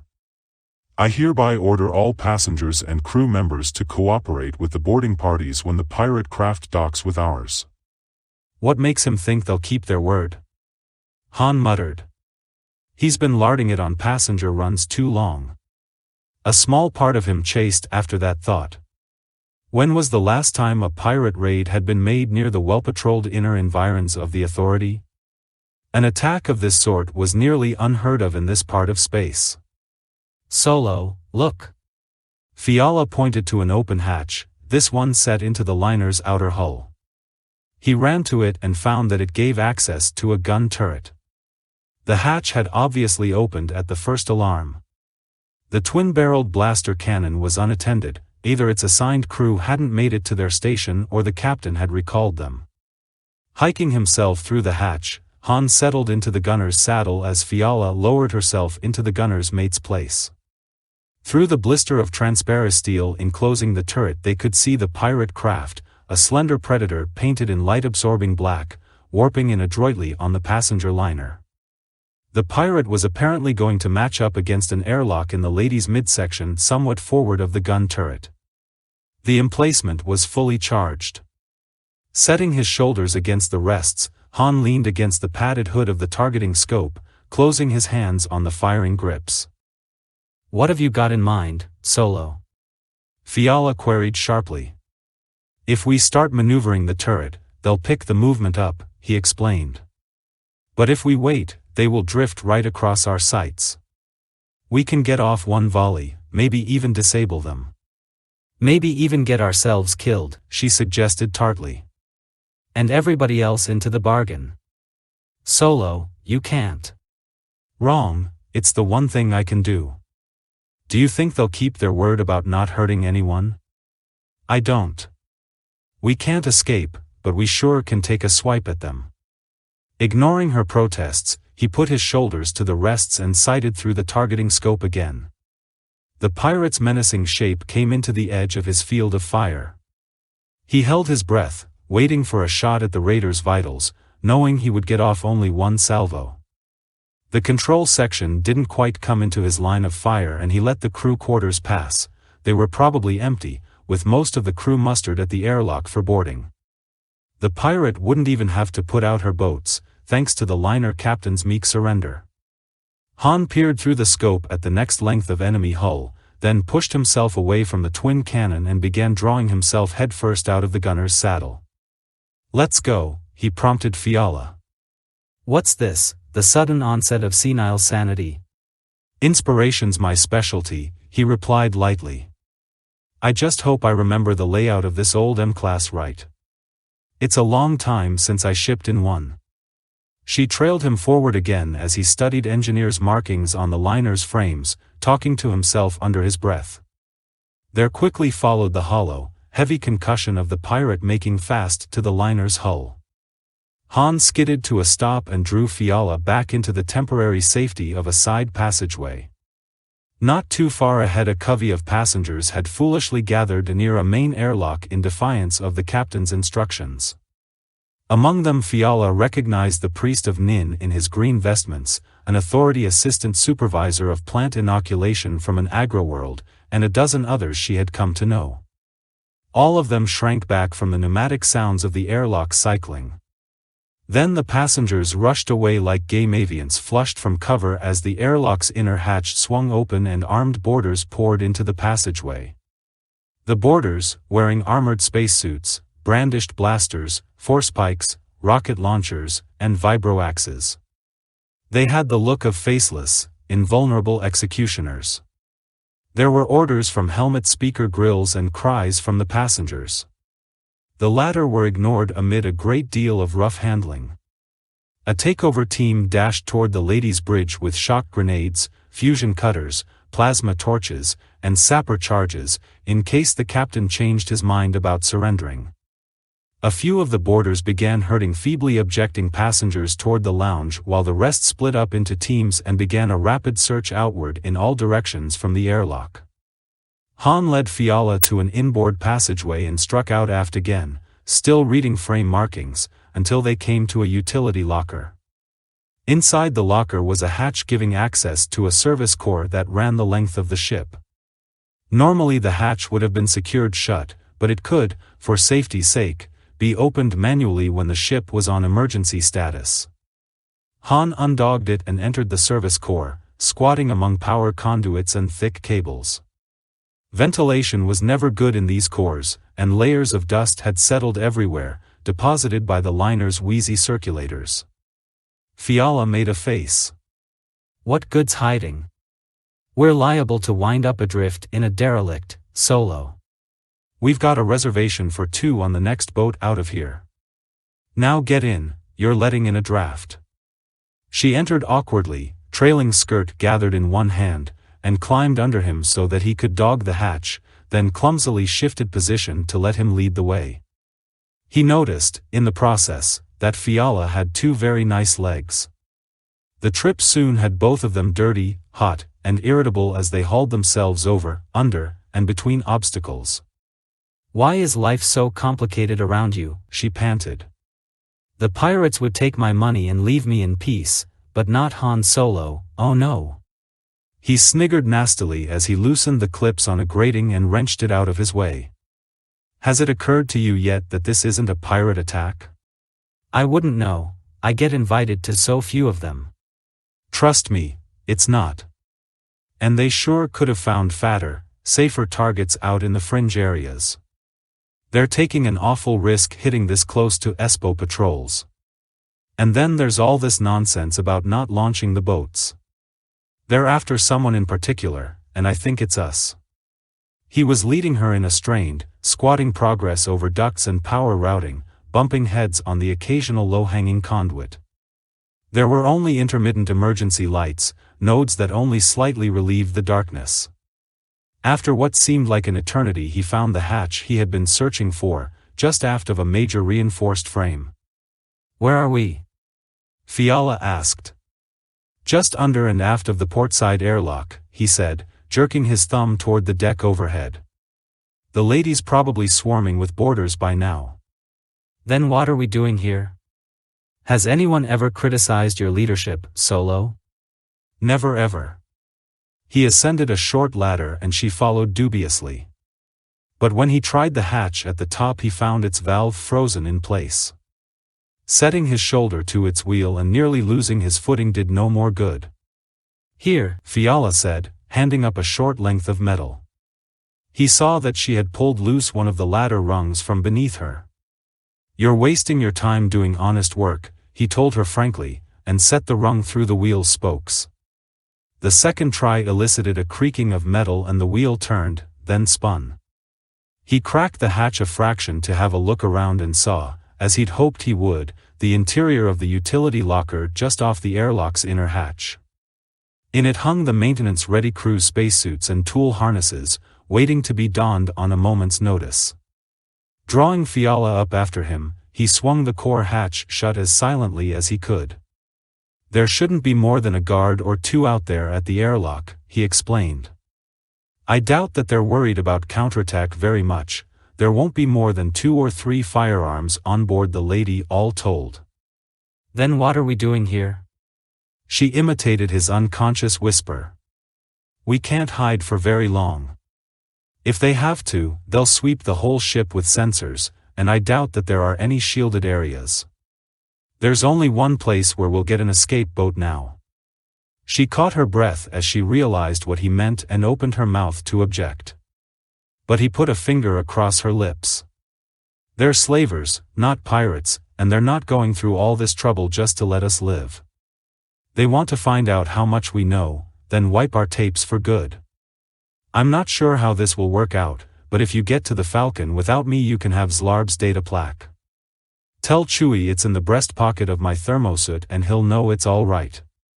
She started to say something, but he put her off. Fight and run, remember? Here's what you do. The guard watching the main airlock had been following the boarding via helmet comlink. The ship was fairly well secured and search parties were going through their assigned areas. A noise from the utility locker attracted his attention.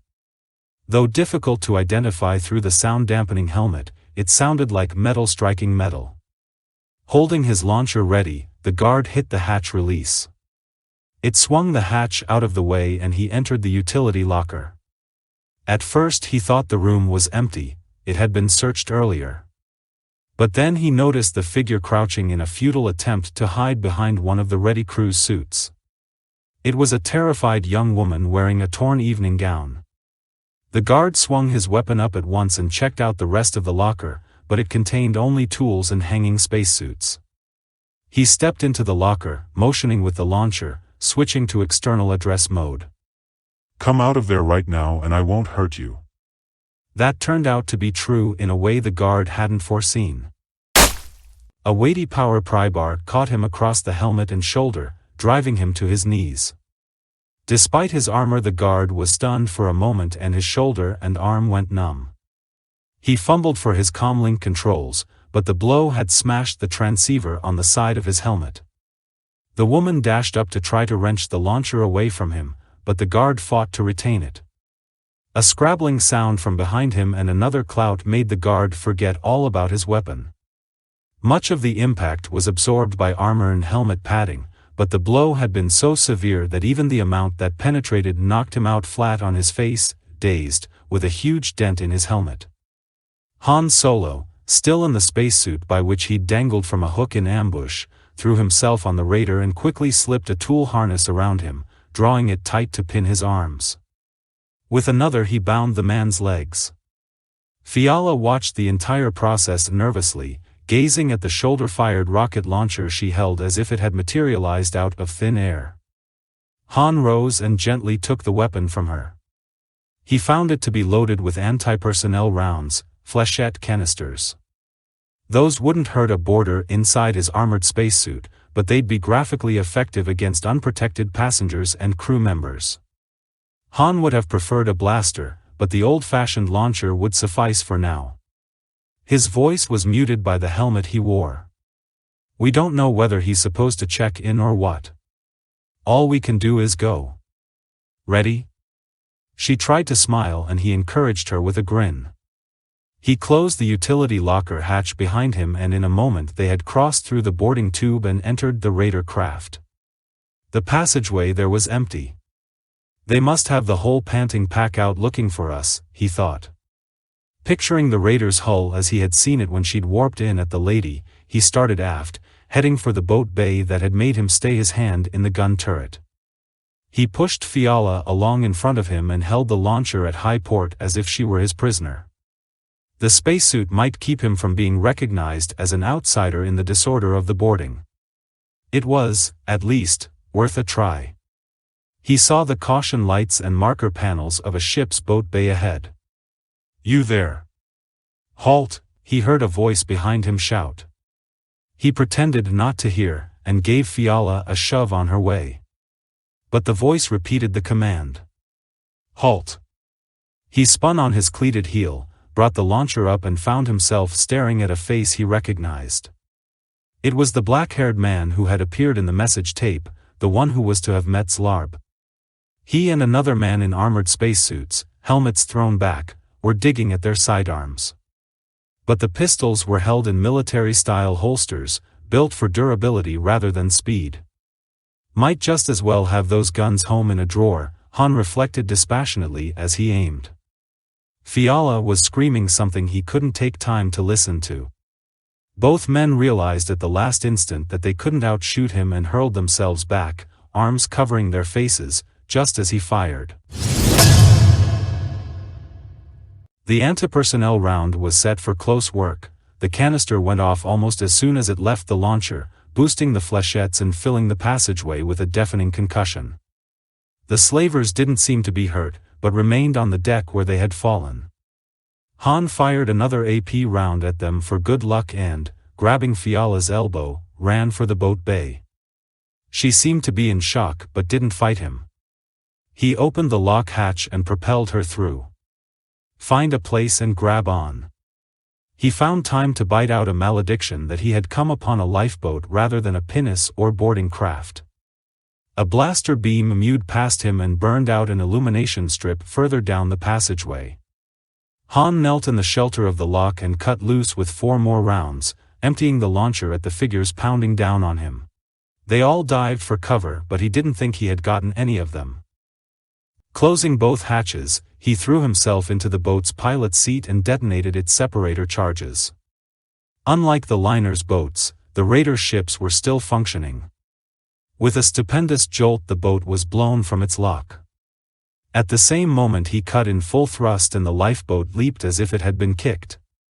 Han swung hard, relying on steering thrusters alone here where there was no atmosphere to affect the tumbling boat's control surfaces. He piloted grimly to miss the liner's hull and looped up to put the bulk of the Lady of Minder between himself and the slaver's vessel. Opening the boat's engine all the way, he vectored on until he was out of cannon range, then plunged toward the surface of a mud. He freed one hand from his struggle long enough to fling back his helmet. Can we outrun them? Fiala asked from the acceleration chair behind him. There's more to it than that, he said without taking his eyes from the controls. They can't come after us until they sound recall and get all their men back from the Lady. And if they want to send boats after us, they'd better have some awfully hot pilots. He heard a lurching and, despite the pull of the boat's dive, Fiala drew herself up to the co-pilot's chair. Sit down and stay put, he told her heatedly, if a bit late. If I'd had to maneuver or decelerate just then, you'd be scraping yourself off the bulkhead. She ignored that. He saw something else had so shocked her that she was still feeling the effect of it. Knowing how resilient she was ordinarily, he divided his attention for a moment. What's wrong? Besides the fact that we might be vaporized at any second, I mean. The man you shot at. The black-haired one? He's the one who left the message I told you about, he was Zlarb's connection. He turned to her sharply. Why? It was Mag, Fiala said, the blood drained from her face. It was my hand-picked personal assistant, Mag.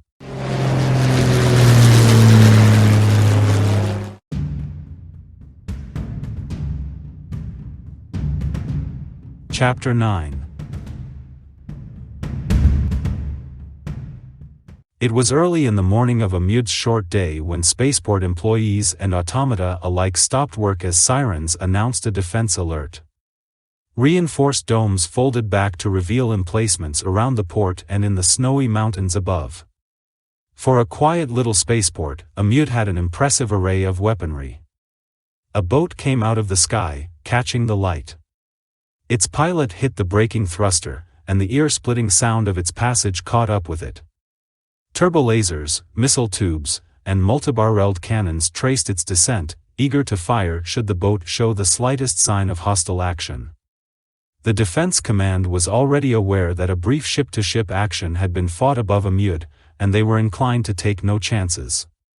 Interceptors were kept clear, since it was a lone craft, and the entire sky was a potential free-fire area. But the boat set down obediently and precisely at one side of the field by port control, at a spot designated. Ground vehicles mounted with portable artillery closed in around the little vessel while the larger emplacements went back to standby. The spaceport automata, cargo handlers, automovers, and the like, their simple circuitry satisfied that there was no reason to discontinue work, returned to their tasks, with one exception. No one even noticed the labor droid who, still carrying a shipping crate, started off across the field. As he cracked the boat's hatch, Han turned to check on his companion. Fiala, you've got great judgment in hired help, that's all I can say. Solo, he passed an in-depth security investigation, she insisted, rather more loudly. What was I supposed to do, have him brain probed? Han stopped as he was about to swing down to the landing field. Not a bad idea. Anyway, this tells us a lot. When you gained access to the slaver's computer pocket on Bonadan, it wasn't just because of miskying. Mag's terminal probably had some sort of special access equipment built into it, looks like he's the slaver's roving accountant, too, and maybe their security man as well. He sent you out on that scooter so you could be quietly taken out of the way. I'll bet he gimmicked up that fancy scanner-proof gun of yours, too. Fiala was fast on the recovery, he had to give her that. She had already accepted what she had seen and revised her ideas accordingly. That doesn't make any of this my fault, she pointed out logically. Han didn't answer, being busy staring into the barrels and emission apertures of a variety of lethal weapons, doing his best to look friendly and unthreatening. He showed empty hands. A man in unmatched tunic and trousers stepped up, disruptor in hand. His uniform wasn't regulation, but he wore a starburst insignia on an armband. Han already knew from inquiries that Amud was run by a loose and often competitive coalition of 7 major clans under authority subcontract. From the disparity of uniforms and attire it appeared that all 7 clans supplied men to the port security force. What's the meaning of this? The leader snapped. Who are you? What happened up there? On that last he gestured toward the sky over Amud with his pistol barrel. Han dropped down from the open hatch and casually but conspicuously raised his hands while donning his sunniest smile. We were passengers on the liner Lady of Minder. She was attacked and boarded by pirates, we too escaped, but I don't know what happened after we left. According to screens, the pirate has cut loose from that liner and run, we haven't got a paint on it anymore.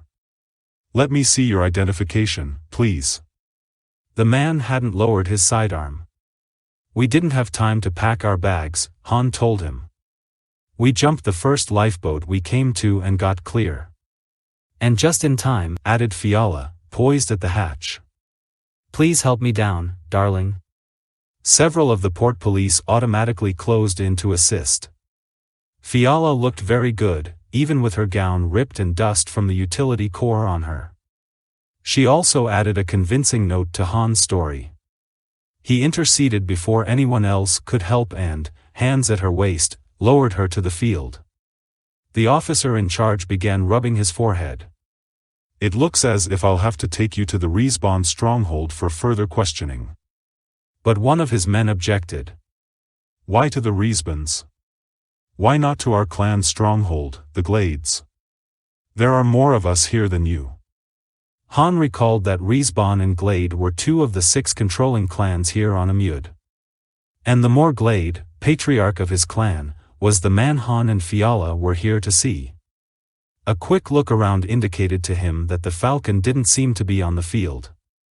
Han resisted the impulse to inquire about his ship, not wanting to implicate Chewbacca in what was going on if he could avoid it. But the problem of the moment involved being carted off to some clan stronghold. He wasn't sure yet what he would say to the Glade leader, but he knew he had no desire to be sequestered in the family home of the Respawns. Actually, I'm here because I have business to conduct with the more Glade, he commented. That drew a scowl from the officer but, to Han's surprise, also evoked a suspicious look from the Glade men and women. The first Glade clansman spoke again. There, you see? Do you deny that this is something that can be investigated by the more Glade just as honestly as by the more Respawn? The officer and his kinsmen were in the great minority. He saw he could win neither by rank nor force. Han had the impression the port police forces were shot through with dissension. The officer's lips compressed as he conceded the point stiffly. I will summon a ground car. We'll have to keep all the weapons vehicles here at the port. Just then a slow metallic voice behind Han drawled, Sir, hadn't I best come with you? Or would you rather I remained here with the boat? Han did his best to keep his jaw from dropping. Bollock stood in the lifeboat's hatch, to all intents awaiting orders after an eventful descent and landing. I thought you two were alone, said one of the port police with a hint of accusation. Fiala was faster on the uptake than Han. There's just us and our personal droid, she explained. Do the Amud clans count machinery among the clan populace? Han was still staring at Bollocks. He couldn't have been more surprised if the droid had danced his way out of a party pastry. Then he got his brain into gear. No, you might as well come with us, he told the droid. Bollocks obediently lowered himself from the hatch. The officer was back, having spoken over the comlink in one of the weapons carriers. A car has been dispatched from the central pool and will be here very shortly, he told them. Turning to the Glade man who had given him the argument, he smiled bleakly. I trust the more Glade will report on this matter to the other clans quickly. After all, he has other, pressing matters that may call him away soon. The Glade people shifted and glowered, fingering their weapons as if the respawn officer had made an extreme provocation. The officer returned to his vehicle and, with the rest of the respawn people, departed. The Glade man wanted to know more about Han's business with his clan leader. No, he's not expecting me, Han answered honestly. But it's a matter of extreme urgency, as important to him as to me. To forestall more inquiries, Fiala leaned heavily on Han's arm, eyelids fluttering. Putting a hand to her brow, she did such a convincing imitation of being close to collapse that further questions went unasked. She's been through a lot, Han explained. Maybe we could sit down while we're waiting for the car. Forgive me, muttered the Glade man. Please make yourselves comfortable in the troop compartment of that carrier. I shall inform the more Glade of your arrival. Tell him I'm sorry if we're taking him from something. Han was thinking of what the respawn officer had said. What have we interrupted? The Glade man's eyes flicked over Han again. The more Glade is to fight a death duel, he said, and departed to send his message. Seated with Bollocks in the troop compartment, Fiala and Han pressed the droid for information. He gave them a brief summary of events following their parting on Bonadan. What did you do when the escape pod grounded? Han wanted to know. I'm afraid Spray's timing wasn't all that good, sir, Bollocks answered. I landed some distance from the city, but at least that kept me from being painted by their sensor screens or destroyed on the way down. Defenses are very good here. I walked the rest of the way to the spaceport and simply made myself inconspicuous, awaiting your appearance.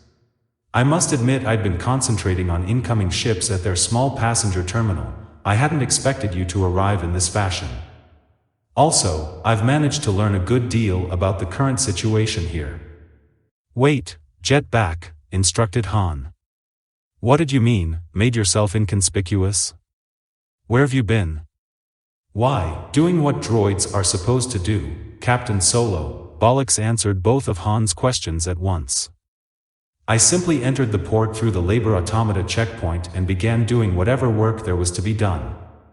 Everyone always presumes that a droid is owner-imprinted and task-programmed. After all, why else would a droid be working? No one ever questioned me, even the labor gang bosses. And since I wasn't really assigned to anyone, no one ever noticed when I drifted from one job to another. Being a labor droid is very good protective coloration, Captain. Fiala was interested. But that involved deceiving humans. Didn't it go against your fundamental programming? Han could have sworn Bollocks sounded modest. My actions involved a very high order of probability of contributing to your and the captain's well-being, or even, if I may say so, of preventing your coming to harm. That, it goes without saying, overcame any counter-programming forbidding deception of a human. And so, when I saw your boat land, I simply carried a shipping crate across the field until I was behind your craft and then entered it through the rear hatch. As I said, nobody noticed a droid. Han anticipated him. When we're out of here I'll take care of that, if you like, we'll repaint you in flashy colors, how's that? Now what about this duel? From what I've been able to learn listening to humans and talking to the few intelligent automata at the port, sir, there's an extremely rigid code of honor in force among the clans. The Morglade, leader of the most powerful clan, has been mortally insulted by an outsider, an extremely proficient gunman. The other clans won't intervene because they'd be happy to see the Morglade die. And, according to the code, no Glade family member is permitted to intervene either. If the Morglade fails to fight or his challenger is killed or injured before the contest, he'll lose all face and much of his popular support, and violate his oath as clan protector. We've got to get to him before this stupid duel, Fiala exclaimed to Han. We can't afford to have him killed. I'm sure he feels the same way, Han assured her dryly. Just then a car slid up, a wide, soft-tired ground vehicle gleaming a hard, enamel black. I've changed my mind, Han told the Glade clansman. My droid here will stay with the lifeboat. After all, it's not my property and I guess I'll be responsible for its safe return. There was no objection. Bollocks re-entered the boat and Han and Fiala made themselves comfortable in the car's deeply upholstered interior. Glade clanspeople caught handholds and mounted the car's running boards. The car was warm and comfortable, with enough room for a dozen passengers. A driver, backed by a guidance computer, sat on the other side of a thick transparent steel partition. The ride took them through the main part of the city. It was a rather ramshackle affair, its buildings being more often of wood or stone than of fusion-formed material or shaped formex. Street drainage was provided by open gutters that were frequently choked with refuse and pools of crimson-scummed water. The people they passed showed a wide range of activity. There were trappers, starshipwrights, forestry service police, maintenance troubleshooters, freight haulers, and street vendors. Among them jostled the young men of the clans and their carefully chaperoned kinswomen. For all its faults and imperfections, Han preferred an open, brawling, and vital place like Amud to the depressing functionality of a Bonadan or the groomed sterility of one of the authorities' capital worlds. This place might never be awash in profit or influential in galactic affairs, but it looked like an interesting place to live. Fiala frowned as they rolled past a row of slums. It's an insult to have one of those eyesores in the corporate sector authority. There are a lot worse things in the authority, Han replied. Keep your lectures about what's wrong with the authority, she shot back. I'm better informed about that than you are. The difference between us is that I'm going to do something about it. And my first move is to get on the board of directors. Han made a silencing motion, indicating the driver and the riders who clung to the car. Fiala made a oomph at him, crossed her arms and stared angrily out her window. The Glade stronghold looked like just that, a pile of huge blocks of fusion-formed material boasting detectors and weapons emplacements galore. The stronghold was set up against the rearing mountains at the edge of the city, and Han presumed that the peaks hid deep, all but impregnable shelters. The car slid through an open gate at the foot of the stronghold and came to a stop in a cavernous garage guarded by young men, the Glade clan's foot soldiers. They didn't seem particularly wary, and Han took it for granted that the car had been thoroughly checked out prior to admittance. One of the clan guards escorted them to a small lift chute and stood aside as they entered, setting their destination for them. They rose quickly, and because the chute wasn't equipped with auto-compensation gear, Han's ears popped. When the doors swished open, they found themselves looking out into a room far airier and more open than expected. Apparently some of those heavy blocks and slabs could be moved aside. The room was furnished sparely but well. Robo-vassals and fine, if dated, conform lounge furniture showed that the occupants enjoyed their luxuries.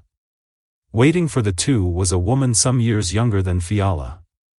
She was dressed in a thickly embroidered gown trimmed in silvery thread and wore a shawl made of some wispy blue material.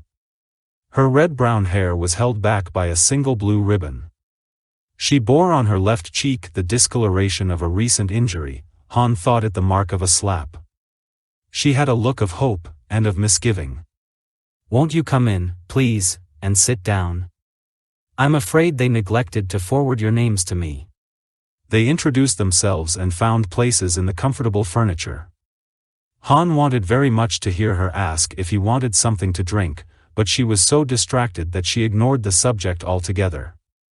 "I am Ito, sister to the Moor Glade," she said quickly. "Our patrolman didn't specify your business, but I decided to see you, hoping it concerned this current distress."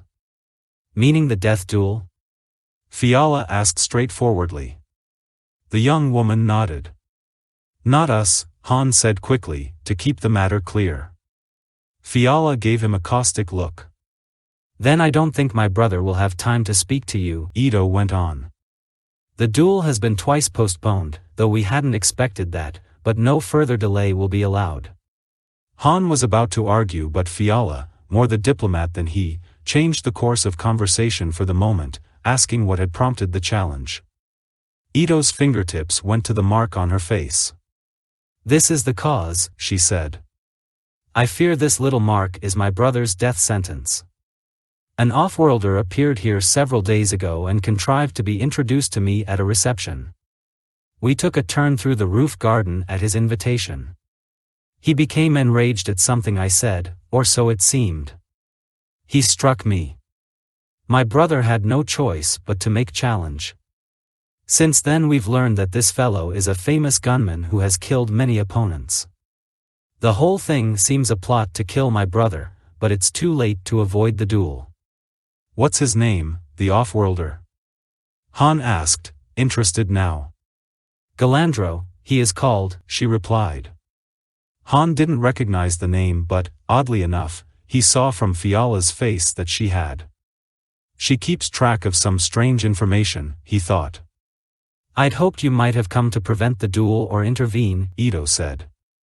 "None of the other clans will, since they envy us and would like to see us in misfortune. And by the code, no one else in our clan or its service can take my brother's part. But another outsider may, for the sake of either our interests or his own. That is to say, if it's a matter that directly concerns him." Han was thinking that if he were the Moor Glade he'd be shopping around for a fast starship with the family jewelry in his pocket. His musings were interrupted by Fiala's voice. "Ito, please let us talk to your brother, there may be something we can do." After Ito, overjoyed, had rushed away, Han, ignoring the possibility of listening devices, exploded. "What's wrong with you? What can you do to help him?" She stared back blithely. Why, nothing. But you can take his place and save him." "Me?" he howled, coming to his feet so quickly that he nearly bowled over a robo-vassal. The mechanical skittered back with an electronic screech. "I don't even know what the fight's about," Han continued at high volume. "I'm here looking for someone who owes me 10,000. I never heard of either of these people. Which reminds me, it looked like you knew about the gunfighter. What's his name?" Galandro, a name I've heard before. If it's the same man, he's the territorial manager's most trusted operative. I've only heard his name once before. Oduman, the territorial manager, must be involved in all this. These must be the measures Mag informs Zlarb about. If Galandro kills the Morglade, it'll end your tracing of Zlarb's bosses and your chance to collect. But if you intercede for the Morglade, we might still get what we want. "What about minor details?" Han asked sarcastically, "such as if Galandro kills me, for example." "I thought you were the Han Solo who said he could get more in this life with a blaster than with an open expense account. So this is your department. Besides, Galandro will almost certainly withdraw when he finds out he'll have no chance of killing the Morglade anyway. And who'd dare face the great Han Solo? Nobody wants to and nobody's going to." Solo, you've eliminated Zlarb, seen Mag with the slavers, and heard what I've learned. Do you think they'll ever stop coming after you? Your one chance is to save the Morglade and get that information from him so that I can prosecute everyone connected with the slavery ring. And let's not forget the 10,000 they owe you." "Let's not ever." "What about it?" "If you can't get it out of them, maybe I can get you some sort of compensation. Reward to a citizen for a job well done, commendation from the board of directors, that sort of thing." "I want 10,000, not a credit less," Han stipulated. Fiala was right about one thing: unchecked, the slavers would undoubtedly keep coming after him. And no ceremonial dinners. "I'll leave through the back door, thanks." "Whatever. But none of that's likely if you let Galandro kill the Morglade." At that moment the door swished open, and Ito returned, her hand through her brother's elbow. Han was surprised to see how young the Morglade was. He'd assumed that Ito was a kid sister. But the Morglade was even younger. He wore a fine outfit stiff with braid and decorations of one kind and another, and a gun belt that somehow didn't look right on him. He was slightly shorter than his sister, slim and rather pale. His hair, the same color as hers, was caught behind him in a tail. Ito made introductions, but while she referred to her brother by his title, she called him by a more familiar name. "Yuan, Captain Solo wishes to intervene for you." "Oh, please agree." The Morglade was unsure. "For what reason?" Han massaged the bridge of his nose with thumb and forefinger. Fiala offered no hints, confident that he could come up with some plausible reply. "I have, business with you, a deal you might be interested in. It'll take some explaining." At that moment the comlink signaled for attention. The Morglade excused himself and crossed to the instrument. He must have activated a muting device as well. None of the others heard any part of the conversation. When he turned back, his face had become emotionless. "It seems we lack time for your explanation, Captain Solo," he said. "The Outworlder Galandro and his second have appeared at the gate and will await me in the armory." Steeling himself with think of cash, Han said, "Why don't I meet him for you?" When he saw he was going to get an argument out of this proud boy, he rushed on. "Remember your sister and your duty to your clan. Forget the point of honor, this is real life." "Yuan, please do," Ito implored her brother. "I beg it as a boon favor to me." The Morglade looked from one to another, almost spoke, held himself. "I couldn't yield this obligation to any member of my clan," he finally said to Han. "But my death would leave my sister and my kinsmen at the mercy of the other clans." "Very well, I shall put myself in your debt. Let us repair to the armory." The private lift chute carried them down quickly. The armory was a series of cold, echoing, vaulted rooms crammed with racks of energy guns, projectile firearms, and muscle-powered weapons along with workbenches and tools with which to service them. Their footsteps resounded on stone as they made their way to a shooting range. At the far end of the range and along the walls holotargets hung in the air, waiting to unfreeze into attack evasion sequences. But it wasn't holotargets that were scheduled to be shot. At the nearer end of the range waited 5 people. Han was fairly sure he could identify them. Worlds with such an archaic and formal dueling code demanded about the same roster. The woman with the weary look on her face and the professional medipack slung from one shoulder would be the surgeon. In a gunfight at close quarters, Han doubted that her duties would extend beyond pronouncing the loser dead. The older man in Glade household livery would be the more Glade second. He had a lean, scarred face and was probably an instructor in arms or some such to his clan leader. Another man, in what Han had come to recognize as Respawn colors, would be the other second.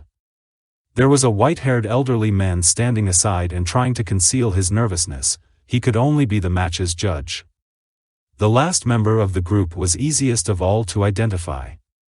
Though Han had never seen him before, the sight of him set off internal alarms. He was slightly taller than Han but seemed smaller and more compact.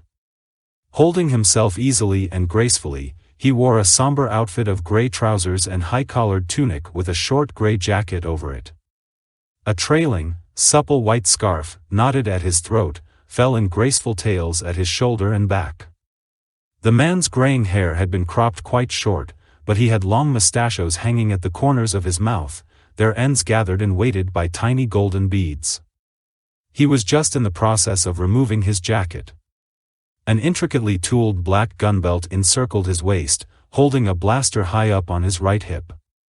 He didn't observe the common practice of studding his belt with a marker to indicate each opponent he'd beaten. He didn't look as if he needed to. But it was the man's eyes that had set off most of Han's alarms, making him absolutely certain of the man's profession. The eyes were a deep, clear blue, unblinking, unwavering. They examined all the newcomers, remained for a moment on the Morglade and came to rest on Han, making a chilly estimate of him in a moment. The look the two exchanged left little to be said. As challenged party, the Morglade's second was saying, Galandro has chosen a face-off draw rather than the measured pace way. Your favorite weapons have been prepared, Morglade. All weapons have been examined by both seconds. Still meeting Galandro's eyes, Han took the final step. I have a call on the Morglade's time. It's my right to intervene for him, I hear. There was a murmur among the seconds and judge. The surgeon merely shook her head tiredly. Han went to where the mentioned weapons had been set out and began checking them over. He had passed on a variety of fancy shoulder and forearm rigs and was debating between 2 gun belts that resembled his own when he realized Galandro was standing next to him. Why? Asked the gunfighter with a clinical curiosity. He doesn't have to explain, objected Ito, who was ignored. My disputes with the Morglade, I don't even know you, said Galandro. But you know I'm faster than the kid, Han said pleasantly, holding up a short-barreled needle beamer for examination. Then he met Galandro's gaze, which was as placid as a pool's surface at dawn. All the important information was exchanged then, though neither man's expression altered and nothing more was said. Han had no doubt the duel would proceed. Instead, Galandro turned and intoned, Morglade, I find myself compelled to apologize, and tender you my earnest plea for your forgiveness and that of your sister. He stated his case indifferently, disposing of an unpleasant duty, and made little pretext of sincerity. I trust that you'll pardon me and that this entire unfortunate incident will be forgotten. For a second it looked as if the Morglade would refuse the apology. Having escaped a sure death, the boy wouldn't mind seeing Galandro shot. Han was about to accept for him, not much inclined now toward a fast-draw contest, since it could be avoided. But Ito spoke first. We both accept your apology with the proviso that you leave our home and our homeworld as soon as possible. Galandro looked from her to Han, who still held the needle beamer. Gathering his jacket, the gunman inclined his head to Ito and prepared to go. But he paused to trade one last hard look with Han. Another time, perhaps, Galandro offered with a brittle smile. Whenever you can work yourself up to it. Galandro nearly laughed. Suddenly, he had spun, dropped into a half-crouch, drawn his blaster, and put 4 bolts dead center into each of 4 hollow targets along the wall. He had straightened, his sidearm spinning twice around his finger and ending up in his holster, before most of the people in the room had grasped what he'd done. Another time, perhaps, Galandro repeated quietly. He sketched a shallow bow to the women, the surgeon included, gathered the respawn second in by eye, and strode away, his steps carrying back to them loudly. It worked, sighed Fiala. But you shouldn't have traded digs with him, Solo. He seemed sort of dangerous. Han gazed at the 4 hollow targets registering perfect hits, then back at the departing Galandro. He ignored Fiala's vast understatement. Galandro was far and away the most dangerous gunman Han had ever seen, faster, he was nearly certain, than Han himself.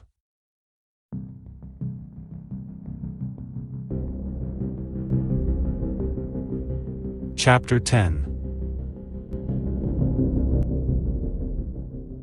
The Millennium Falcon had found sanctuary by a small lake in a shallow valley high in the mountains beyond a mute spaceport. Coming down the ramp, Spray was pleased to discover the previous night's windstorm had deposited no snow. He found Chewbacca assembling an interesting collection of tools and equipment, including a metal tripod with telescoping legs, spools of light cable, supports, clamps, ground spikes, and a small skyscan sensor unit. The skip tracer inquired about the purpose of it all. With a few gestures, and growling in his own tongue by force of habit, Chewbacca made clear to Spray what he was about to do. In order to give them added protection, the Wookiee was going to mount the skyscan sensor on the ridge line above them, where it would give a much wider area of surveillance than the Falcon's equipment, surrounded by this little valley, could. But when will you be back? Spray asked apprehensively. The Falcon's first mate stopped himself from snorting derisively. The Tinnin had borne up well since the emergency landing and pulled his own weight, assisting in repairs and preparing meals. It wasn't Spray's fault if he wasn't used to survival living and wilderness situations. Chewbacca made a quick motion with the tripod, as if spreading it and digging it in, and slapped its mounting plate, as if setting the sensor unit in place. The meaning was obvious. He wouldn't be gone long at all. But what about them? Spray wanted to know, meaning the herd of grazers moving up the slopes from a lower valley into theirs. The shambling beasts went at their usual slow, imperturbable pace, feeding on scrub, rock lichen, and such spring grasses as were exposed, their antlered heads rising and dipping as they carried on their endless ruminations. Several herds had passed through the area, neither showing any interest in the Millennium Falcon nor any hostility toward Spray or Chewbacca. The Wookiee spread his hands to show that the grazers presented no problem. Some of his equipment he tucked into the floppy carryall held against his right hip by his ammo bandolier, the rest he tucked into the loops of a tool roll, slipping it over his shoulder by its pack straps, then took up his bowcaster. Checking his weapon's action and magazine, he set off. And watch out for those things, Spray called through cupped hands, pointing aloft. The Wookiee looked up. As often happened, there were some of the pterosaurs of Amud, huge, long-beaked reptilian saurs, circling in search of prey. But, though they were usually to be seen singly or in pairs, perhaps a dozen of them were now quartering the sky. The Wookiee looked askance at the skip tracer and shook his bowcaster, snarling significantly. It was the saurs who would be well advised to take care. He set out again, his big, shaggy feet carrying him over the rocky ground and occasional patches of snow. His burden bothered him not at all. He made good time and was soon leaning into the ascent to a high point on the ridge line. Atop it was a wide, level area and beyond the ridge was another, broader valley ending in a narrow pass. When he topped the ridge, Chewbacca spread out his tools and sat himself on a flat rock to begin assembling the sensor unit's tripod. Once the mounting plate was locked into place on the tripod, he looked down to check on the starship. He couldn't see Spray, but that was no surprise. The skip tracer was on the opposite side of the ship from the main ramp. What made his features cloud was the closeness of the herd of grazers, their main flow plotted within 20 meters of the freighter, though they showed no inclination to investigate or molest her. 2. This herd seemed far larger than any of the others. Its leaders were well on their way to the pass, yet its end wasn't in sight. More and more grazers were making their way up from the lower slopes. But the calves were staying well to the center of the herd's mainstream, with the bigger bulls tromping along in the lead and on the flanks, and the whole group appeared orderly and moving leisurely. Satisfied for the moment, Chewbacca returned to his work, running a check to ensure the unit was charged and functioning. When a distant thunder reached his sharp ears, his head snapped up at once. The grazers, so quiescent and unthreatening a moment before, were now in stampede. So far, they were sweeping wide of the Falcon, but the herd began ranging out, the front of the stampede widening as Chewbacca watched, becoming a sea of shaggy backs and a forest of antlers. The soarers were making sweeping dives in along the leading edge of the stampede, emitting eerie wailing sounds. The Wookiee wasted no time speculating on whether the flying things had started the stampede with air attacks to cut out weaker or slower grazers. Snatching up his equipment, he took in the surrounding terrain, searching for some shelter. More grazers were galloping up from the lower slopes and the stampede gained momentum every second. The animals were no longer lumbering, clumsy shufflers. In flight, they were six-legged powerhouses, the smallest adult among them weighing 4 times what the Wookiee did, traveling at high speed with the formidable impetus of fright. But the narrow pass was already choked with struggling grazers, and as Chewbacca watched, the excess began to mill in a tossing of antlers and fill the lower valley. He put down his equipment and prepared to run, only to discover that he was already cut off. The grazers were flowing around the high point he had selected, avoiding its steep incline on their way to the lower valley. A quick glance told him that the beasts were still avoiding the unfamiliar bulk of the Millennium Falcon, but if the backup from the pass reached that far, their reticence could change. The Wookiee hoped that Spray would have the sense to use the disabled starship's weaponry to keep the animals from damaging her further. By that time, of course, the grazers would be all over the ridge. They would start forging up the steeper slopes as soon as the pressure of the bottled herd grew great enough.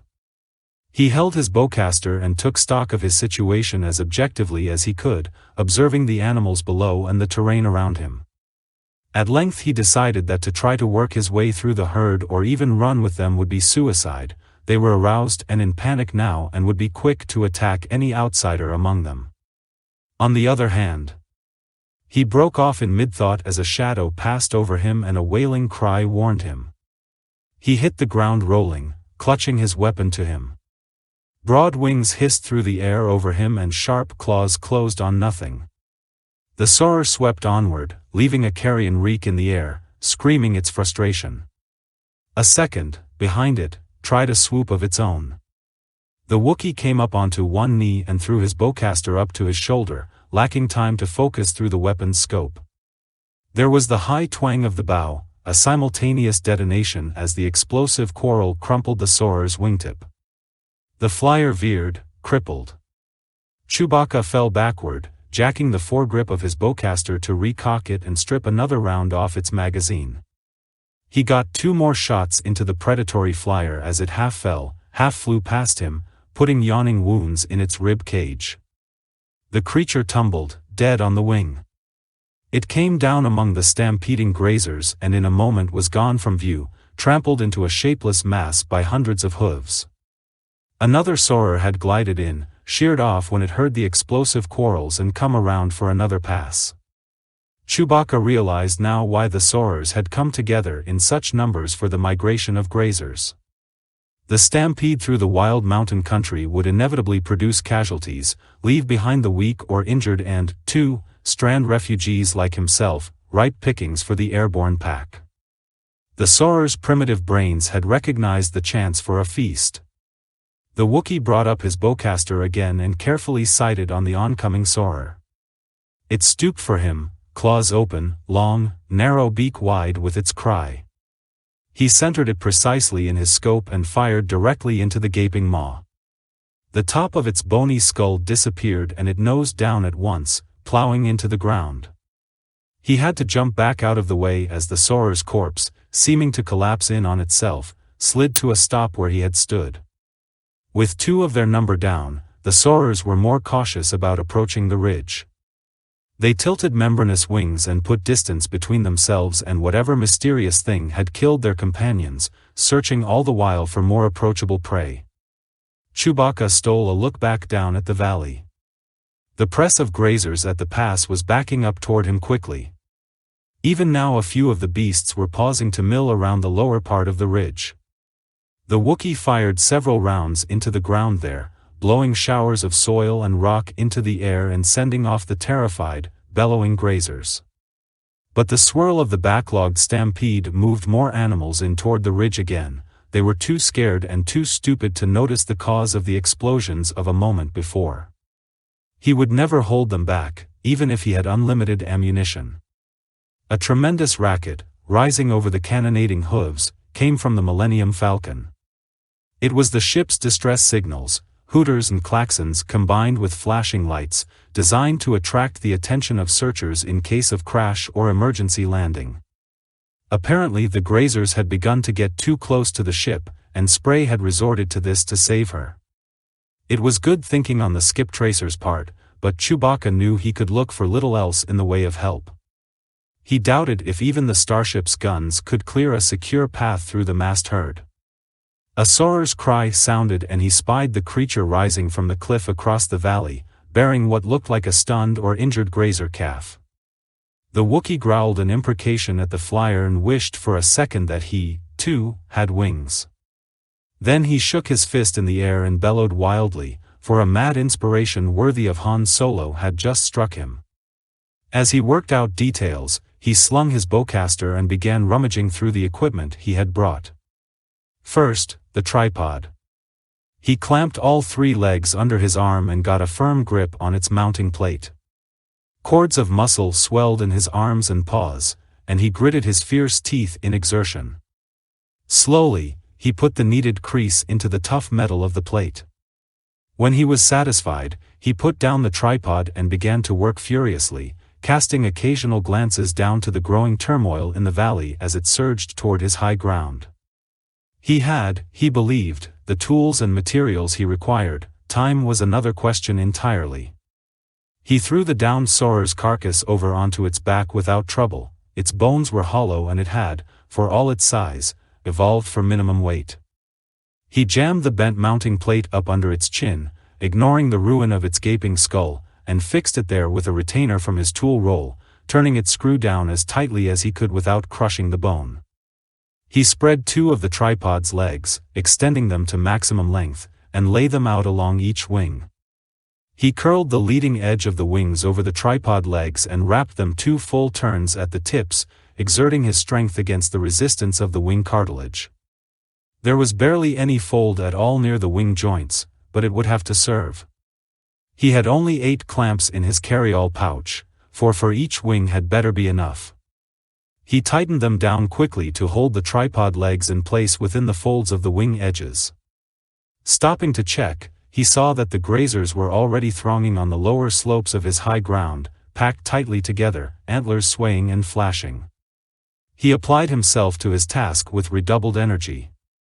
He drew the central tripod leg out along the soarer's body as a longitudinal axis. The creature was an efficient glider, but its breast lacked the prominent keel to which flight muscles are attached in birds, and that made fastening a problem.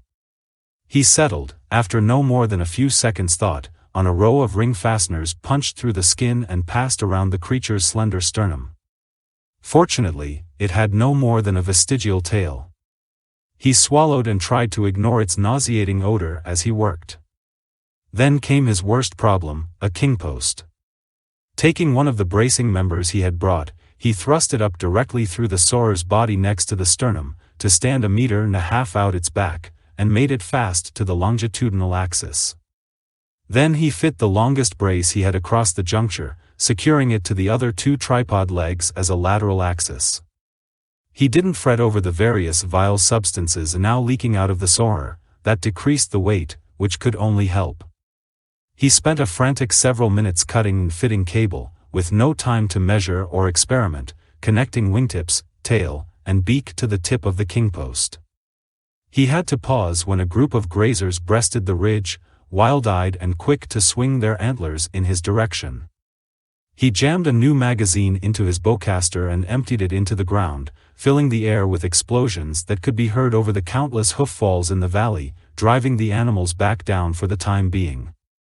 But the valley was now filled and there would be no room for them below, he knew. It was only a matter of moments before a major part of the stampede covered the high ground and engulfed the Wookiee.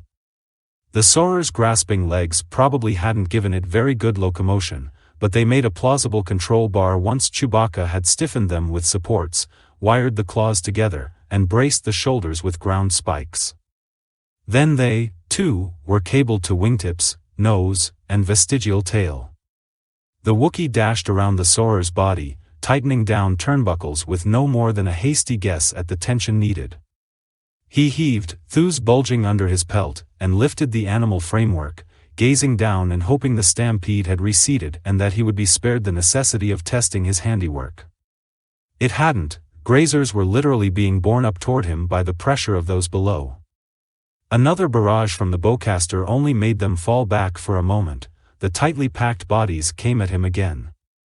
Chewbacca took his ammo bandolier, twisted it several times to tighten it, then slipped both arms through it as a harness and fastened it together at the front with a length of cable, hooking himself up to the framework where kingpost met longitudinal axis. He shouldered the weight of the soarer and slung his bowcaster around his neck. The body slumped, but the extremely light, super-strong support materials kept it in deployment. A grazer bull with antlers like a hedge of bayonets cut in toward him. The Wookiee skipped out of the way and almost collided with another knot of the animals. The ridge was being overrun. With nothing to lose, Chewbacca churned toward a drop-off, holding the soarer's reinforced carcass at what he hoped was the correct angle of attack, and launched himself. He wouldn't have been surprised if the wings had luffed and, with no lift at all, he had gone tumbling into the stamping, snorting mass of grazers. But a caprice of the strong air currents along the ridge flared the flyer's wings, bearing him along on an updraft. He began to yaw, the soarer's beak moving to the right, and pushed hard on the creature's braced claws to bring its nose around into the wind once more. Even so, his makeshift glider's sink rate was appalling. He raised his legs behind him and tried to distribute his weight for better control. He nosed up in an instinctive effort to get more lift, caring little about speed. He had flown powered craft of a design based on these same principles, but this was an entirely new experience. He nearly stalled and only barely got moving again. Then a strong updraft off the ridge caught the soarer's wings, and a moment later he was truly flying. And for all the terror of unpowered flight, deadly panic of the milling grazers below, reek of ichor dripping down cables and supports from the soarer's corpse, the Wookiee found himself roaring and howling in elation. He started to dip the soarer's nose, but the experiment with pitch nearly sent him into a neutral angle of attack, and an abrupt descent.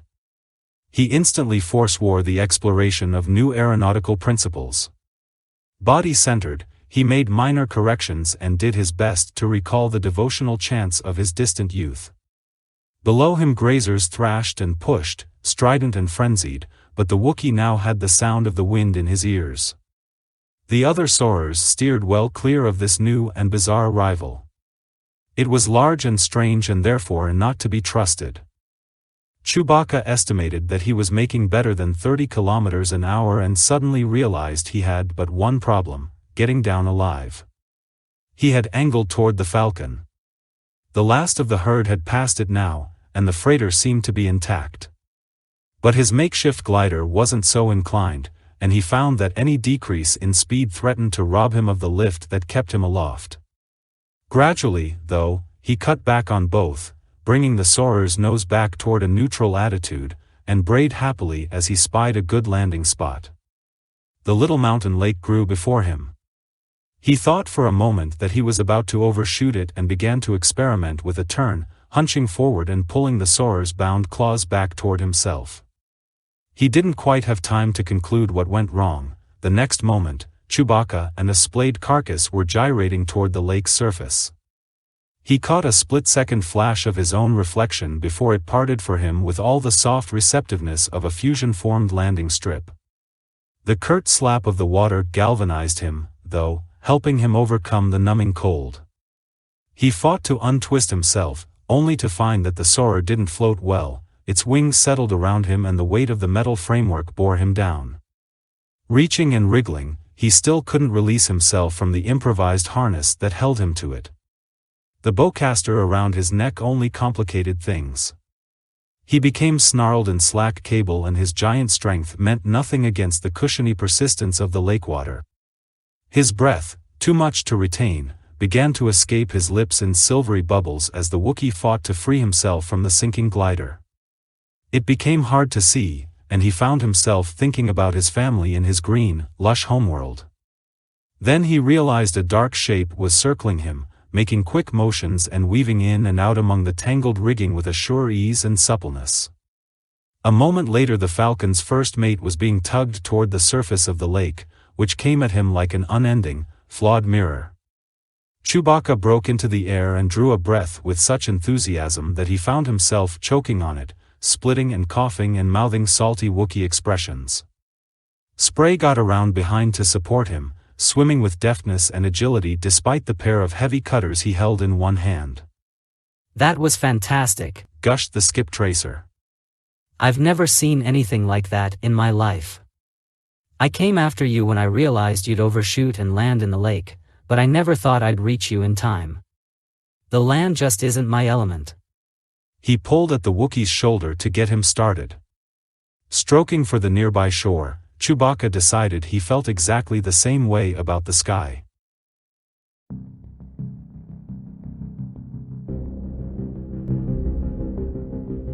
Chapter 11. His name was Zlarb, Han said to the Morglade in that fortunate young man's study. He tried to cheat me and kill me. He had a list of ships that were cleared through your clan's agency, but I haven't got the plaque with me right now. But if you could find his name in your records. That isn't necessary. I know his name well, interrupted the Morglade, exchanging looks of extreme gravity with his sister. His bosses owe me 10,000, said Han with something akin to fervor, and I want it. The Morglade leaned back, his conform lounger molding to him, and folded his hands. He no longer seemed quite so young, he was playing a role for which he'd been well groomed. Han wished he had hung on to one of those guns in the armory. What do you know of the clans of Amud and their code, Captain Solo? That the code almost plotted your terminal orbit for you today, Han answered. The youthful Morglade conceded, a possibility. The code is what holds the clans together yet keeps us from one another's throats. Without it, we'd revert to the backward, warring savages we were 100 years ago.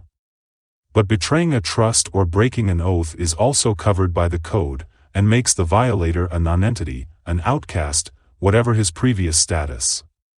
And not even a clan more is above the code.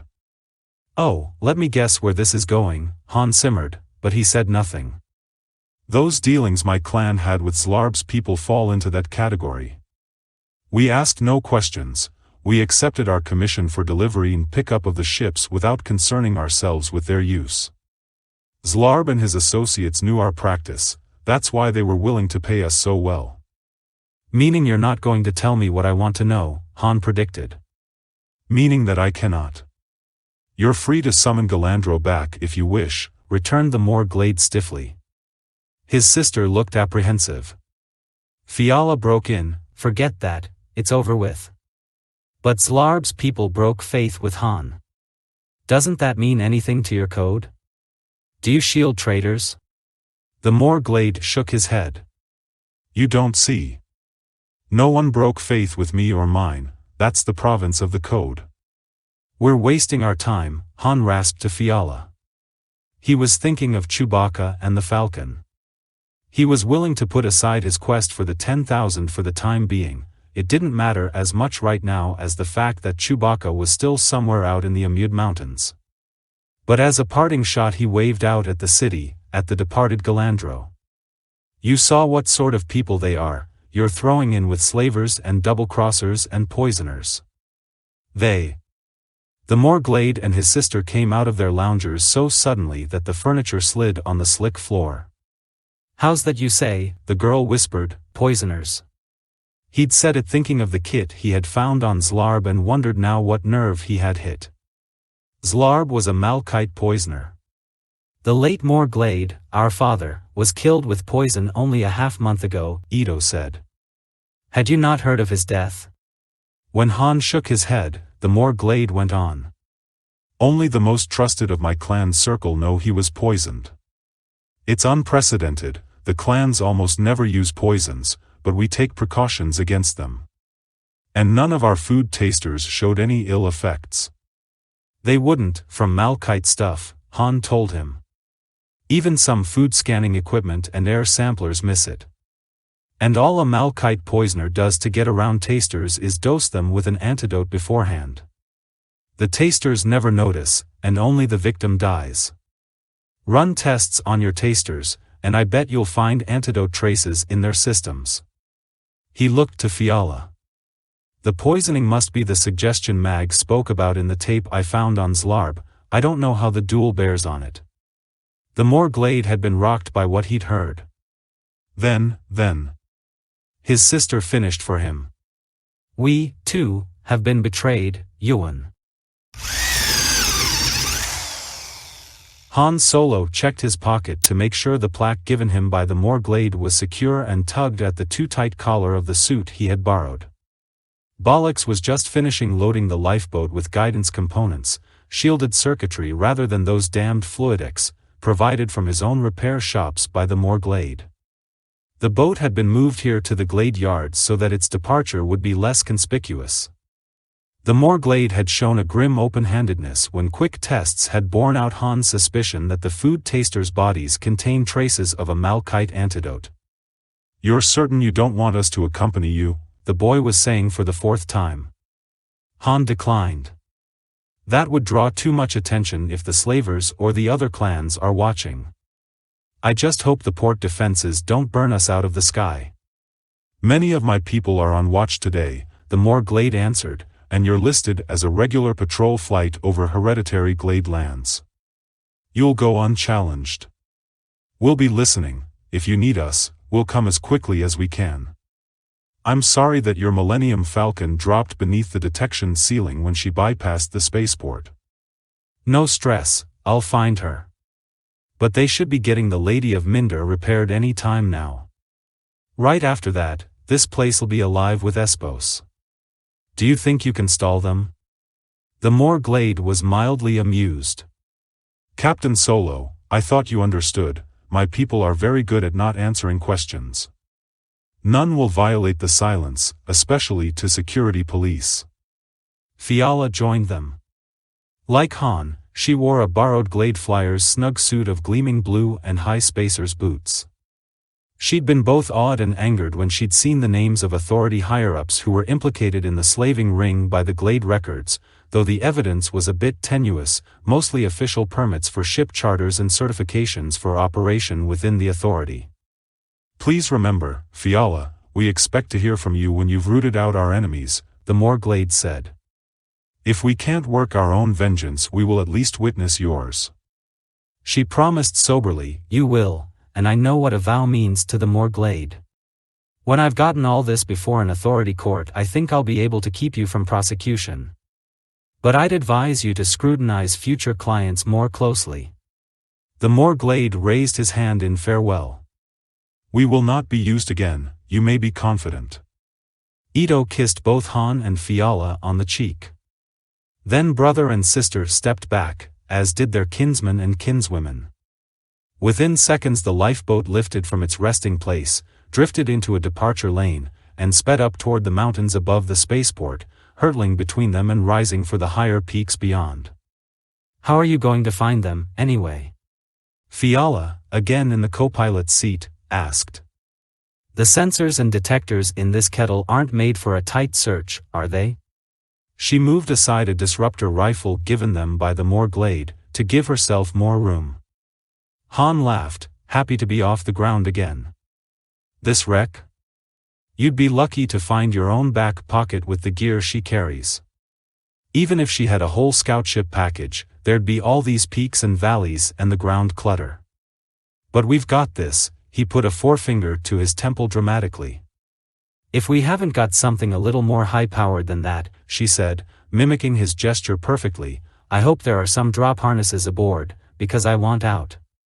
Han brought the little craft over onto a pre-chosen course, satisfied that he'd dipped low enough behind the peaks to be off the spaceport's detectors.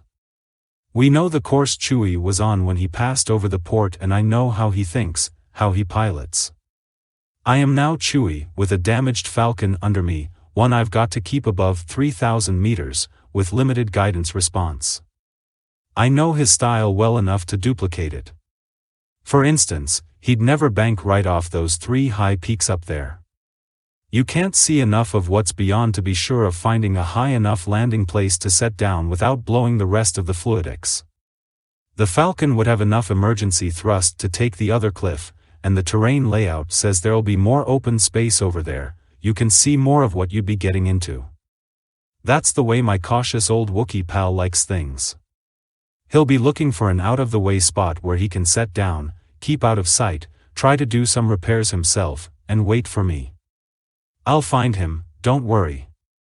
You call this a plan? She scoffed. Why don't we just buzz along yelling his name out the hatch? His tone sharpened. I said I'd find him. Then Fiala understood what desperate fears for Chewbacca's safety Han had been suppressing. I know you will, Han, she added quietly. Spray, the skip tracer, wound his sinuous body through the chilly water, fully at home, indulging in acrobatics and playful zigzags for the sheer joy of it, his tapered tail and webbed paws driving and guiding him with grace and power, his nostrils clenched shut tightly. The clear water in this small mountaintop lake, fed by underground springs and runoff, was cold even by Spray's standards, but his pelt kept him comfortable enough for short swims. As a youth, he had swum in much colder water, but he hadn't had the leisure for much swimming in a long time. At last the Tinnin saw what he was looking for, one of the multi-legged crustaceans that made its home in the lake's bottom. Spray was a bit short on air, having been frolicking when he should have been searching, he realized a little guiltily. He put on a burst of speed, hoping to catch the creature without a prolonged chase. The crustacean didn't sense Spray's shadow or the pressure wave he threw out before him until it was too late. It had barely begun to pick up speed when Spray seized it from behind, carefully, to avoid the pincers and walking legs. The velocity of his dive carried him down nearer the lake's bottom where, to his great surprise, his shadow scared up a second crustacean. With a happy burble at the thought of the good lunch he would provide, Spray struck and doubled his catch for the day. When his air supply approached its limit, Spray headed for the lake's surface. He broke through with a happy squeal, spitting a jet of water high into the air and filling his lungs again. He held his catch over his head, treading water and waving the crustaceans at Chewbacca, who stood on the shore.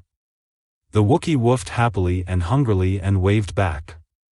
By the time Spray was wading ashore, the Falcon's first mate was already knee-deep in the cold water, holding an empty tool bag wide open.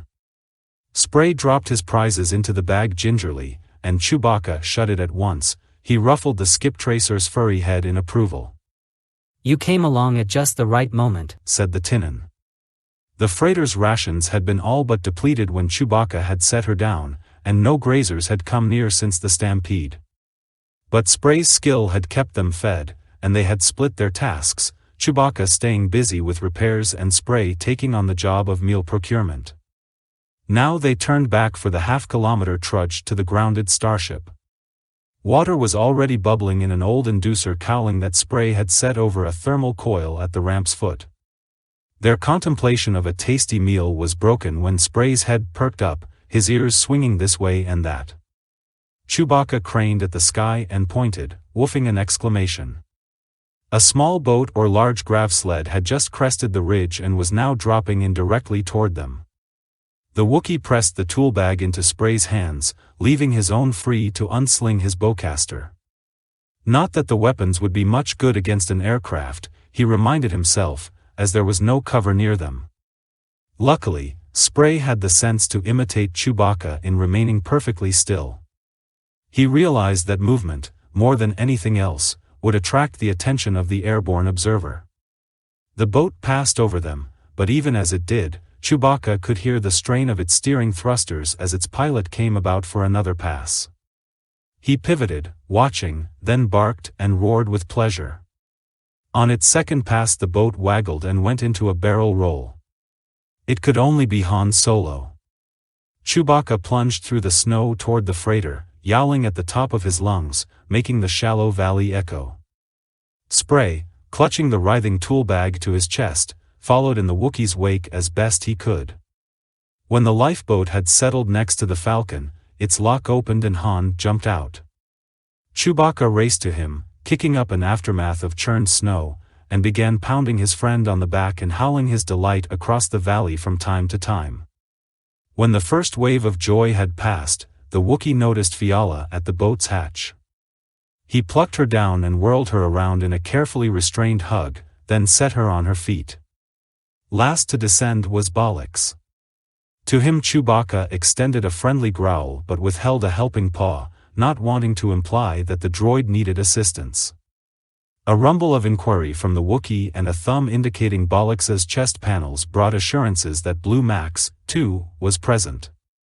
"We almost passed you by," Han said. "You're a little too good at camouflage." He meant the Millennium Falcon, which Chewbacca had permitted to settle until her landing gear was nearly retracted. The Wookiee and Spray had piled snow around the starship and spread clumps of scrub and more snow across her upper hull. "But we noticed all those animal tracks detouring around to either side of her," Han added, "so I took a closer look." Spray and Chewbacca were tugging at the arrivals, urging them to come aboard. Han delayed just long enough to drag forth some of the new circuitry. He thought for a moment his co-pilot was going to weep at the sight of it. Lunch was forgotten as they brought one another up on what had happened. Spray turned sheepish when his jettisoning of Bollix was mentioned. "To tell the truth, Captain," he said, "as I explained to Chewbacca here, I got the idea all at once and knew I'd have to act instantly." To the droid he said, "I truly apologize, but it seemed like the only thing to do, and I sometimes have trouble making snap decisions. I just plunged ahead with it before I could stop and dither. Perhaps the general impulsiveness was contagious." "I fully understand, sir," Bollix answered graciously. "And as it worked out, it was quite fortunate for all of us that you thought and acted so quickly. Blue Max agrees with me, too." They all thought it best to ignore the high-pitched hollow-sounding "Ha" that came from Bollix's closed chest panels. Soon they were all at work. Bollix, Spray, and Fiala began clearing away what they could of the piled snow, concentrating on exposing the cockpit, bow, and main thrusters. Han and Chewbacca strained at repairs with Blue Max, out of Bollix's chest emplacement and connected to the forward tech station to check for accuracy as each individual hookup was made. As the fluidic components were removed one by one from the starship, Chewbacca took great pleasure in heaving them as far as he could. Some of his throws were so impressive that Han regretted that it wasn't a formal athletic event. He pardoned his friend these excesses. The fluidics had been as much a curse as a blessing since they were installed. As the replacements were made, the pile of discarded adapters and jury-rigged gear grew. Because they knew intimately every cubic centimeter of their ship, they worked rapidly. They had originally installed the fluidics in such fashion that removal would be simple. Activating another component, Han asked Max over the comlink how things looked from the tech station. "Checks out perfectly, Captain," came the computer's childish voice. Pleased with the speed with which their labors were going, Han said, "We should take time to retune the engine power curves for peak efficiency, but I'd rather get off Amud first. The biggest job's the only one left," the hyperspace control units. Shouldn't take more than. Captain Solo. Max's vocoder communicated urgency. Trouble. Long-range sensors paint 3 blips. Chewbacca yipped a question at Han, who snapped a sharp response. What's it matter who they are? They're not coming for a gala send-off, that's for sure. No time for the hyperdrive. Seal up the hull. He called to Fiala and the others, get aboard, we're raising ship right now.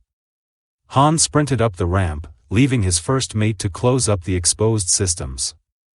In the cockpit his hands flew back and forth across both his own and Chewbacca's sides of the console. Among other things, he flicked on the ship's commo board and monitoring outfit, though he doubted he'd pick up much in the way of transmissions from the bogies. But a moment later, in the midst of charging the ship's weaponry, he noticed a blinking telltale on the broadband monitor. He read the instruments. There was a steady signal coming from somewhere very close by. A fast scan by the direction finder told him its origin. He recalled that he had left the disruptor rifle in the lifeboat. But Chewbacca had placed his gun belt in the navigator's chair. Good boy. Fastening the belt around his hips and tying down the holster, he rushed back for the ramp. Chewbacca noticed the blaster at once. We've been popped, Han explained. Somebody keyed the boat transceiver. We've been sending all along. It probably took them this long to pick us up among all the dips and crags. He was glaring meaningfully at Fiala. After all this time, she said with amazement, you still don't trust me. Name another nominee. Spray hasn't been near the boat and I sure don't remember doing it. He beckoned his partner. We've got work to do, pal. Spray, you too. Bollocks, go with our other guest to the forward compartment and watch her. And brace your chassis for some rough weather. He started back for the cockpit, and Fiala headed for the forward compartment without another word. Han ushered Spray into the navigator's chair, directly behind his own, and all 3 buckled themselves in. He thought about sending out a distress signal to the Moore Glade, but a glance at the commo board ended that, one or more of the oncoming craft was jamming, and he had no time to try to circumvent the interference. Bringing thrusters up to a hover, he retracted the ship's 3-point landing gear the rest of the way. Over the low tumult of the engines he asked the Wookiee, how good a pilot is he? He jerked a thumb at Spray. The first mate made SOSO motion of his hairy paw but nodded, which meant that while the skip tracer might never make the Kessel run, he would be adequate in a jam, which this was. Splendid, Han said unenthusiastically, and cut in main thrusters. Kicking up fountains of steam and mud and clumps of scrub growth, the Millennium Falcon blasted free of the remaining snow and shot off into the sky. Han let his co-pilot take the controls and left his seat to bend over Spray. Here it is, we haven't got hyperdrive because we didn't have time to reconnect it. That means we can't duck out of this one. Sensors say those are small, fast jobs coming for us, maybe interceptors, and sooner or later they'll overhaul us. We can't outrun them but we can outfight them if Chewie and I can man the turrets. That means somebody's got to pilot, so unless you feel like manning a quad mount. Captain, gasped Spray, I've never fired a weapon in my life. Sort of what I figured, sighed Han. Take a seat here. Scratching his hand nervously, Spray sat unwillingly in the pilot's seat while Han adjusted it and pushed it closer to the console. Spray poked his buck-toothed snout up to various indicators, scopes, and gauges. With his inferior eyesight he was, of course, primarily an instrument pilot. But he obviously knew what he was doing. Just keep shields up and try to angle with their attack runs, Han instructed, and try to preserve her resale value, if that inspires you. Otherwise, nothing fancy. Just leave the rest to us.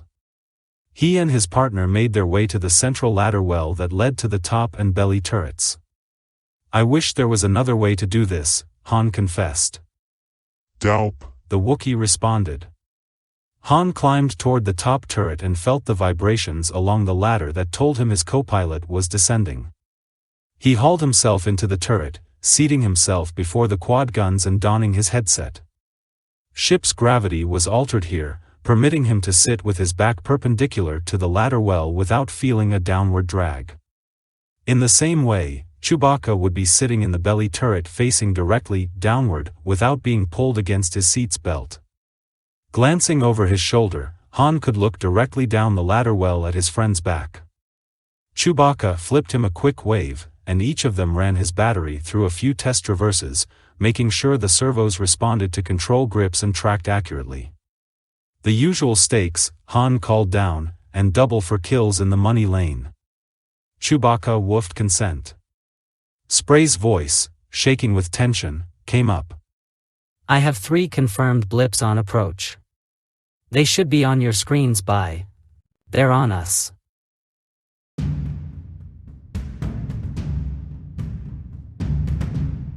Chapter 12. Just as Spray apprised the 2 partners of the oncoming craft, the newcomers announced their own arrival unmistakably. The Millennium Falcon quaked, her shields claiming huge amounts of power as cannon fire incandesced against her. They're breaking. Spray yelled, but both Han and Chewbacca could already see that from their targeting monitors. Clutching the handgrips of his gun mount, Han traversed the quad barrels astern to address his natural target, the uppermost of the vessels overtaking his ship. He knew the Wookiee would be on the one falling deepest into his own field of fire. They'd been through this sort of thing before, each knew the area of his responsibility and how the other worked. The targeting computer drew up intersecting lines in 2 parallel grids and showed Han an arrowhead of light representing the bandit. From a lifetime's habit, Han divided his time and attention between computer modeling on the tiny screen and visual ranging. He never entirely trusted computers or any other machine, he liked to see what he was shooting at. The target swept in, even faster than he had expected. It was, as he had thought it would be, a pinnace, a ship's fighting boat. So, our friends the slavers are still with us. At the same time he was squeezing off quick bursts, trying to bracket the pinnace. The quad guns slammed away in alternating pairs, but the pinnace had picked up too much speed, it was into his gun sights and out again before Han had a chance to come close. The starship shook like a child's toy as her defensive mantle struggled to deal with the blasts of the pinnace's cannon. Han registered, distantly, the sound of the belly guns and Chewbacca's frustrated howl as the Wookiee, too, missed on the first pass. Then, instead of one triangle of light on his targeting monitor screen, Han saw 2. He brought the quad mount around hastily, its servos protesting, throwing him deeper against the padding of the gunner's seat. A pinnace had come in from directly astern, its blaster fire bisecting the Falcon's upper hull precisely. There were deep vibrations as the starship shuddered from the fire. Han couldn't stop himself, when he saw the volley walking along the hull at him, from throwing an arm up to protect himself. But deflectors held, and in a split second the pinnace had swept by with its 2 companions to come to bear for another run. The pinnaces were perhaps twice the size of the lifeboat Han and Fiala had stolen. They were fast, heavily armed, and nearly as maneuverable as fighters. Lacking hyperdrive, there was no question of outrunning them, the Falcon could only make a fight of it. The freighter tilted and sideslipped as Spray attempted an evasive tactic. Han, his aim spoiled, yelled into his headset mic. "Nothing fancy, Spray. Just go with their strafing runs and cut into their speed advantage, no aerobatics." Spray trimmed the freighter. The pinnaces had broken right and left with the 3rd ship going into a steep, rolling climb for an overhead attack. Han held fire, knowing they were out of range, and bided his time. Spray headed the freighter deeper into the high mountains. The pinnace that had broken left now dove abruptly and came in under the Falcon's belly. Han could hear the reports of Chewbacca's guns as he brought his own weapon around, its 4 barrels pivoting and elevating on their pintles in response to the commands of the targeting grips.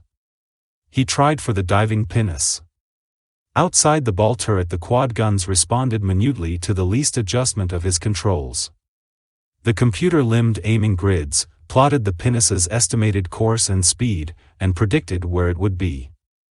Han slewed his seat around, hands clenching the grips, and 4 cannon barrels swung to follow suit.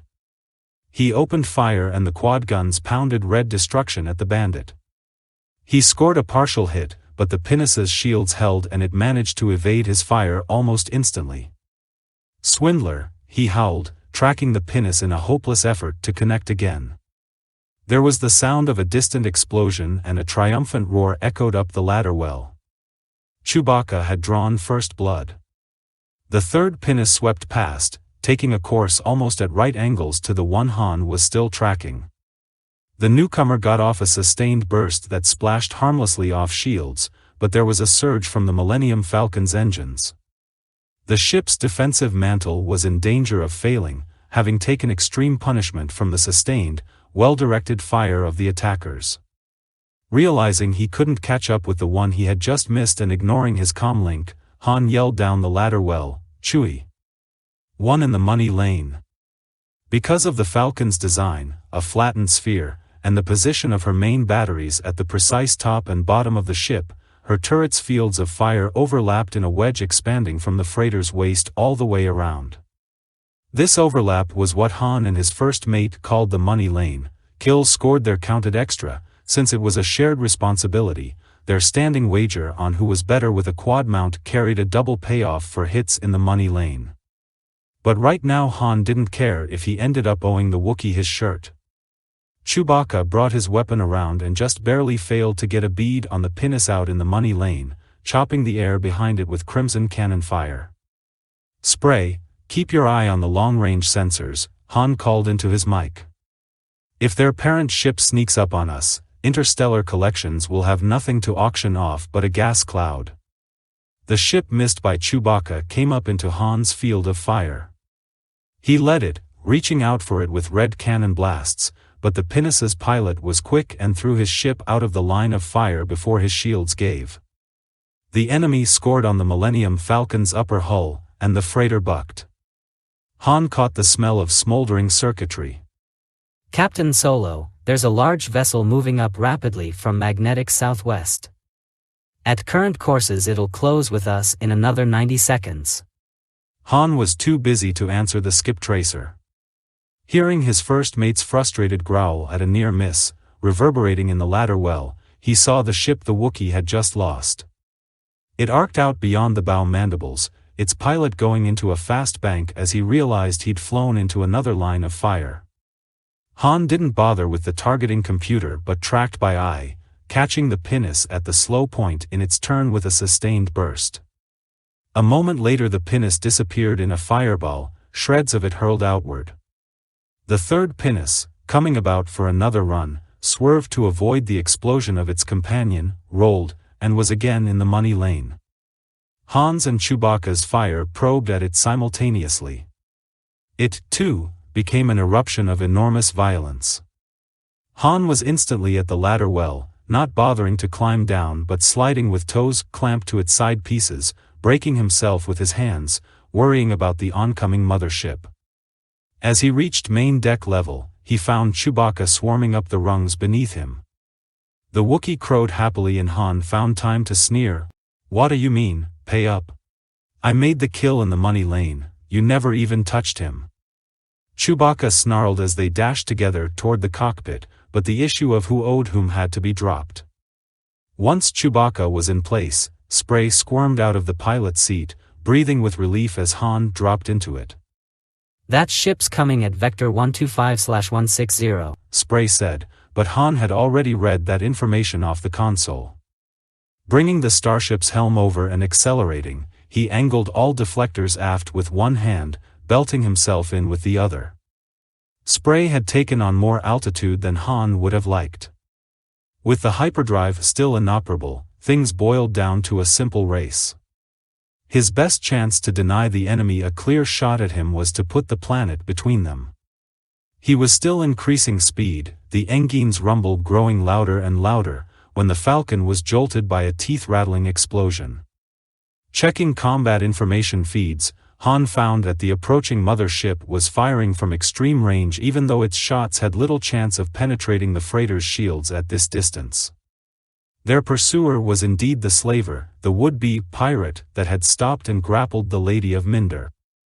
That left him nonplussed about Fiala's part in matters and why the lifeboat transceiver had been left keyed open.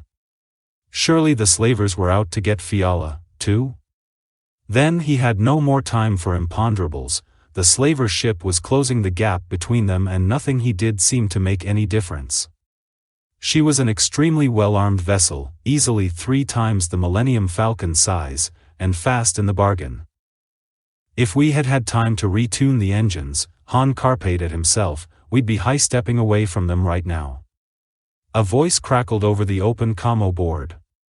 Heave to, Millennium Falcon, or we fire for effect. Han recognized the voice.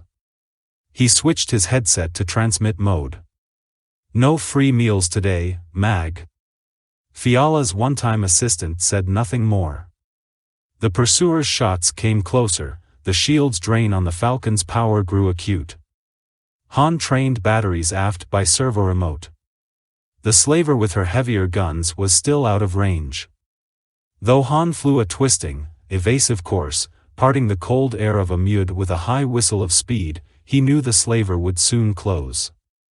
All he could hope for was that inspired piloting, more than a little luck, and a well-placed salvo to damage the slaver would get him clear. He brought his ship out of a quick bank with a flourish, sideslipping as thick streams of turbolaser fire belched past to starboard, just missing the Falcon. He thought, we could still make it, unless. Fulfilling his silent fear, the freighter wobbled and shook herself as if in the throes of a fit. Instruments confirmed that a brute tractor beam had fastened onto the Falcon. Her maximum effort failed to free her. With the freighter held fast, the slaver closed rapidly. In another moment, Han knew, their pursuer would be on top of them. He tried not to be distracted by regrets. His hands flew across the console and he lacked even the time to tell his co-pilot what he was about to do. Han brought the Falcon about at full power, just barely overcoming the drag of the tractor, redeploying defensive shields to maximum over the upper half of his ship's hull. Before the startled pilot of the slaver vessel knew what was happening, the Millennium Falcon had come about, reversing field in the tractor beam, and dived under his bow. Evading the tractor projector set in the bottom of the slaver's hull took an extra twist and full power from the freighter's already overworked engines, using both the tractor's draw and the Falcon's thrust to snap roll free of the beam. Dumbfounded fire control officers began redirecting their gun crew's aim, but the suddenness of the freighter's evasion had won Han the advantage of surprise. Streaking under the length of the slaver, Han fired salvos from his top turret and waited with some dread for the moment his shields failed. But they didn't, and Han's wild aerobatics eluded all fire coming from the surprised slaver. Nearly. There was a monumental jarring. Such of the Falcon's alarms and warning lights as were not already alive came on. Chewbacca, taking damage readings, hooted worriedly as Han accelerated again, leaving the slaver to match him if she could. He turned to Spray. Some of that new stuff we put in today must have been hit. I don't get any readouts from it. Try the forward tech station and see if you can find out anything. The skip tracer staggered off, lurching this way and that as the ship swayed around him. Reaching the forward compartment, he found Fiala and Bollocks still seated in the acceleration couch. From the tech station's chair, Spray began examining readouts and squinting into scanners and scopes, twisting in the chair and scratching at his hand nervously. Does your hand still hurt, Spray? Asked Fiala. No, it's much, he started to say, then stopped and swung his chair around to face her with a shocked look. I meant, that is. Somatogenerative treatments always leave the skin itchy, don't they? Fiala went on, ignoring his protests. You've been scratching since we got here. Solo told me he bit the hand of whoever jumped him in the hangar at the Bonadan spaceport. It was you, wasn't it? There was little of inquiry in her tone, more of statement. Spray was very calm. I forgot how bright you are, Fiala. Well, yes, as a matter of fact. The Falcon quaked again. The slaver was gaining on her once more. And you left the lifeboat transceiver keyed open, too, didn't you? She snapped. But how? Han was right, you weren't anywhere near that boat. I did not, Spray declared soberly. That, you may believe. I hadn't expected things to go quite this far either. I abhor all this useless violence. This will end soon, your ambitious former assistant is close. Still not sure she credited any of what he had said, she told him, You know I'm going to tell Han, don't you? Bollocks turned red photoreceptors from one to the other, wondering if he dared leave them alone long enough to inform Han of what he'd heard. Then the Falcon jolted again in response to a barrage. I doubt if that would make any difference now, Spray stated calmly. And it's in your own best interests, Fiala, to cooperate with me. Your life has reached a critical juncture. Han and Chewbacca had run out of options. The slaver had fastened her tractor on them again. This time there would be no survival value in a sudden reversal. The next volley would almost certainly penetrate shields and convert the Millennium Falcon into an explosive nimbus. Han was busily training batteries for a last futile salvo in an attempt to avert death. But the volley didn't come. Chewbacca began pointing at the sensors and hooted excitedly. Han gaped, wanting to rub his eyes, at the size of the ship moving up hard astern the slaver. She was an Espo destroyer of the old Victory class, close to a kilometer long, an armored space-going fortress. Where she'd come from wasn't as important to Han as what she would do. The tractor beam pulling at the Falcon dissipated. The slaver had seen the destroyer, too, and wanted no part of her. But the security police battlewagon had tractors of her own, mightier than the slavers. Suddenly the Millennium Falcon and her pursuer were both held in an inflexible, invisible grip. Somebody aboard the slaver had the bad judgment to try a volley at the destroyer. Cannonade splashed harmlessly off the Espo's immense shields, and a turbolaser turret in the warship's side answered, opening a huge hole in the slaver's hull and evaporating most of her power plant. The slaver offered no further resistance.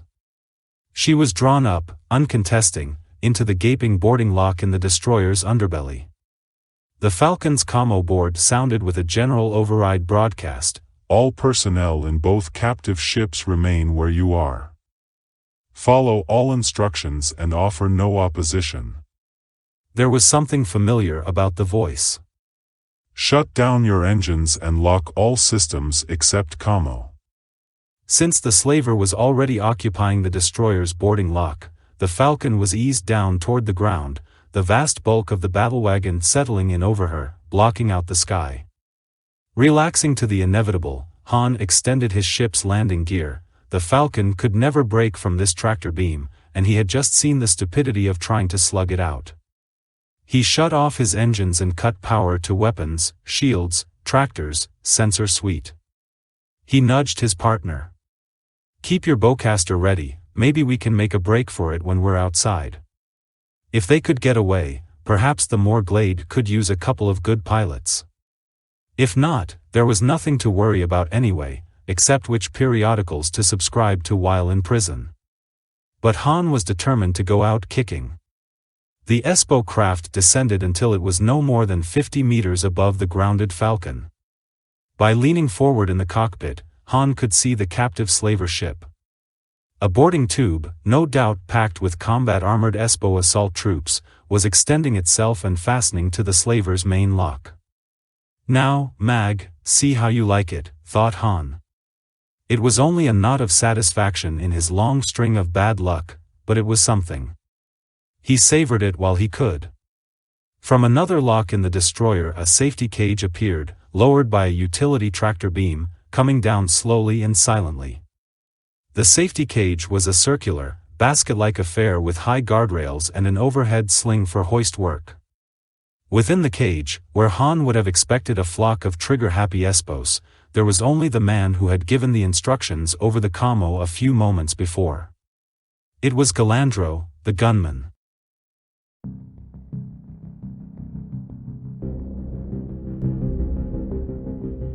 Chapter 13. Galandro approached the Falcon at a sedate pace. When he stopped, looking up at the cockpit, his hand moved to his belt and brought something up. A moment later the gunman's voice came over the commo board, obviously channeled through the Espo warship.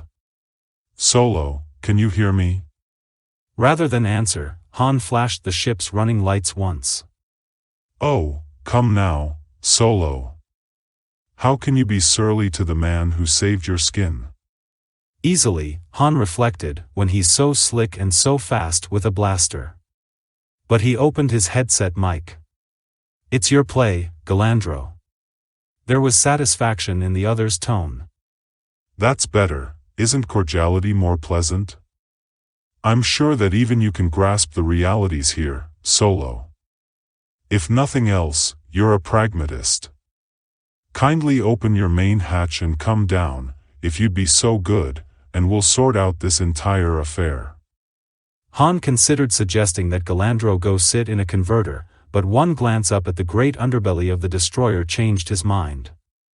Turbolaser emplacements, twin and quad batteries, missile tubes, and tractor beam projectors were all aimed at the freighter. One wrong move and we'll all be random energy. He sighed and unbuckled his seatbelt. Perhaps something outside would change the situation, but he knew nothing he could do there in the cockpit would help. He turned to find that Spray had been standing at the rear of the cockpit, watching him. A moment later Fiala appeared next to the Tinnin. It occurred to him that she might have some use as a hostage, but in view of the number of times her life had been in real danger already, he doubted that threatening her would deter Galandro. The man seemed to know what real ruthlessness was. Besides, Han wasn't sure Galandro would believe Han could kill her in cold blood, even now. Your friends have shown up, Han told her bitterly. The authority has things well in hand. There ought to be that big promo in this one, Fiala. She moved away toward the main hatch. Spray gave Han an odd look, then followed after. Encountering Bollocks in the passageway, Han nodded at him. Step into the cockpit and keep a photoreceptor on things, old-timer. If we don't come back the ship is yours, unless Interstellar Collections grabs it. Good luck, business has been lousy lately. When Han got the hatch open he found Galandro waiting at the ramp's foot. The gunman met his stare with a polite inclination of the head. I mentioned earlier today, Captain, that there would perhaps be another occasion. The invitation was obvious. Han thought about hooking for his blaster but, recalling Galandro's incredible speed, set it aside as an option he could take later. Han was prepared to believe that the man confronting him was his equal or better with a sidearm. Galandro saw that in his expression and evinced a certain disappointment. Very well then, Solo. You may keep your blaster for now, in case you change your mind. I don't suppose I need to tell you how many weapons are trained on you right now. Please don't do anything abrupt without letting me clear it beforehand. Han and Chewbacca stepped off to opposite sides of the ramp's foot, but Galandro stayed far enough back to keep them both in view. The Wookiee, as aware of the situation as Han, kept his bowcaster slung at his shoulder. Han was expecting to see a profuse greeting or at least a cordial welcome for Fiala. But Galandro accorded her only a suave smile and sketchy bow, and waited expectantly. Spray was last down, coming at his slightly uneven dryland gait, the tip of his tail brushing the ramp, some moisture from his recent swim still gleaming in his pelt. Galandro bowed to him deferentially, although the gunman never lost sight of Han.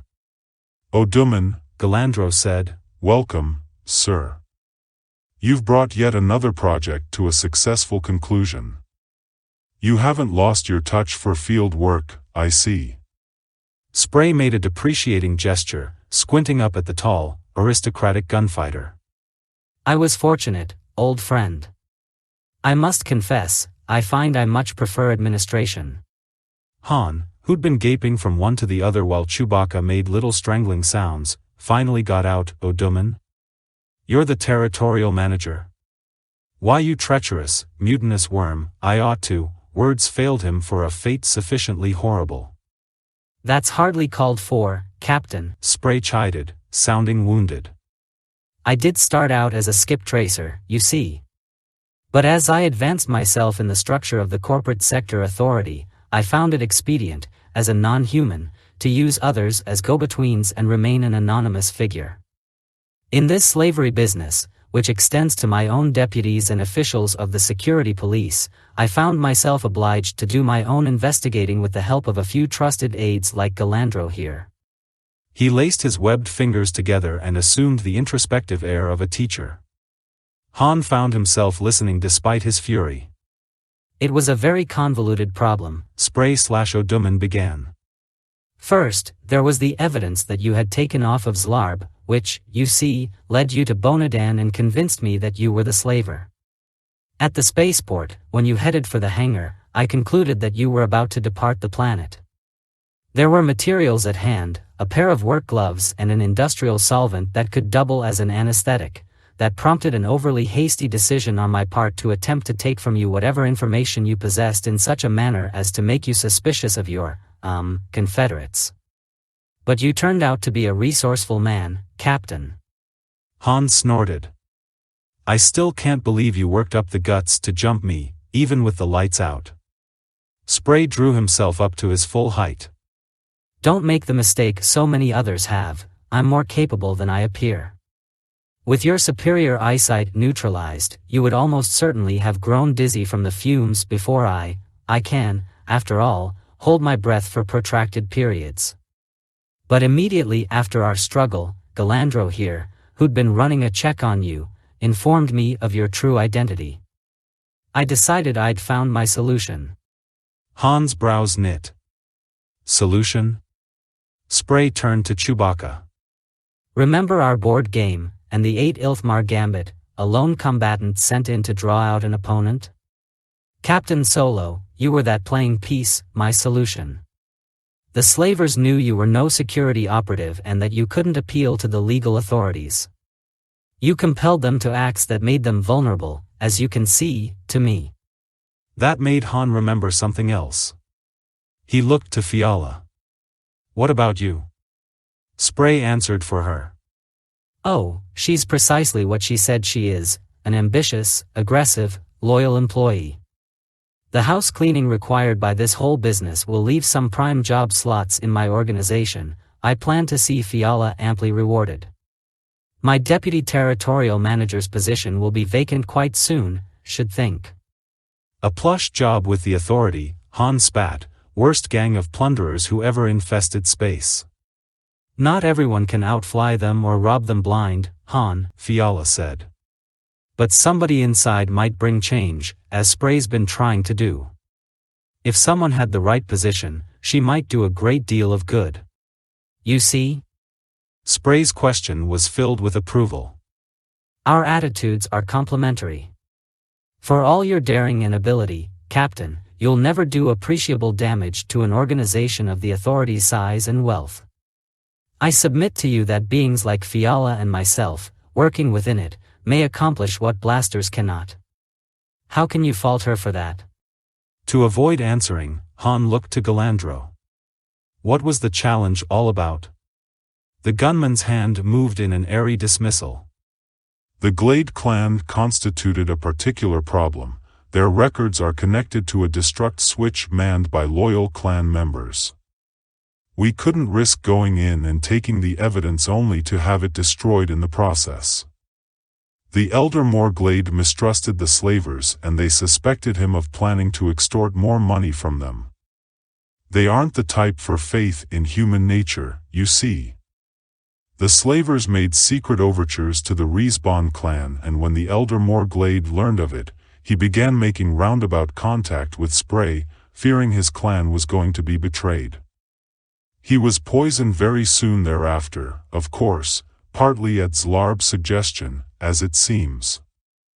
I preceded you all here, after the Falcon made her emergency landing. Oduman, sorry, sir, Spray, managed to contact me. I saw an opportunity to use the peculiar structure of their code to put the Glades in your debt, Solo. It wasn't very difficult to make myself available to the Reasbans, and as far as they're concerned, they're the ones who originated the idea of having me challenge the new Morglade to a duel. A marvelous inspiration, applauded Spray. And it was also at your suggestion that the Reasbans contrived to key open the lifeboat transceiver? Galandro shrugged modestly, twisting his mustache. Han wanted to kick himself. And everyone else present. Wait a minute, Spray, he objected. How'd you contact him? You were stuck out in the mountains. Spray was suddenly chagrined. Yes. There were commo techs standing by for my signal, but I had to have uninterrupted use of the Falcon's facilities in case Galandro wasn't immediately available. He turned to the Wookiee. And that involves an apology I owe you. To keep you away from the ship for the requisite time, I frightened those grazers into stampeding with a flare gun, meaning only to isolate you on the ridge for a time. I had no idea there'd be so many of them, or that you'd be endangered. I'm truly sorry. Chewbacca pretended not to hear him, and Spray didn't press the issue. So you're just another hired gun, Han said to Galandro. Is that right? An errand boy on the authorities' chain? The gunman was amused. You've got a lot of time to put in before you're ready to pass judgment on me, Solo, whereas I've been in your place already. I've done it all, but I got tired of waiting to die in some senseless manner. So I've given up sleeping with one eye open, and in return I've got a future. Don't be surprised if you feel this way yourself, somewhere down the line. Never, Han thought, but he found Galandro to be more of a puzzle than ever. With Mag and the others in the slaver ship, and the evidence that's come to light, I should think our case will be incontestable, Spray said with satisfaction. Then you won't be needing us? Han said hopefully. Not quite true, the territorial manager admitted. I'm afraid I can't simply let you go, though I'll do what I can to elicit leniency for you. Han made a skeptical face. From an authority court? Spray looked pained, squinting at Han, then away. Seeing the empty safety cage, he said, Galandro, did you bring no men? Who's going to fly the Millennium Falcon back to port? They will, Galandro announced, indicating Han and Chewbacca. I'll go with them, to make sure they behave.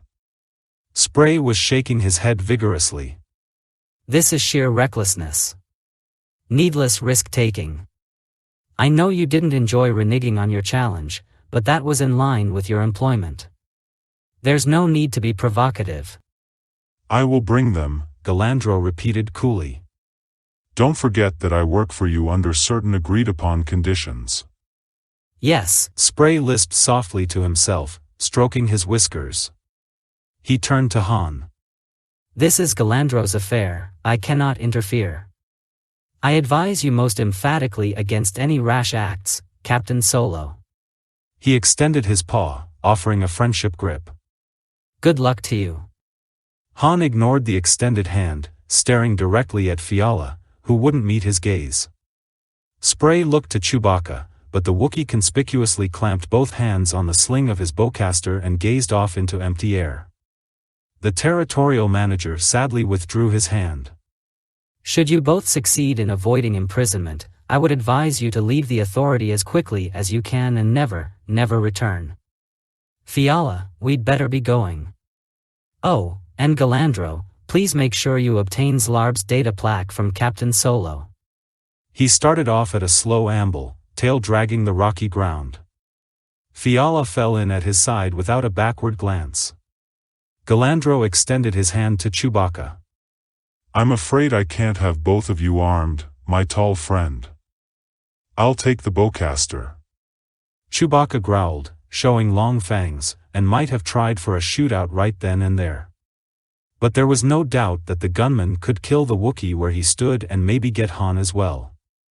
At least, Galandro seemed confident he could. Pass it to him, Chewie, Han ordered. The Wookiee looked at him, snarled again at Galandro, and reluctantly handed his weapon over stock first. Galandro was careful to stay out of reach of those shaggy arms. With a gesture to the ramp, he invited them aboard.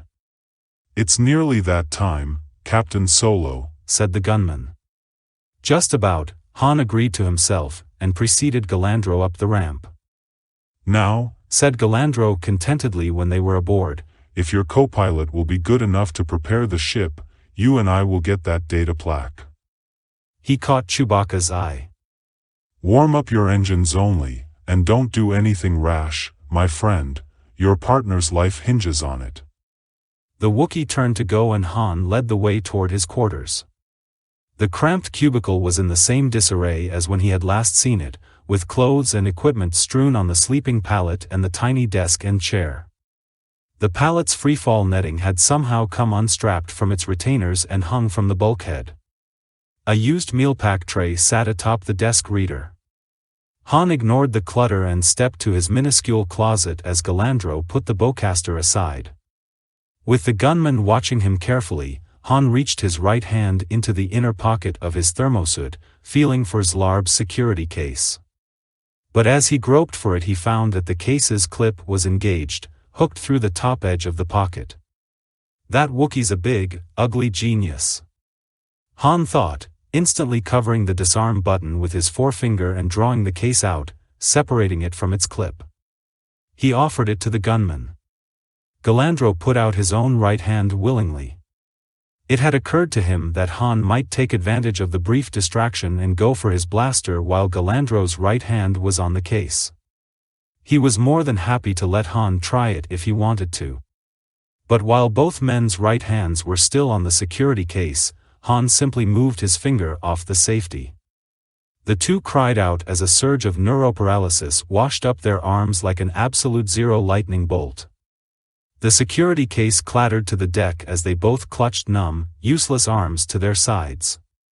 Galandro gritted his teeth and glared at Han, who slowly and cautiously flicked open the tie-down of his holster.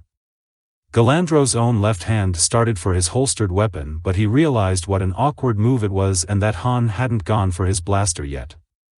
Han tugged at his gun belt until his blaster sat, butt forward, on his left hip. Galandro, smile gone, did the same with his own tooled holster. Their hands were close to their weapons now. "Had to change the odds a bit," Han grinned amiably. "Hope you don't mind." "Whenever you're ready, Galandro. The stage is yours." The gunfighter's upper lip now held beads of sweat among the strands of his mustache. His hand began to tense, fingers preparing for the unfamiliar task. Han almost went for his gun then, but curbed himself sharply. Galandro would have to be the one to decide. The gunman's left hand drooped loosely, as he abandoned the effort.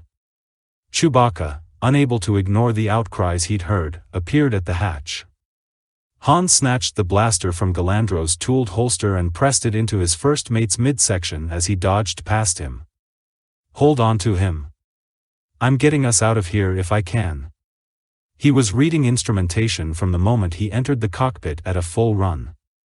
He stopped himself with the heel of his left hand against the console and vaulted into his seat. The engines were hot but, as per Galandro's orders, guns, shields, and everything else but commo were cold. The neurocharge hadn't been crippling, the feeling in his right arm was already coming back. "For all the good it'll do me," he frowned to himself. He was shocked at how little time had passed since he'd entered the ship. Spray and Fiala had only now finished the long walk back to the cage. He smashed his fist against the console. "Look at this. If I had firepower I'd have 2 perfect hostages under the guns. Or if I had tractors, I could haul 'em back here." "There are other ways to handle cargo besides tractors," said a high-pitched vocoder. "Isn't that right, Bollocks?"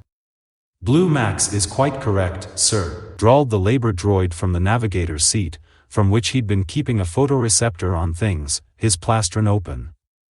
"As a general labor droid, I might point out."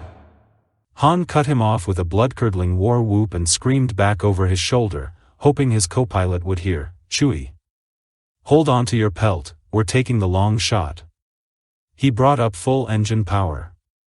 Giving the Millennium Falcon entirely too much acceleration, he tore off from a dead standstill to scream along under the belly of the destroyer, retracting landing gear as he went. Even with full braking thrusters he barely made a tight bank, throwing himself against the console as Bollocks floundered for a handhold. Lining up his shot, he applied more power. The safety cage, suspended halfway up to the access lock on its utility tractor, was before him with unbelievable speed. With more instinct than skill, Han made microscopic, split-second corrections in his course and hit braking thrusters again. The starboard bow mandible slipped through the cage's sling arm. Han accelerated again, carefully but extremely quickly, tearing the cage out of the utility tractor's grasp.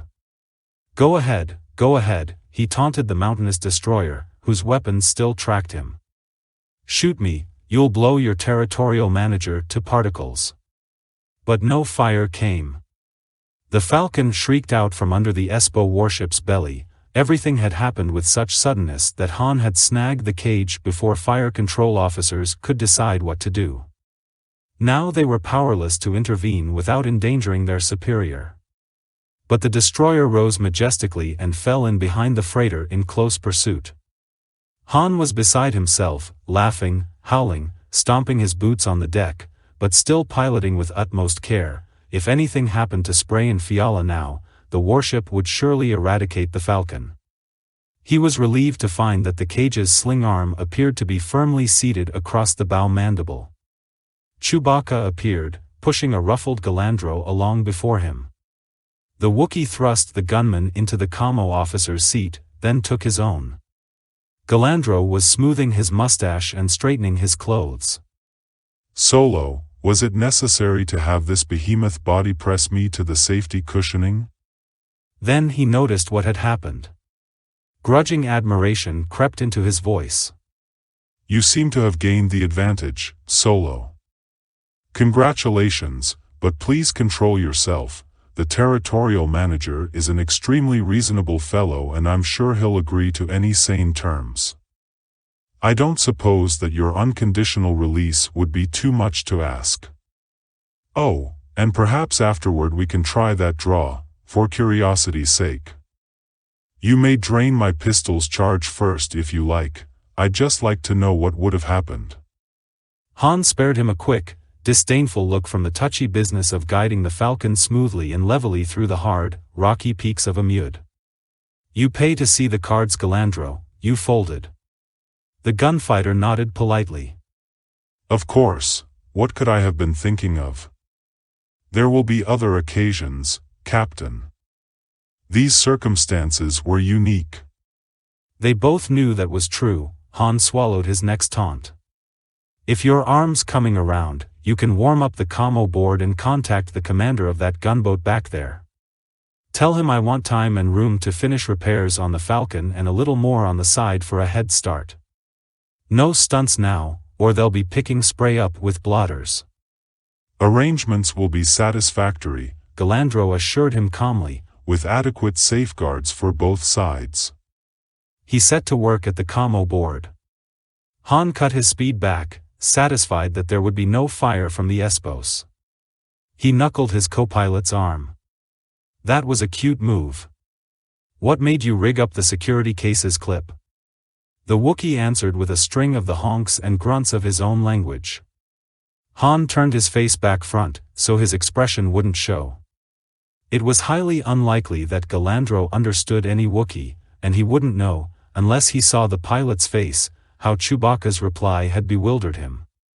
Because Chewbacca hadn't connected the security cases clip. And that left only one other person who had known where the case was. Han half stood, half leaned forward to look down through the canopy at the gently swaying safety cage. Spray was huddled miserably in the lowest corner of the dangling cage, webbed fingers clutched at the guardrail and its meshwork. He was making a courageous effort, it seemed, not to become airsick as he pondered the sudden reversals of fate. Han figured that even with this turnabout, it had been a good day for the territorial manager. He resolved to trade grips with Spray before they again parted company. Fiala, unlike her superior, was braced more or less upright, clinging to the sling arm and staring up at the cockpit. When she saw Han gazing down, a slow and secret smile crossed her face. Knowing how well she could read the slightest kinetic movement, he mouthed. "You are one very, very sharp future senior board member." He saw a laugh escape her then, and she made a small, mocking bow of the head. He pulled back down into his seat. Galandro had raised the destroyer and was remonstrating with her skipper. "I might just have to hang on to one of my hostages a little longer," Han interrupted. "To make sure you keep your end of the deal." Galandro swiveled his chair around in surprise. "And don't get yourself in a lather, Galandro, you'll get her back if your word's good." He went back to flying, checking sensors for a suitable landing spot. One more thought occurred to him. "By the way, Galandro, find out how much cash the pursuer has in his vault." He snickered at Chewbacca's questioning bark. "What do you mean, what for?" "Somebody owes you and me 10,000 for services rendered. Or did you forget?" Galandro, teeth clenched, went back to his argument with the Espo captain. Chewbacca's happy guffaws rang as the Wookiee pounded his armrest, the vibrations traveling through the deck. Han leaned forward again and blew Fiala a heartfelt kiss.